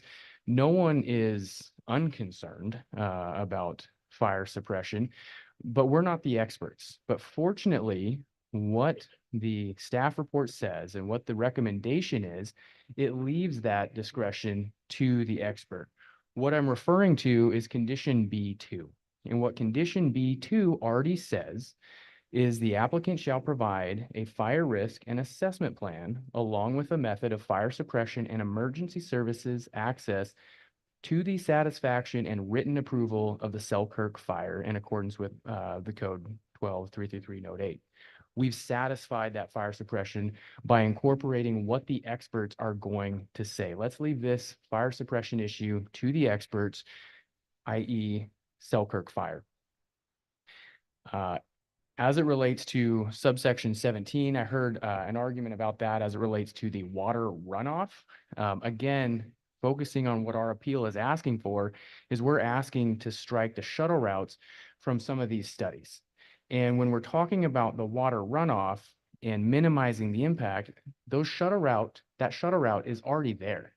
We're not increasing the impervious surface with the existing shuttle route, so there's not going to be an increase in water. And with that, what I'll say is that's why we're not opposed to studies for some of the other conditions, for some of the new development. What we're talking about for our appeal is just strike the shuttle routes because those are already existing. That's in place. Those geographic formations are already set. We're not altering those. And then I've heard a lot today, and we're not unsympathetic, and my clients want to be good neighbors. But what I don't want to lose focus on is the standard for really how this is going to be analyzed, which is going back to Idaho code, not to bore everyone here, but 67-6535 sub 3, which requires a showing of actual harm. Not it could, not it's possible, but there's got to be a showing of actual harm. And that's up to the fact finders here today to determine whether that standard was met. I'd submit that it's not. Arguing about what could or possibly or hypothetical is not a showing of actual harm. And what I'll do is I'll leave you with this. There's been a lot of discussion today about, well, this is zoned R10, or they knew better, or they should have, or the short answer is we have the Bonner County Code. It allows for conditional use permits. We promote private use of property, and the Bonner County Code allows for a conditional use permit for this purpose. We are asking and going through the procedure laid out in the Bonner County Code to use the property for a permitted use. Yes, it requires a conditional use permit, but it is a permitted use. And that's why we're going through this process. And so with that, I'll turn it over to Mr. Grimm to deliver any additional remarks.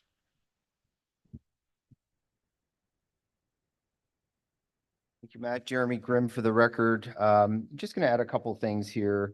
The first is you heard a lot of what I'd call cherry picking about the actual determination of what this use is. Some called it a commercial resort. I would just point out and leave with you that Schweitzer, I think we would all agree, is a commercial resort with sometimes 8,000 users a day. That is a 45,000% increase over what is being requested here. So when you look at Schweitzer, a commercial resort, 8,000 cars a day, and what we're requesting here, a rather significant magnitude of order larger. It is small scale. We're talking about seasonal operation. I really want to remind the neighbors and the board that this is a few months a year. The remainder of the year, this property sits almost as a nature preserve. And finally, touching on the fire concerns, although it was mentioned that, of course, we'll submit a plan to Selkirk Fire. No one has a vested interest in, maintaining fire control more arguably than Mr. Callback here. He's got hundreds of thousands of dollars worth of valuable timber on this property. And as he mentioned, these trails actually create a natural fire break for those. So with that, I know you've heard a lot today. We do appreciate your time and comments and thoughts. At the end of the day, it is up to this board to determine whether it's in accord with the general and specific objectives of the comp plan and whether it creates a hazard or will be dangerous to persons or adjacent properties, which I believe we've shown it will not. With that, we do appreciate your time and good luck. Thank you. Is that it for the initial response from the Panhandle Bike Ranch? Okay, at this time, we will turn it over to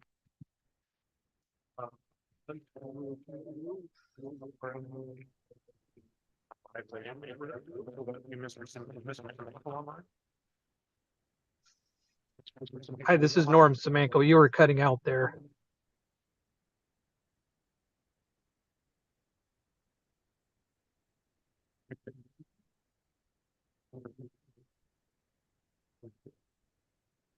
Are you able to hear me? Thumbs up. Okay, thank you. I apologize. I couldn't hear you. So Norm Semenko on behalf of the Five Lake appellants. Just a few comments in rebuttal. First, with regard to the public comment that was provided in support of the bike park, legacy was mentioned. There is only, as we demonstrated, one home impacted. That's not a good comparison. And it's in the backcountry area. It's not in a residential area. It doesn't have the kind of zoning that we've got here with rural residential. Secondly, there was some discussion about the low impacts of the proposed use.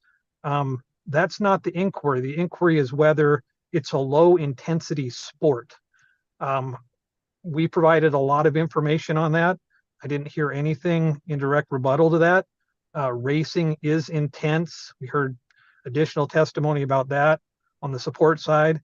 And the fact that injuries are expected to and do result, according to the studies we've cited, is intense. So I don't think there can be any doubt on the record before you that this is an intense sport. It is not a low intensity sport. And there was nothing in rebuttal on that other than beliefs and feelings. We also heard during support of the bike park that bike races are well attended. That goes toward it not being small scale, along with the picture we showed of the bike race in the Boise area. The fact that sparks can cause fires, and we all know that can happen, wasn't about whether the use should be allowed or not. That was about whether there's water available, demonstrated to be available to put out fires. And the fact that this is not speculative that there could be fires. And really there is no public testimony with regard to water required for firefighting other than assumptions that the landowner will provide that. There has been no demonstration that there will be adequate, number one, what the adequate water supplies would be, and secondly, that those water supplies are in fact going to be provided. A condition that says that will happen later and that the fire department will look at that, fire district will look at that, is not a replacement for the requirement that's in your code in 12-333 footnote 8 that it must be demonstrated as part of getting the permit granted. It's not something that can just be punted till later. With regard to what you just heard, just a few comments. First, I agree that you need to consider all of the applicable code sections. That was my point earlier. All the code sections have not been looked at and evaluated The definition of commercial resort has not been evaluated. It's clear that it applies. There is a strong presumption that the county does the right thing. However, that doesn't overcome the plain language of the code, which the courts have free review of. And here, the code section for commercial resort definition clearly applies.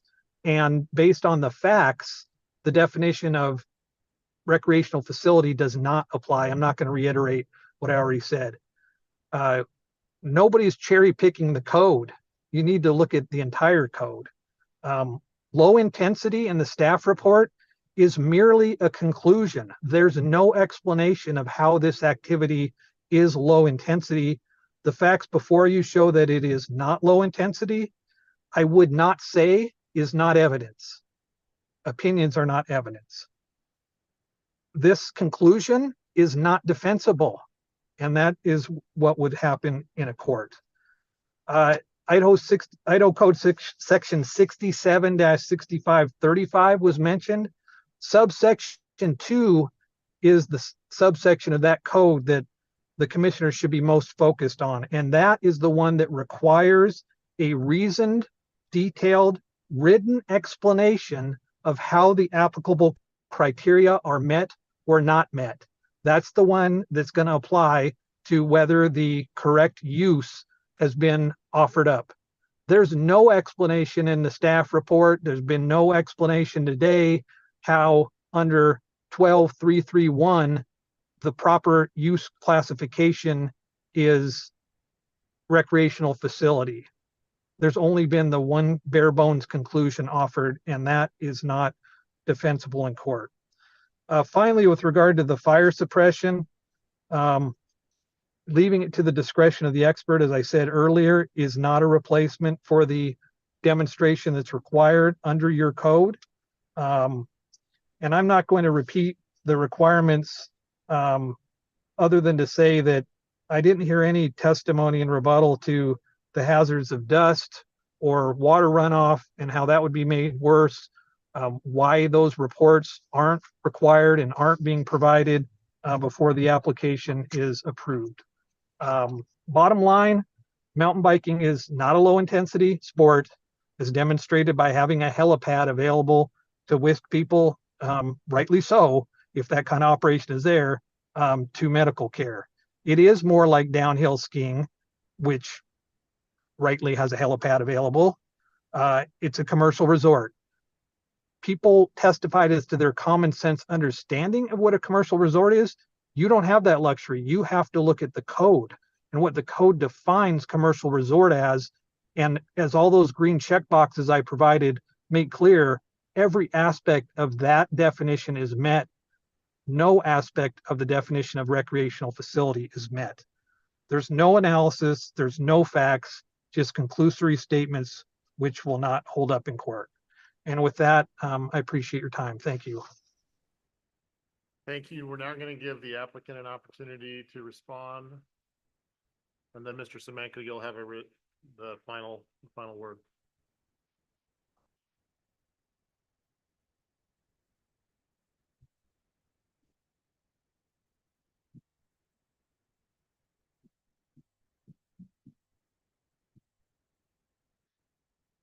Matthew Niemela for the applicants. I do appreciate Mr. Semenko's arguments, and I want to focus the attention on the statutory interpretation that's at hand. I respectfully disagree with Mr. Semenko's argument as to how he's defining low intensity sport. What I'm arguing and what we're saying is the definition of low intensity sports is defined by the remainder of the section, which defines recreational facility. Low intensity sports is defined by example. We're not saying, and I don't think this board needs to get into, well, are we talking about it's no longer low intensity because the bikes are now going more than 5 miles an hour or less than 5 miles? No, as a matter of statutory interpretation, the code says we can have a recreational facility for low intensity sports. It goes on as a matter of statutory interpretation of providing examples that we believe downhill biking fits with. Again, reference to snowmobile. There was a discussion as it relates to issuing or having to comply with fire restrictions or fire approval prior to issuing the permit. The condition B2 that I mentioned was a condition that has to be met. Selkirk has to sign off on our fire plan before the permit will be issued. That issue has already been addressed. Going back to the issue of statutory interpretation, should this matter find its way in front of a district court judge, again, as a matter of interpretation, I think the court will yield to the interpretation of recreational facility adopted by the county and the county's interpretation of its own ordinances, which again brings me back to the proper procedure, which is the planning director has determined that this should be processed as a recreational facility. That is, it's defensible. As to council's comments regarding making findings, we largely agree with that. We want a strong record. What I'll submit is that Mr. Grimm opened this hearing with additional findings that he proposed, but otherwise no objection. We do want a strong record, something that is clear as to how the board made their determination. And then there's this discussion about this helipad, talking about, well, maybe that the existence of a helipad, maybe the existence of being proactive, maybe, should be held against the applicant. What I'll say to that is planning for a contingency or having some sort of plan in place, I think would be improper to hold against the applicant. The fact that they have said, if there is an issue, we have a helipad there, I think is just sound practice. I don't think because we have the existence of life flight that all of a sudden everything, wherever you may be within the realm of life flight, suddenly becomes a high intensity sport. So I would encourage the board to not hold that against the applicant. Jeremy Grimm for the record. And just adding on, there was some comment and concern about dust hazards, and the applicant would be friendly to an added condition to mitigate that with mag chloride as directed in a condition annually or such on that Five Lakes Road. Just wanted to let you know that the applicant is looking for a solution here to any concerns. Thank you. Mr. Semenko? Yes, thank you. Just very briefly, and I really appreciate all your time, the time of the applicant and their representatives and everyone that showed up today. So just a few points in response to what I just heard. Number one, with regard to the definition of recreational facility, the definition is the definition. And we've gone over that ad nauseum. Illustrative examples are just that. They are not definitions. And more to the point, downhill skiing is not on that list. So this type of activity, this kind of highly intense sport, the downhill mountain biking, we went through the statistics. None of those were rebutted. None of those were rebutted. Condition B2 doesn't demonstrate adequate water will be provided. That's the whole point. There has to be, what kind of water is required? All we heard is 1 gallon in a bucket. What kind of water is required to put out fires for this kind of use? That hasn't been demonstrated, and the ability to provide that water hasn't been demonstrated. There are no wells on the property. There is no water available to fight fires. That doesn't meet the criteria in 333 footnote 8. The district court in the RV park matter vacated and remanded this board's decision for a failure to explain how the use was properly characterized. It's exactly the same thing we're talking about here. There is no explainable reason why this is low intensity. It's not on the record. It's not in the staff report. It is just in the application, and it's how the applicant wants this use to be cast so that it qualifies under the commercial use table, because they know outdoor recreation doesn't qualify and they know that commercial resort doesn't qualify. There's no explanation of how those definitions aren't met.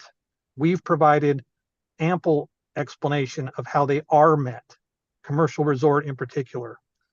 We're not asking the helipad to be held against the applicant. We are stating that it is demonstrative of the fact that the sport is not low intensity and therefore doesn't qualify under the definition of recreational facility. So with all of that, we ask that the 5 Lake appeal be granted and that the conditional use permit be denied. Thank you. Thank you, Mr. Gabel. I'm looking at you to make sure that I'm providing deference to the unique situation. Would you like me to give, or the board to provide a final opportunity to both parties?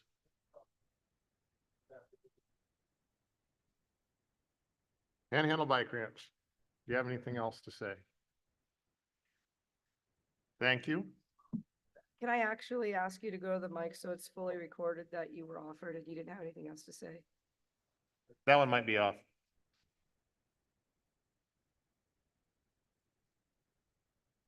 Thank you for the opportunity. I think this has been briefed ad nauseum. We do appreciate everyone being here today, and I do appreciate council's comments on both sides, mostly Mr. Semenko. Thank you, sir. Mr. Semenko, final words. No, thank you. We would love the hearing to be over. Thank you. All right, we will now, actually, now I'm going to turn to council. Mr. Rodriguez, was there anything introduced that was new that requires us to reopen the public hearing from any of the rebuttals from either of the appellants? Thank you, Mr. Rodriguez. We will now close the public hearing and begin deliberation amongst the board. Does the board have questions for staff? No, Not at this time. I have comments, but no questions. Proceed with your comments then. Well, I'd like to ask the director, Jake, could I get you to come up to the microphone up there so I can ask my question so you'll be recorded on the record, please? So Director Gabel, from the information that was presented before us today, it appears that Bonner County Revised Code provides you as the Director of Planning the capacity and ability to determine what this use was. So for the record, could you describe to the board why you chose this particular use?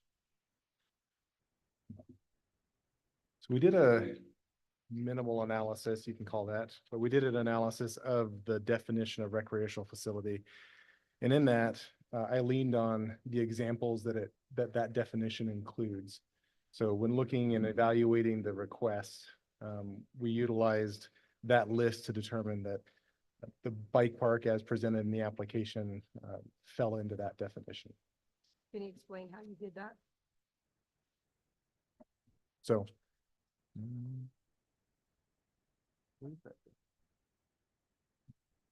the one page you took from me, hang on a second. So when you look at that definition, it includes a specific list that states rafting, canoeing, tent camping, swimming, cross country, hiking, hunting and fishing, horseback riding, and snowmobiling. When you look at the intensity of those uses on the land itself,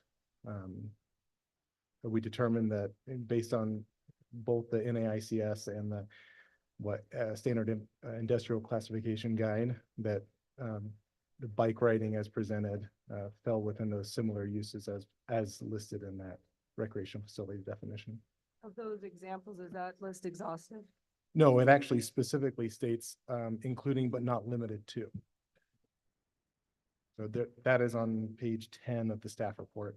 So it's a quote directly out of BCRC 12-818 definitions recreational facility. So it says activities may include but not limited to recreational uses such as, and then the list I provided. Does downhill mountain bike riding sound similar to downhill skiing? I think it's similar to the intensity that is provided in that list, Please explain. specifically snowmobiling. You look at the land area in which snowmobiling takes, and the intensity on the land of cutting trails. It's the similar analysis that we did with the disc golf courses that Tyson presented in his presentation. So where you're cutting trails through, you're accessing, yeah. How does gravity obstacle and condition play for snowmobiling versus downhill mountain biking? In terms of extremity? I don't think we really did like leaned into the gravity. You're taking like jumps and whatnot. No, it's actually kind of the platform of downhill. So there's three types of uses with varying degrees of severity. And that's part of what these parties are arguing over is you've assigned it a statement that doesn't appear on one side to be in line with its intensity. And so for mountain biking, the applicant of this is already stated that they're going to have various levels, which includes beginner to expert. But once you hit that expert, there is principles that go into downhill mountain biking, and it is listed as an extreme sport. And so how does that match with what you read versus something like downhill skiing, when you also have to factor in for mountain biking? If you watch the video, you are looking at gravity, obstacles, and conditions to justify the decreased severity of intensity that you have assigned it to. We weren't looking at the intensity of the sport itself as much as the intensity on the land. So what effect does it have on the property? So if that makes sense. No, it doesn't, because they're building trails, so that the whole thing is intense on the land then. So because it's not, so in downhill, in snowmobiling, you've got the snow you're riding on it. They're building trails, which is inclusive for extreme mountain biking, which is the level that you're going to have things like jumps at different levels so that different people can compete.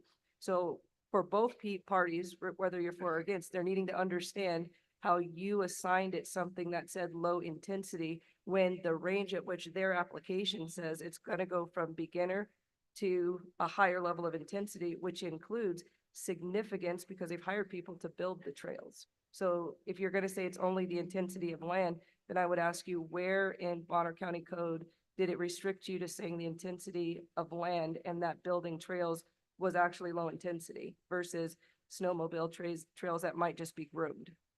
Right. The code doesn't give the detail in which to analyze this request that you're asking for.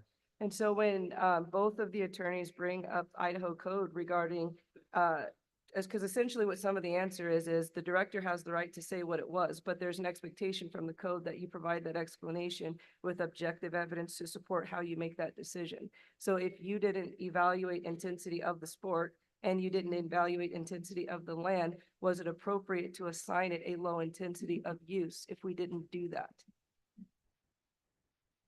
That's one analysis that could be made, yeah. Well, I'm asking you though. Well, Because I mean, that's because you're code- using well, your. The code says that it's at his discretion, and So, you're talking about something that falls I'm between not- horses and snowmobiles.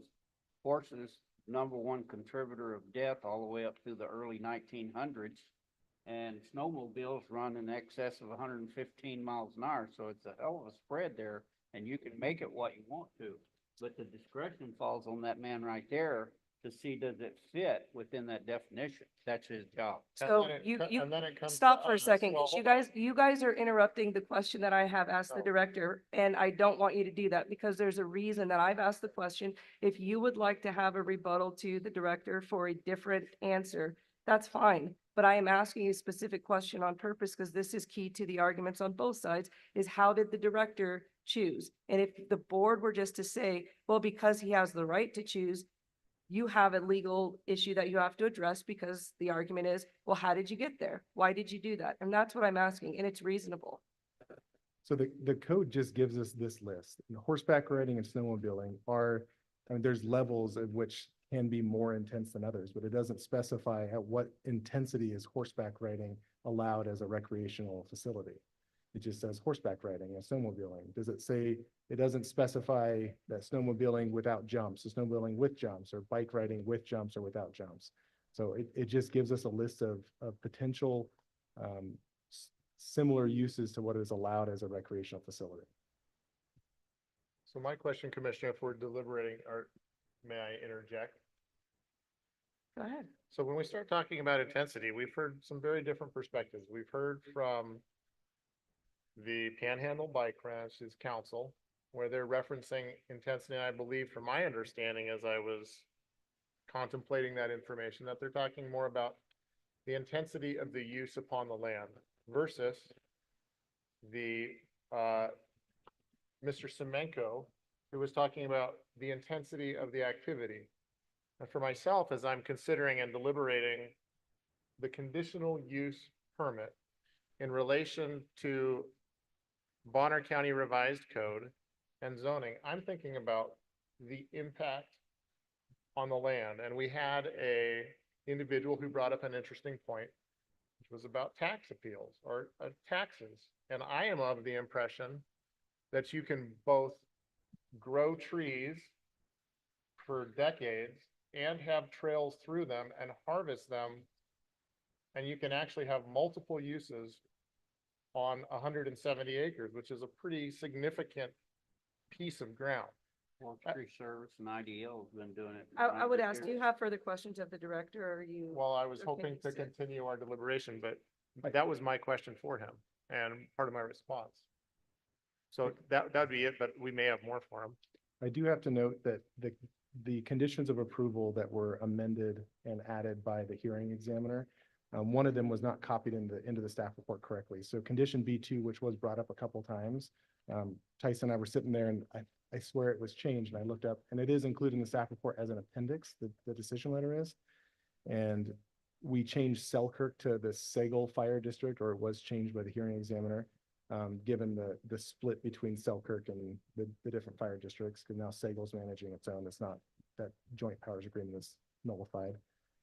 So it's written approval by Sagal Fire District and Idaho Department of Lands in accordance with BCRC 12-333 note 8.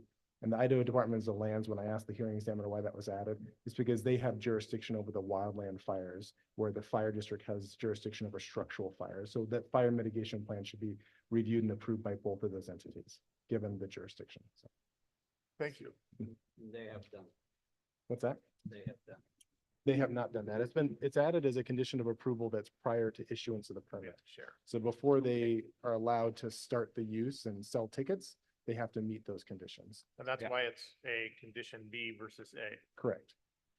Okay. Thank you, Director. Do we have any more questions for Director Gabel as he steps away? So to return back to the intensity deliberation, when I'm looking at intensity of land and we're talking about use on the land, and I remain of the impression that there can be multiple uses within the land, and if they're growing trees and they aren't cutting down trees, I see a difference between trails versus, say, a gravel pit or mining, which is brought up, which I would consider a gravel pit to be very high intensity land use. You've got crushers, you've got all sorts of noise. And that's something that goes on from the operating hours until they're done. Whereas low intensity, from my perspective, as I'm thinking about land use, and we were talking with BCRC, or rather it was presented to us, you have a difference between snowmobiling to horseback riding, which you're riding on certain trails. And for the most part, I don't think you're snowmobiling through trees because it becomes very expensive. If you try to take out an old growth cedar or Doug fir or any of those things with an expensive sled. So to me, when I think about the intensity conversation, I was thinking more about the impact upon the land versus the anaerobic or the impact upon the particular activity. You said you had some comments, Mr. Bradshaw? Are you prepared? No, I'll wait till you finish. Oh, well, that was what I had. That's my perspective in regards to this deliberation, in regards to intensity. I'm thinking more about the long-term impacts upon the land versus the short-term impact of the perspective, because that seems, from my perspective, to fall more in line with what we are called to do in the analysis in regards to land use application. The definition of recreational facility doesn't actually, that's not what it's asking you to do. When they're giving you low intensity sports, they're also, you have to continue to read. It says leisure time activities and other customary and usual recreational activities. And so the intensity of the event itself is part of what has happened here is planning has put together, and even the applicant actually has an issue with the way this is put together because they're asking to remove the conditions that were put in place in order to make it more feasible for the area. And so they're here to say we shouldn't be beholden to those additional restrictions. And I actually agree with that argument, because if a conditional use permit is correct, then why is it that the board would be saying there's additional conditions as it is stated in this particular report? I don't agree with saying, I don't see a statute or an ordinance that says the hearing examiner can tell their people they can't carry a gun on that property. I don't agree with something like that, but I also believe that what you're seeing is piecing together a conditional use permit to make it fit so that you're balancing the intensity. And the reason you can see it's balancing the intensity is because one of the things that the applicant is trying to change is the number of people that can be on the property to decrease the intensity to meet the requirement of the spirit of what that is. And so when you look at the difference of they're asking to increase that intensity, you can't then also argue that that's not what we're being asked. It's only about the land. Otherwise, the hearing examiner would not have decreased the number of people that could frequent it. They wouldn't have decreased the number of events, because if a conditional use permit was supposed to be given, they should have absolutely zero restrictions on who attends it, how it operates. But the conditions imply that we're forcing it in an area that it doesn't belong. And I can't change low intensity to mean what you just said, because the report from the hearing examiner disagrees with that on the face of it. They are trying to make it low intensity. When you look at mountain biking, it is an extreme sport with varying degrees of intensity. And it's not that it's not the appeal to emotion. It's a fantastic idea, and all of the reasons that they supported it is 100% true. The question is, do you get a conditional use permit to go from rural residential? This is a commercial activity operation. The table this has happened in other hearings where we just say we're using this table, but we don't tell you how we jumped to that table. When the director doesn't explain and you just say, I get to make that decision, that's when litigation comes between both parties, because then it's just a difference of opinion versus show me the objective evidence that said low intensity was for the land itself versus the activity that we're putting there. The other issue that I have is there's no explanation of residential use and how you get there. The design of the area doesn't, and Mr. Grimm talks about the number of housing. It wouldn't matter if they put 17, because that's what it's zoned for. So they would be using it for what it is zoned for. So my job isn't to say the merits of their venture. It's to say, what does the code say? And so even if all of Sagal said they shouldn't get to put 17, but that was in the code, they get their 17 because that's what it says. But it isn't for me to say, because they could have 17, you should just like this instead, because that's not the way it's written. That is the job of the commissioners then to go back and look and see, do we want to say we reserve the right to decide if we like it better than what it's currently zoned as? Someone brought up the point of they're not actually asking for a zone change, but effectively the conditional use permit is actually making a zone change without calling it a zone change. When I look at the table, I don't get to commercial use. You don't get there from what the definition is. It has nothing to do with anything other than it is a commercial activity in a rural residential area. And is that allowed per the way it's written? It isn't. It is. And it's not. That what we're doing in this case actually is we know it's so far above what we would use a conditional use permit for. You have a page of additional conditions that even they don't want to follow because they shouldn't have to follow it if the conditional use permit was very cut and dry, but it's not. Even up here, you guys said low intensity has to do with land, but that is in disagreement with what the actual report says. Their intensity was the people. That was what their intensity was. It was the activity. And so if you say that it's going to the land, I would say you're risking having to say, well, we didn't evaluate any of this that way, because the hearing examiner essentially defined low intensity by the additional conditions that were given there. And I don't want to go to court over we didn't define this well. This is, if we change that, what we're measuring, that's not what the report was written about. It was written about the number of people, the number of cars. It was written even about camping. It was about the increase in footprint. One of the things that, and I might need clarification for the person if they're still here that had the road. This is a private use road. You're pushing commercial on private. And one of the things our comp plan is supposed to not do is say for the benefit of one owner, everyone else has to absorb what that is. And so it isn't a property right to get a conditional use permit. If you want to guarantee that commercial activity, there is a zone for it. But once you move into rural residential, you are risking that it doesn't fit what that area is.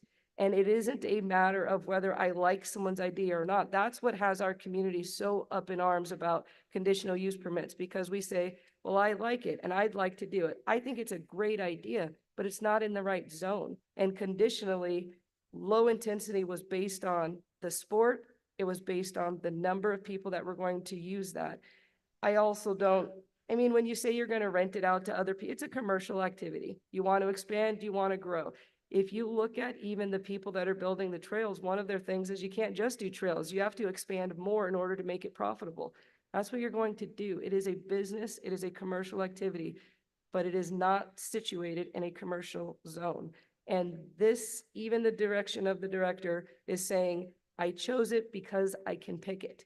But there is nothing objective that says how I can get to commercial use in rural residential 10. And keep with the definition of recreation and the definition of terms really does bite us as well, because commercial activity is a service that you're offering. They're offering a fantastic service. The other thing, it's a really good idea. And I think a lot of people would like the idea, but it's not for me to say because I like the idea, it goes there. When you look at the industry standard, there are 3 types of mountain biking with varying degrees of intensity, but it's considered an extreme sport. The idea of gravity, obstacle, and conditions matters because it does dictate the extremeness of it. That is a significant intensity of use of that's not a leisure activity. We have to just call it like it is and not try and pretend that it's not a walk in the park. It is a extreme sport for the person that wants it to be that. It is I want to get my kid involved in it. All of the statements about bringing family together, it's wonderful, but it's not what I can't make a decision on. A community has to accept this because it will bring families together, because the people that bought rural residential land. I don't see how we get there, and I have significant concerns with minimizing the use table, with also changing the definition of what light would be, especially given that the report itself clearly identifies it as the number of people, which they don't want to abide by. And if you look at when the applicant put forward their information, the conditions that the county gave, which were additional, don't allow them to be profitable for 30 years. And so the part of the request is to reduce the requirement so that they could hit that level. It's commercial in residential. That's hard for me to not, that's hard because everything they're doing, we need in our community. It's just not the right piece of land per the zoning. And I also can't see how they would achieve a zone change in that area. I don't think they would get a zone change, which is why it's coming through as a conditional use permit. So that's where I'm stuck. So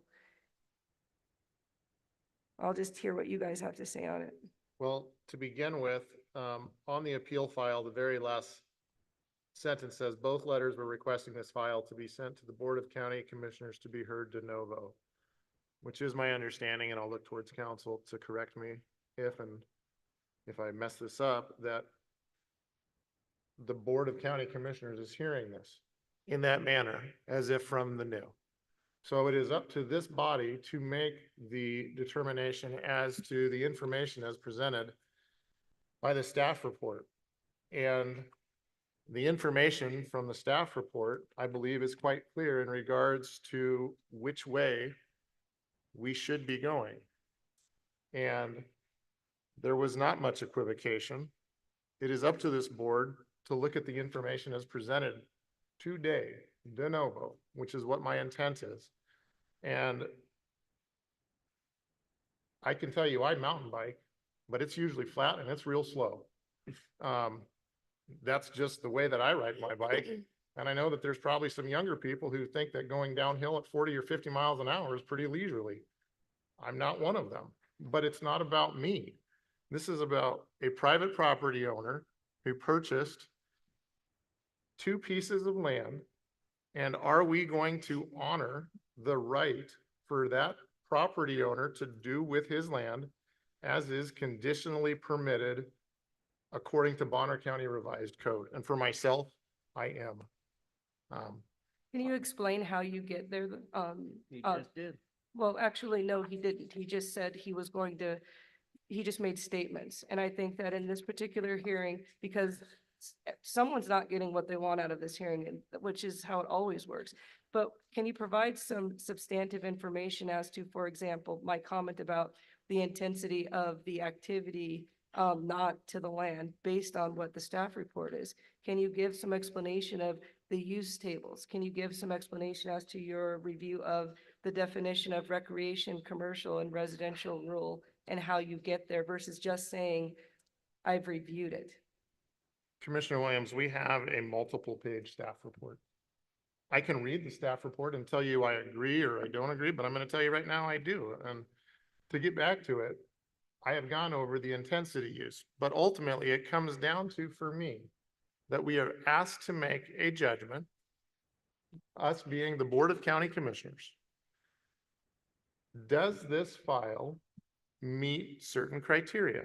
And I guess one of the big ones is what I'm hearing from you is that you would like, and I don't want to, I'll just speak for myself. Initially, do I agree with the assessment that comes forward that this is the appropriate description of the land as a recreational facility? And I agree with the way that the Director of Planning arrived at his decision. And then I have to look at the use tables, and the use tables say, well, if that's what this is going to be, a recreational facility is allowed in rural residential. And that is as the property owner bought this piece of land. He bought 2 pieces of land. And if he applies for a recreational facility, which is conditionally permitted according to Bonner County Revised Code, then that is a use that is authorized. I agree, one, with the assessment that was provided by our staff that this can be rationally and objectively a recreational facility. And then I look at the use table and I say, well, is that allowed in this zone? And it is. And then from there, because this is de novo, what I'm going to do is I look at the letter that was presented by the hearing examiner, and it is up to this board to consider the conditions. And I am prepared to go through those conditions one at a time as presented from the Panhandle Bike Ranch. But that's my response. Commissioner Bradshaw, you've been relatively silent. Do you have some contributions you'd like to add to this deliberation? Yeah, as far as the fire suppression, his property owner in Bonner County and Sagal Fire District, the state would consider that adequate fire suppression. He pays for it just the same as everybody in this room does that lives in that Sagal Fire District. So the state recognizes Sagal Fire District as an adequate fire department and is, as such, is a taxing entity. And so that is available to him.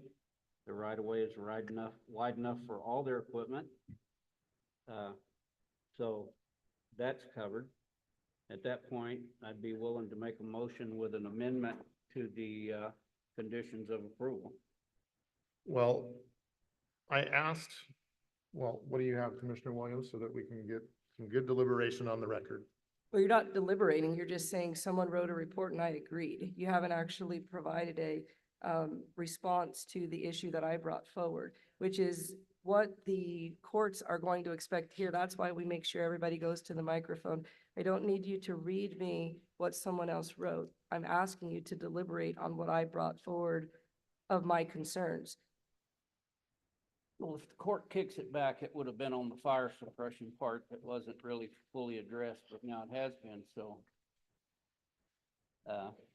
If you're ready to make your decision, which is what we are paid to do, I'm prepared to make a motion with an amendment to the conclusions and the facts and the Well, conditions. before we do that, if you are preparing to do some modifications to the conditions of approval, I would like to ask staff about the best way to do that so that we get it cleanly on the record. Would you like me to explain them first and then, Mr. Rodriguez could chime in if he needed to?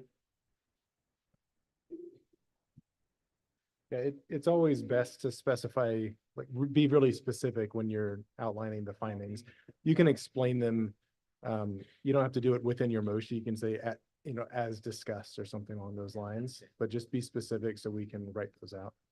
Okay, on the changes in the conditions of approval, on A4, the last line that reads, no fireworks, firearms, hunting, or shooting will be allowed in conjunction with tent camping.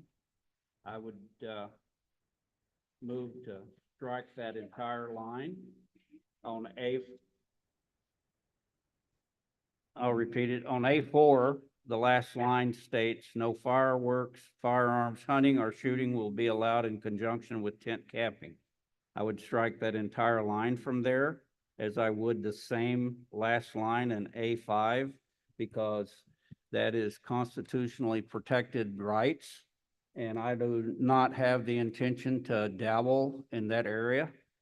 On A11C, which states hours of operation 7 a.m. to 5 p.m., not applicable to tent camping.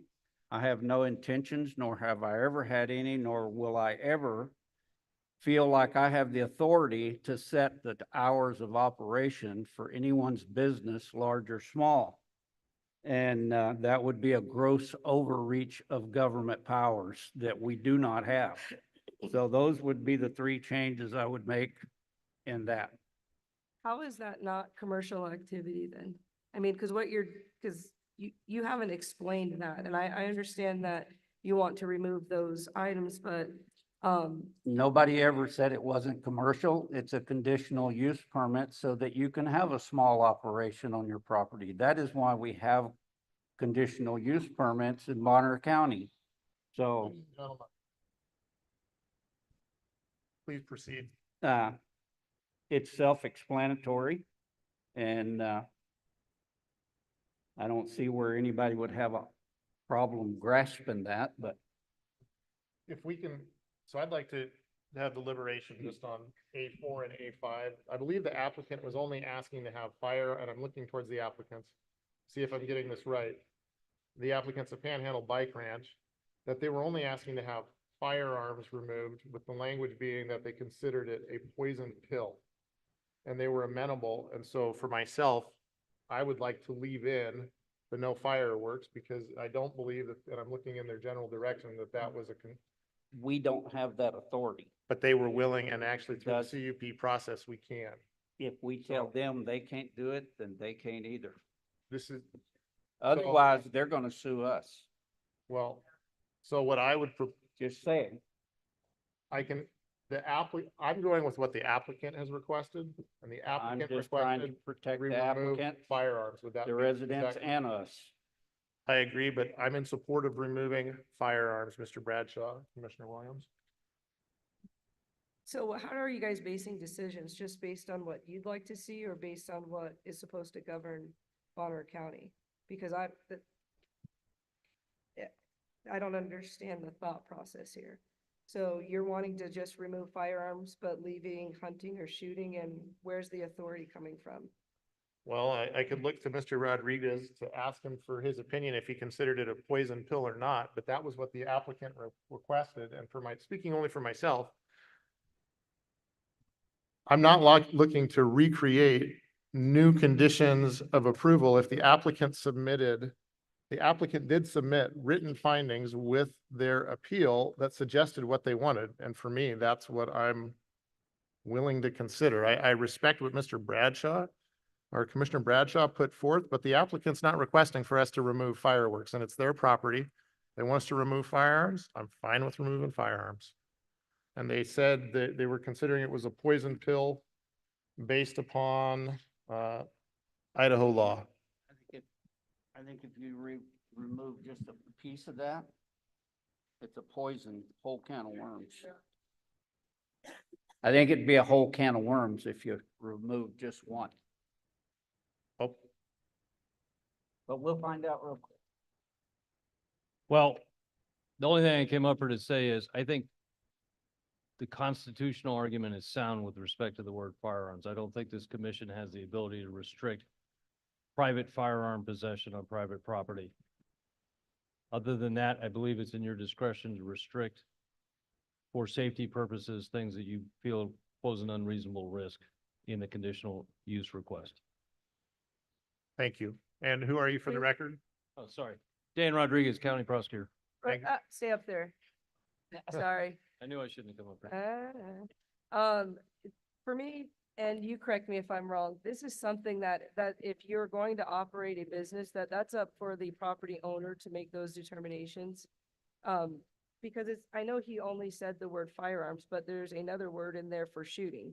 And so obviously we're not in agreement on this on the whole, but I also share the concern of Commissioner Bradshaw of what right do you have to dictate what personal property does with respect to constitutional rights? And regardless of what decision you make related to the cup, in terms of what they allow someone to do on their property, I have a concern that it's an overstep to say that the Board of Commissioners can dictate what they allow on their property. For example, we have private property where we in our town do our own fireworks show.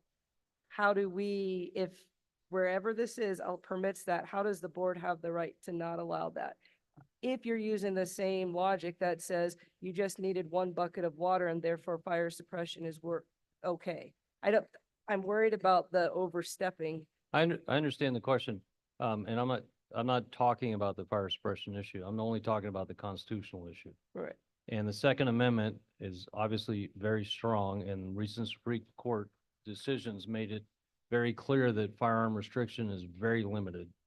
In very few circumstances is it constitutional. In this case, as I understand it, the applicants were only asking that restriction to be removed, which means they're voluntarily submitting to the other ones, which of course they have the right to do. Does it mean they're voluntarily if we've made it a condition for use? That, They had the opportunity to object to it, and I didn't hear one. okay.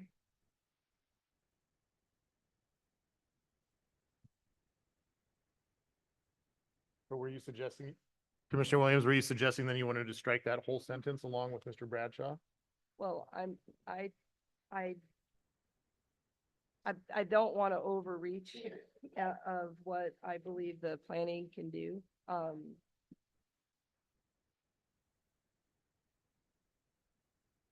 Because my question then is, for what reason does a hearing examiner say what's on A5, what you can and cannot do? What is the? Well, go ahead, please. What's the reason that someone interjects on A5 from a hearing examiner to say that's a condition of use? What's the rule? Because I see the attorney's argument on an overstep. Just making up conditions based on what? Because if you're essentially saying you've agreed that fire is not an issue, so what's the right of the county to say anything? So if you look to 12 Jacob L. Planning Director, if you look to 12-226, it gives you a specific list to consider when evaluating and adding or amending conditions of approval. So if you look at that, it says specifically, and there's 12 different points, and I'll point out a couple of them. Conditions which may include minimizing adverse impact on other developments, controlling the sequence of timing of development, controlling the duration of development, specifying time limits that the use will be permitted, site restrictions, landscaping requirements. So it gives a specific list here, safeguards to protect adjacent properties.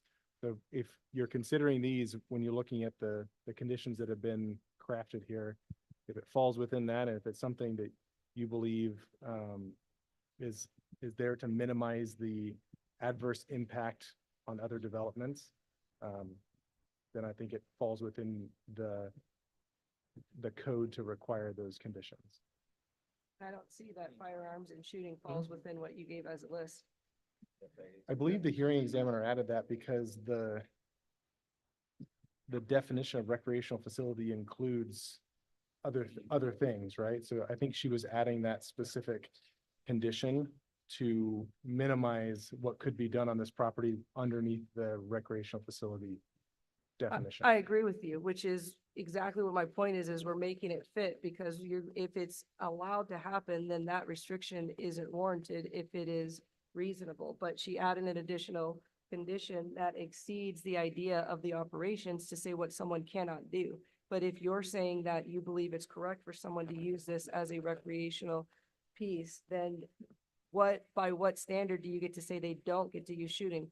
There's a lot of people that move over to Idaho that don't like that people put shooting ranges on. We're not supposed to make decisions based on that.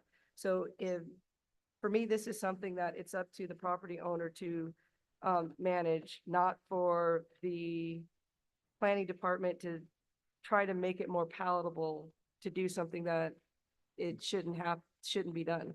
Because this activity is warranted in that designation that you're saying you gave this property.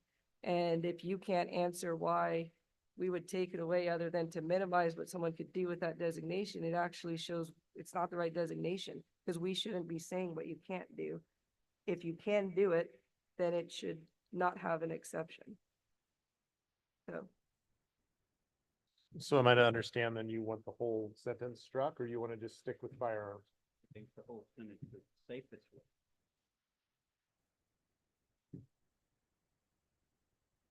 I think you're really asking Commissioner Bradshaw because I'm not seeing this as it fits into the table. I just have a concern with overstepping the authority. Well, then I can agree with Commissioner Bradshaw. We'll strike it and we'll leave it to the property owner, and it'll be at their discretion. In A9, Hold on. A9, the helipad, once you designate it as a helipad, any pilot can use that at any time in an emergency situation. So we don't have the authorization. That would be an FAA thing. And so helipad's a helipad. We have no regulation. Then you get into the health and safety of the residents. I mean, that becomes. Director an issue. Gabel. So the way it's written is it states not for personal or recreational purposes. That's because helipad is a specific use that wasn't requested or analyzed in the staff report. So it's just for emergencies or emergency only. So that's why that condition was crafted that way. So we forward through the fog. Thank you. So now we were looking at condition. There was a request in regards to condition A11, and the applicant has requested months of operation from May through October 15th. What do we say in regards to that particular question? The month he wants. I'm good with it. I agree. Most bicycles don't do good in snow. Most bicycles don't do good once it snows. So the next one, hours of operation, the applicant has requested essentially, well, to be open 7 days a week, or days of operation. The applicant, excuse me, they have requested to be open 7 days a week. What say us as the board? Since you identified low intensity of use as something that is attributed to the land, how does that work with your low intensity of use? Once again, I don't think we can set the hours of operations on a business. The definition of recreational actually Doesn't says matter. low intensity. But So how as do the you overreach- accomplish, One at a time, please. how do you accomplish low intensity if you increase the use? They're doing recreational sports. Exactly. It's summertime. The And to definition, limit the hour to 5 o'clock, it doesn't get dark till 10 o'clock here in the summertime. yeah, I understand how night and day works. I'm asking if you expand the hours of operation to include 7 days a week and you expand the time, how does that fit in the definition of low intensity of use, which is a requirement of the definition of what the director has assigned this up to? I wasn't referencing the intensity of use there, but in regards to days of operations, the applicant has asked it for 7 days a week, which uniquely lines up with the exact amount of days that are in a week, and I'm in support. Commissioner Bradshaw, But you didn't answer my question though, and. but the- we have deliberated this. No, and the deliberation requires kind of, it's not just Asia says something and then you move on. My It's question is, recreational use. my question is specific. It's The intensity- that man's business. I have no intentions of setting what days and what hours he operates. That is solely up to him. We do not However- have that authority. It would be a massive overreach of government to even consider it. That's my perspective. So am I to understand you're in support of 7 days a week? I am. Thank you. So my question was, the definition requires low intensity. So if you expand the hours and the days, how are you in keeping with your interpretation of what intensity is? Because the two of you said the intensity to the land. I'm asking you to explain that. I'm not expecting the outcome to change, but I do think that an explanation as to how that's low intensity is warranted because you've got two groups of people and someone is probably going to court over this. So we owe an explanation of how the expansion of time is low intensity, especially when part of this hearing, part of what the applicant is telling you is we need to expand so that we can grow faster, which is not low intensity. That is actually, they're needing to knock off 15 years of the business plan. That was not my interpretation of what they presented. And in addition, I'm not here and nor am I going to argue with you about this. I am here to deliberate based upon the de novo file as it was presented. So that's what I'm prepared to do. And I'm not going to argue with you or you, and hopefully neither of you will argue with me, but I will certainly deliberate. And so in regards to the days of operation, it appears that two of us are amenable to this particular qualified and legal use according to this board's interpretation of Bonner County Revised Code as being open for 7 days a week. And then You haven't, so to make comments as it's arguing is a sophomoric response to an objective, reasonable question. I'm asking you to explain how expansion of number of days and hours of operation is in compliance with the definition of the use that the board is prepared to make when it requires low intensity. And so if you say it's not your job to require low intensity. I believe it's still a low intensity then- use, Commissioner. And I'm asking you to explain. And I that. believe it is too. And I'm just asking you Okay. to explain. And it doesn't matter if it's in compliance because we don't have the authority to tell a business when to open and when not to. You If actually, you don't understand that, I'm not going to take any time to explain it. so. Let's try to work through this, people. So And- my question is valid, and the reason you deliberate is because these things go to court.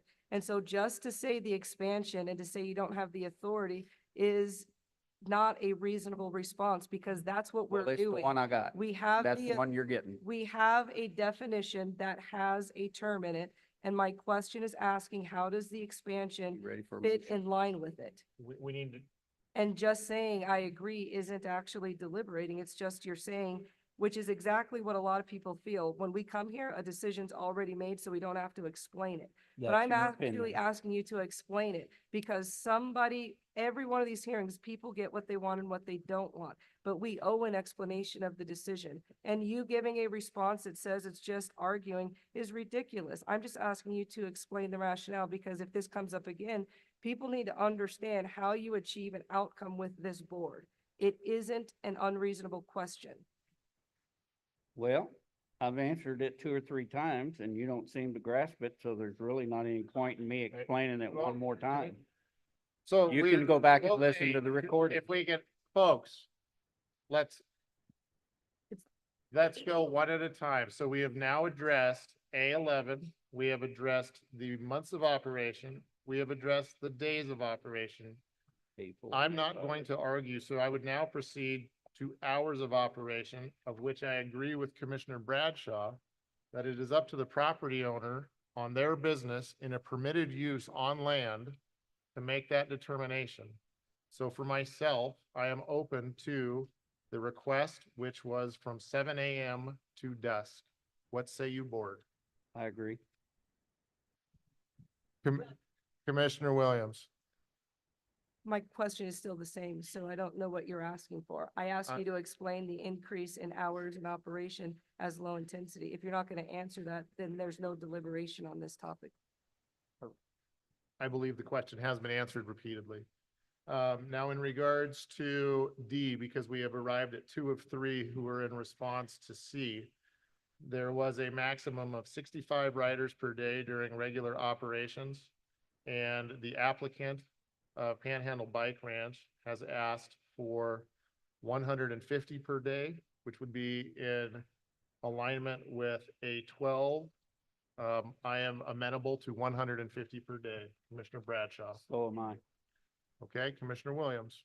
Same question, increase the number of frequency, which I will point out again, that the staff report interprets increase in intensity based on the number, which is why they tried to limit it. You are moving this board away from the definition of the use that the director selected when you increase the number. And that is a significant increase. And arguably in court, I believe they will look at what the actual report says. There's a reason that number's there. And when we increase it by that much, it is not low intensity.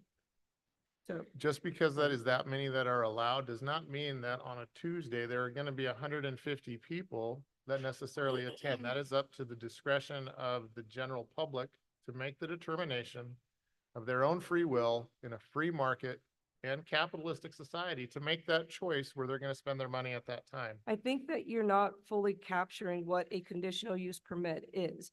The foundation of conditional use permit means this is not allowed in this area. However, if certain conditions are met, we will allow something that is traditionally not allowed. So from the beginning of the hearing, you're coming from convince me that it is in the landscape of what's happening there. And so when you have pitting sides against each other, you do owe an explanation. And the report from staff was significant at 65. You guys are going to significantly increase that with no explanation. And I'm telling you, if I was Norm Semenko, I would argue you guys increased it from a low intensity to a high intensity, even by your own statements. You guys said it had to do with the impact to the land. Increasing the number of people will significantly take you out of the definition of the term that is being pushed here. That is your perspective, but it appears that 2 of us have a different perspective. So moving on to A12, the limit of events. The applicant has requested a total of 4 events, of which I am amenable to. Commissioner Bradshaw. Spot on. I agree. So we have now addressed A9, A10, 11, A12. I would also bring forward to the boards to make a decision that Mr. Grimm brought forward an idea that Panhandle Bike Ranch was amenable to applying mag chloride or some other dust abatement measure, which I would actually, that's their choice. And ladies and gentlemen, this is the time where the board is deliberating. I appreciate that but we are now into that phase of board deliberation and the public comment section has been closed. Yeah, So- so that would be a decision made by the landowners that own that road. That is a private road, and it would be strictly up to whatever agreement they come to. I agree. We have no say-so on that road whatsoever. So I will now turn to staff to note, were you able to capture the ones where we had a general agreement, Mr. Gabel? I also have written notes.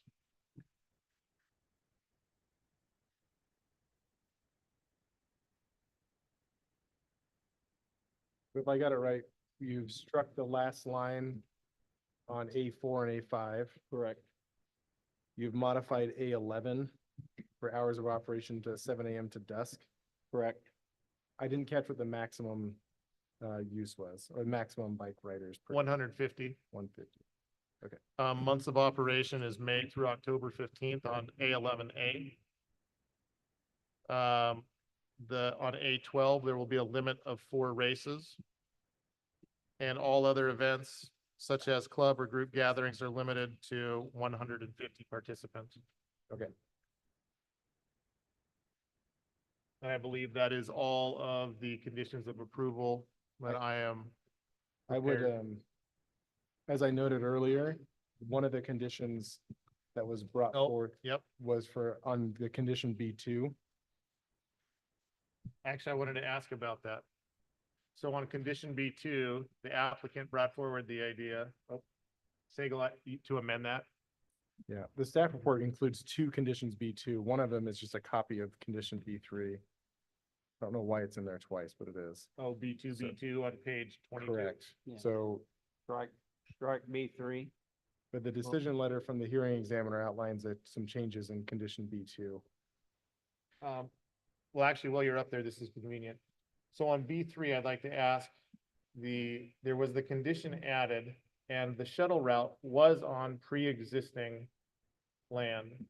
I am personally more sympathetic to the applicant in requesting not to have the additional stormwater grading erosion control plan on an existing piece of hardscape. That does not make sense to me. So I would I would strike that. How are you in, I mean, again, you're not in line with the, That's you our, guys have to either be all in or all out of the designation you're choosing. And that is part of that designation is you have to prepare for that because there are houses that are below them. board's right to make that decision.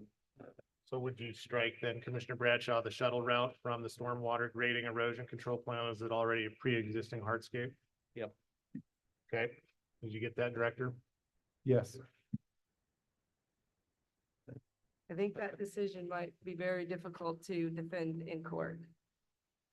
Okay, You could change it to any new shuttle routes if you're. and I most certainly well, I believe that, and as I look towards the applicant, they said that any new development would include stormwater grading and erosion control plans, and I think that's absolutely appropriate.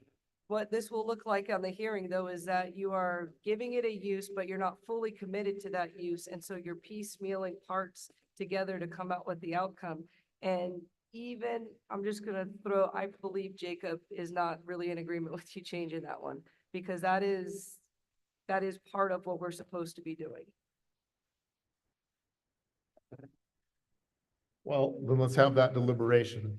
And here's my thoughts in regards to the request of the applicant and the land as it exists. That shuttle route that is being proposed today at this time already exists.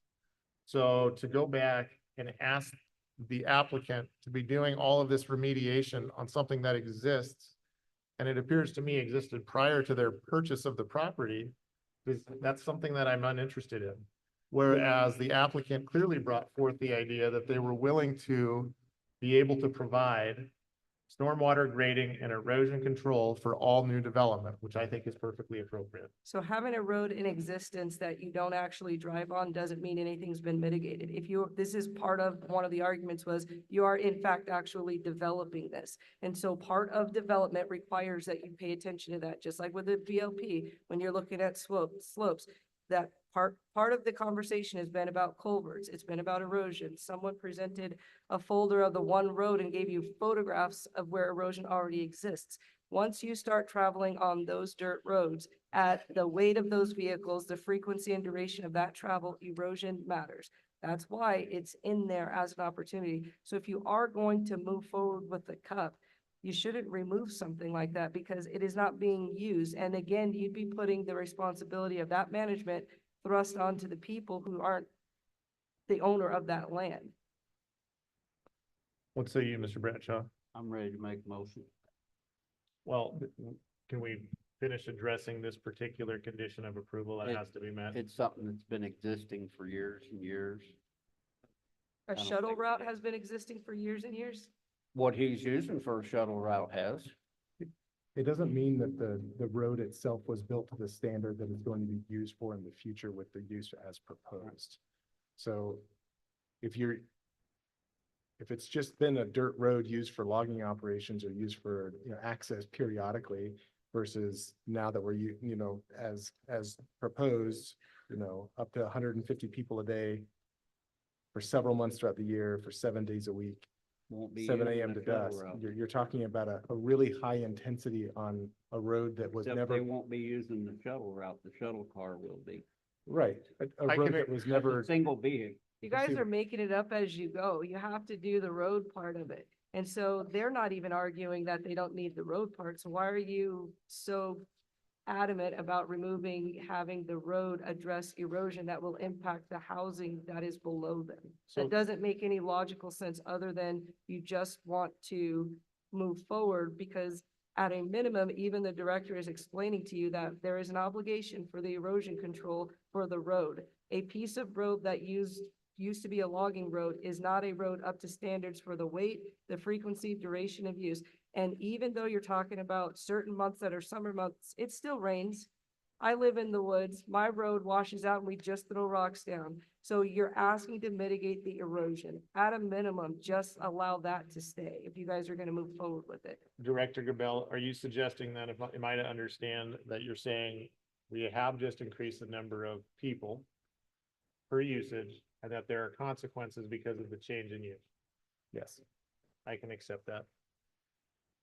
All right. What else do we have to address it at 7:20 this evening? So Do you guys, or does the board agree with the changes as made by the hearing examiner to condition B2 to add or to modify it to say Sagal Fire District and the Idaho Department of Lands in accordance? Yeah. I do. Yep. And do you have any other deliberation regarding the comment that was brought up by the opposing party on the analysis of note 8? When it comes to, I think Mr. Bradshaw made some comments earlier, but I just want to make sure the board is in agreement so that the finding can be created. The adequacy of water for fire suppression. I believe that that will be addressed by condition B2 before the CUP is even going to be issued, so that I believe it's irrelevant.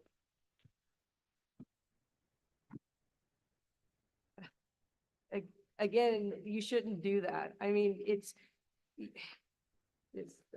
Are you looking for It's- additional deliberation in regards to the gallon of water? So, doesn't matter where we sit on it, you know that they shouldn't do that, so you can advise them at a minimum if they're moving forward of the best decision, and that is not a good decision. And instead of just saying, okay, because it's okay to say, I don't agree with that.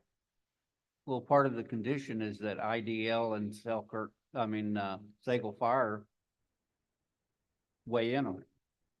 So it could be. I'm not gonna override a fire chief. It could be interpreted. I'm not a fireman. I'm certainly not gonna override IDL. What do you got, Director? So it could be interpreted that that code provision is specific to address fire concerns on the property. It's been analyzed by the board in the past that being within the fire district provides sufficient water for fire suppression. And that was If you upheld wanna- by the court. I don't know if that one's, I think that was the last analysis by this board for a conditional use permit with the same standard. That hasn't gone back to court yet, so I don't know if that argument's gonna stand. We'll know here in the near future. It was my understanding from the applicant's counsel, though, specifically in response to this particular query, that they were comfortable, when I'm looking in their general direction, with condition B2 as having been addressed. And I'm seeing up, down, so I'm okay with that. All I'm asking is on note 8, it specifies the adequacy of water or what does it exactly say?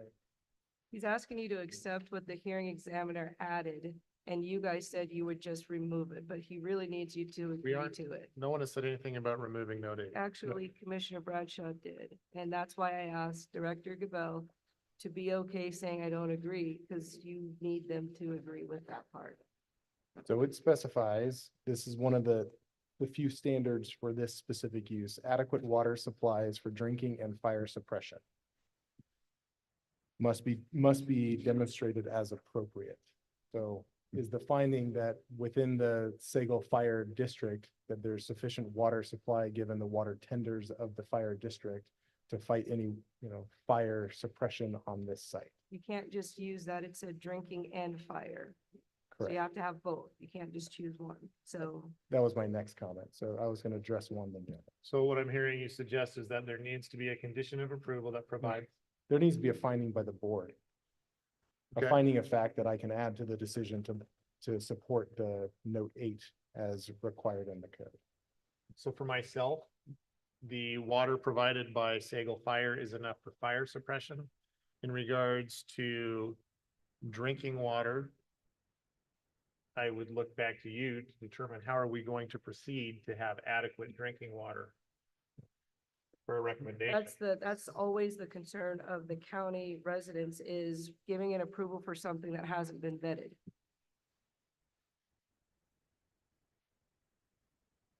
Sorry, I missed your comment. I was seeing if I missed something else in staff report. So there's been a finding on a campsite conditional use permit where they provide bottled water for drinking water for on-site or require them to bring their own water on-site. So you can either provide or have a condition of approval that states, have them come up with a plan for drinking water to satisfy that code provision. Whether that's they bring their own water or they provide something on site, you could require a well to be dug for adequate water for those that are gonna utilize this use on the property. At this point, can we ask the applicant how they would like to meet that? Is that appropriate? I think that's an appropriate stance, yes. Can I ask you, how is that appropriate versus them actually putting in the plan? Because I believe they already said they were going to drill a well. The question is whether or not you can determine that it's adequate when it hasn't been drilled. Because that was part of their plan, was to put in wells. I think if you're going to add conditions of approval, it's always good to have a debate or a back and forth with the applicants to discuss the condition.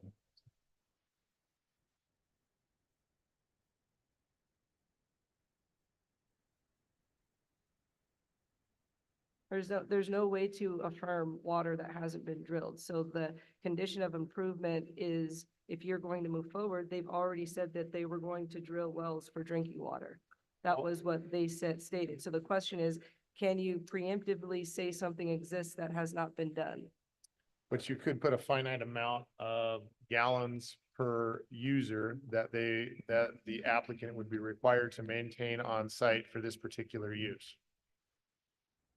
And I would ask the applicant how they. It's your logic that says you can't require the business owner to do certain things then.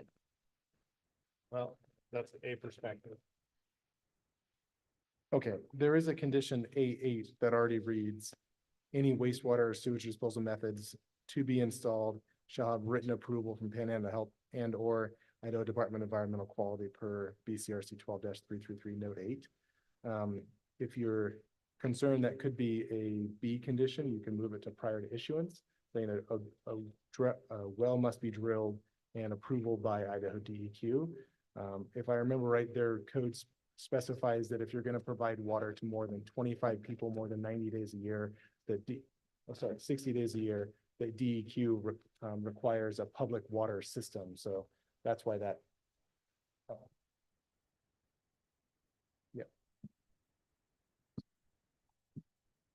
So DEQ would get involved and approve the water to be provided. So, does that make sense? So you could move it to prior to issuance to ensure that note or that code provision is met. So. Want to do prior to issuance, or which is B or A? Long as drinking water is provided. I don't care where it comes from. It can come in a bottle or it can come out of a pipe. Right now, the way the condition is written, it says any wastewater or sewage disposal methods to be installed. Well, there's a significant difference though between wastewater and drinking water. I mean, we're talking potable If you're versus thirsty. non-potable. So I think a condition should be added then to state that to require adequate water as determined and approved by Idaho DEQ as a public water system. So I would support that addition. And whether that's an A condition or a B condition, that's on the board to decide. I would put it, well, board, do you want it as an A or B condition? B being prior to the issuance? That. A. I agree, A. If you do B, that puts up at a timeline and a difficult time to be able to do with a with the economic challenges and just reality of getting a well driller within a timeline. So I would add it as an A condition. I mean, on the B conditions, they already have to provide and give a pretty significant fire risk and assessment mitigation plan for fire suppression. They also have to, the stormwater erosion control plan is gonna take some time likely to develop. Move that to. Same with the geotechnical analysis. So all those things are gonna take some time. I think they're all appropriate because they're all code-based when you're trying to satisfy specific conditions in the code. So you're saying appropriate as B? I believe so. I agree. Okay, I would now entertain a motion. I move to affirm the hearing examiner's decision and approve project file CUP 0002-24 for a recreational facility, finding that it is in accord with the general and specific objectives of Bonner County Comprehensive Plan, Bonner County Revised Code as enumerated in the following conclusions of law. The proposed conditional use permit is in accord with Bonner County Comprehensive Plan. The proposal was reviewed for compliance with the criteria and standards set forth at Title 12, BCRC Chapter 2, Subchapter 2.2, BCRC Chapter 3, Subchapter 3.3, BCRC Chapter 4, Subchapter 4.2 through 4.6, Chapter 7, Subchapter 7.2 and 7.6, Bonner County Revised Code. The proposed use will not create a hazard or will not be dangerous to person or persons own or adjacent to the property. The decision is based upon the evidence submitted up to the time staff report was prepared and testimony received at this hearing. I further adopt the finding of facts and conclusions of law as set forth in the staff report and direct planning staff to draft written findings and conclusions to reflect the decision and transmit to all interested parties the action that could be taken to obtain the conditional use permit is to complete the conditions of approval as adopted. This action does not result in a taking of private property. Do you mean the conditions of approval as modified, Commissioner? As modified, yes. I'll step down from the chair and second the motion. There's a motion and a second. Is there deliberation? I think this is a really cool project. It's not that I don't like the project. It's just from the code that I have to follow, it's not in the right zone. I can't go from rural residential to commercial. And unfortunately, I think we'll be right back here because some of the things we're not giving a very clear as to why it changes. And, but I like the idea. I think it's a fantastic idea. It's just the zone is a problem. And I'm not permitted to say, it's not about whether I like it or not, because for everything that you guys are doing, it's 100% valuable to the community. It's the zone. And that's the only question that I am asked is conditional use permit. And the question here has to do with rural residential versus the use that you want to intend it to be. And I just don't think it doesn't fit. And I don't feel like this board actually deliberated as to how they came to that decision, other than to say we agreed. And in reality, I don't think that you're going to achieve the argument of intensity of use because you use more than one definition to achieve an outcome versus holding to a standard and using that as a foundation to move forward. Both sides on this table have issues. I do think that there are probably a lot of people that want what they're doing. To be honest with, I know that you guys don't want it in Sago, but I do think people are looking for what they're doing. But I equally think that people that move to rural residential want rural residential. And when we're looking at a conditional use permit, you're asking your neighbors to be okay with changing what they already invested in. And I have to do a very good look at the rules for that. And I can't go rural residential to that activity. It is it is an extreme sport. There are hazards with that. And you guys have done a fantastic job mitigating the hazards that are going to come with what you're doing. It's a fantastic idea. It's just in a residential area. So that's kind of where I sit on it. And I don't feel like there was any objective response to the questions that I asked of the board as to how you come to that decision. I don't think we get to rest on a director gets to choose and that means that's the answer. The job, once it came here, was to actually understand how did you come to that decision and to use what our tools are to say, I can argue this successfully. I think we'll be back here again because there's some key points that nobody really addressed and it's not good for either of your sides. So as I know people will be frustrated about whatever the decision is on some sides, but remember, it's a community, it's neighbors. But that's kind of where I am. But I like your idea. I think it's a wonderful, for all of the reasons that you guys said it and want to do it and are putting it. It's not the right zone. Speaking for myself, riding a bike can be very rural. And this is a permitted use. And this motion is in alignment with Bonner County Revised Code. It's a private property issue, and I believe that we're honoring private property rights with this particular motion. As do I. Roll call vote. No. Yes, Absolutely. the motion carries. It is 7:35. Well, actually, I'll look, anything you need from us, Director? 7:35 and this hearing is adjourned.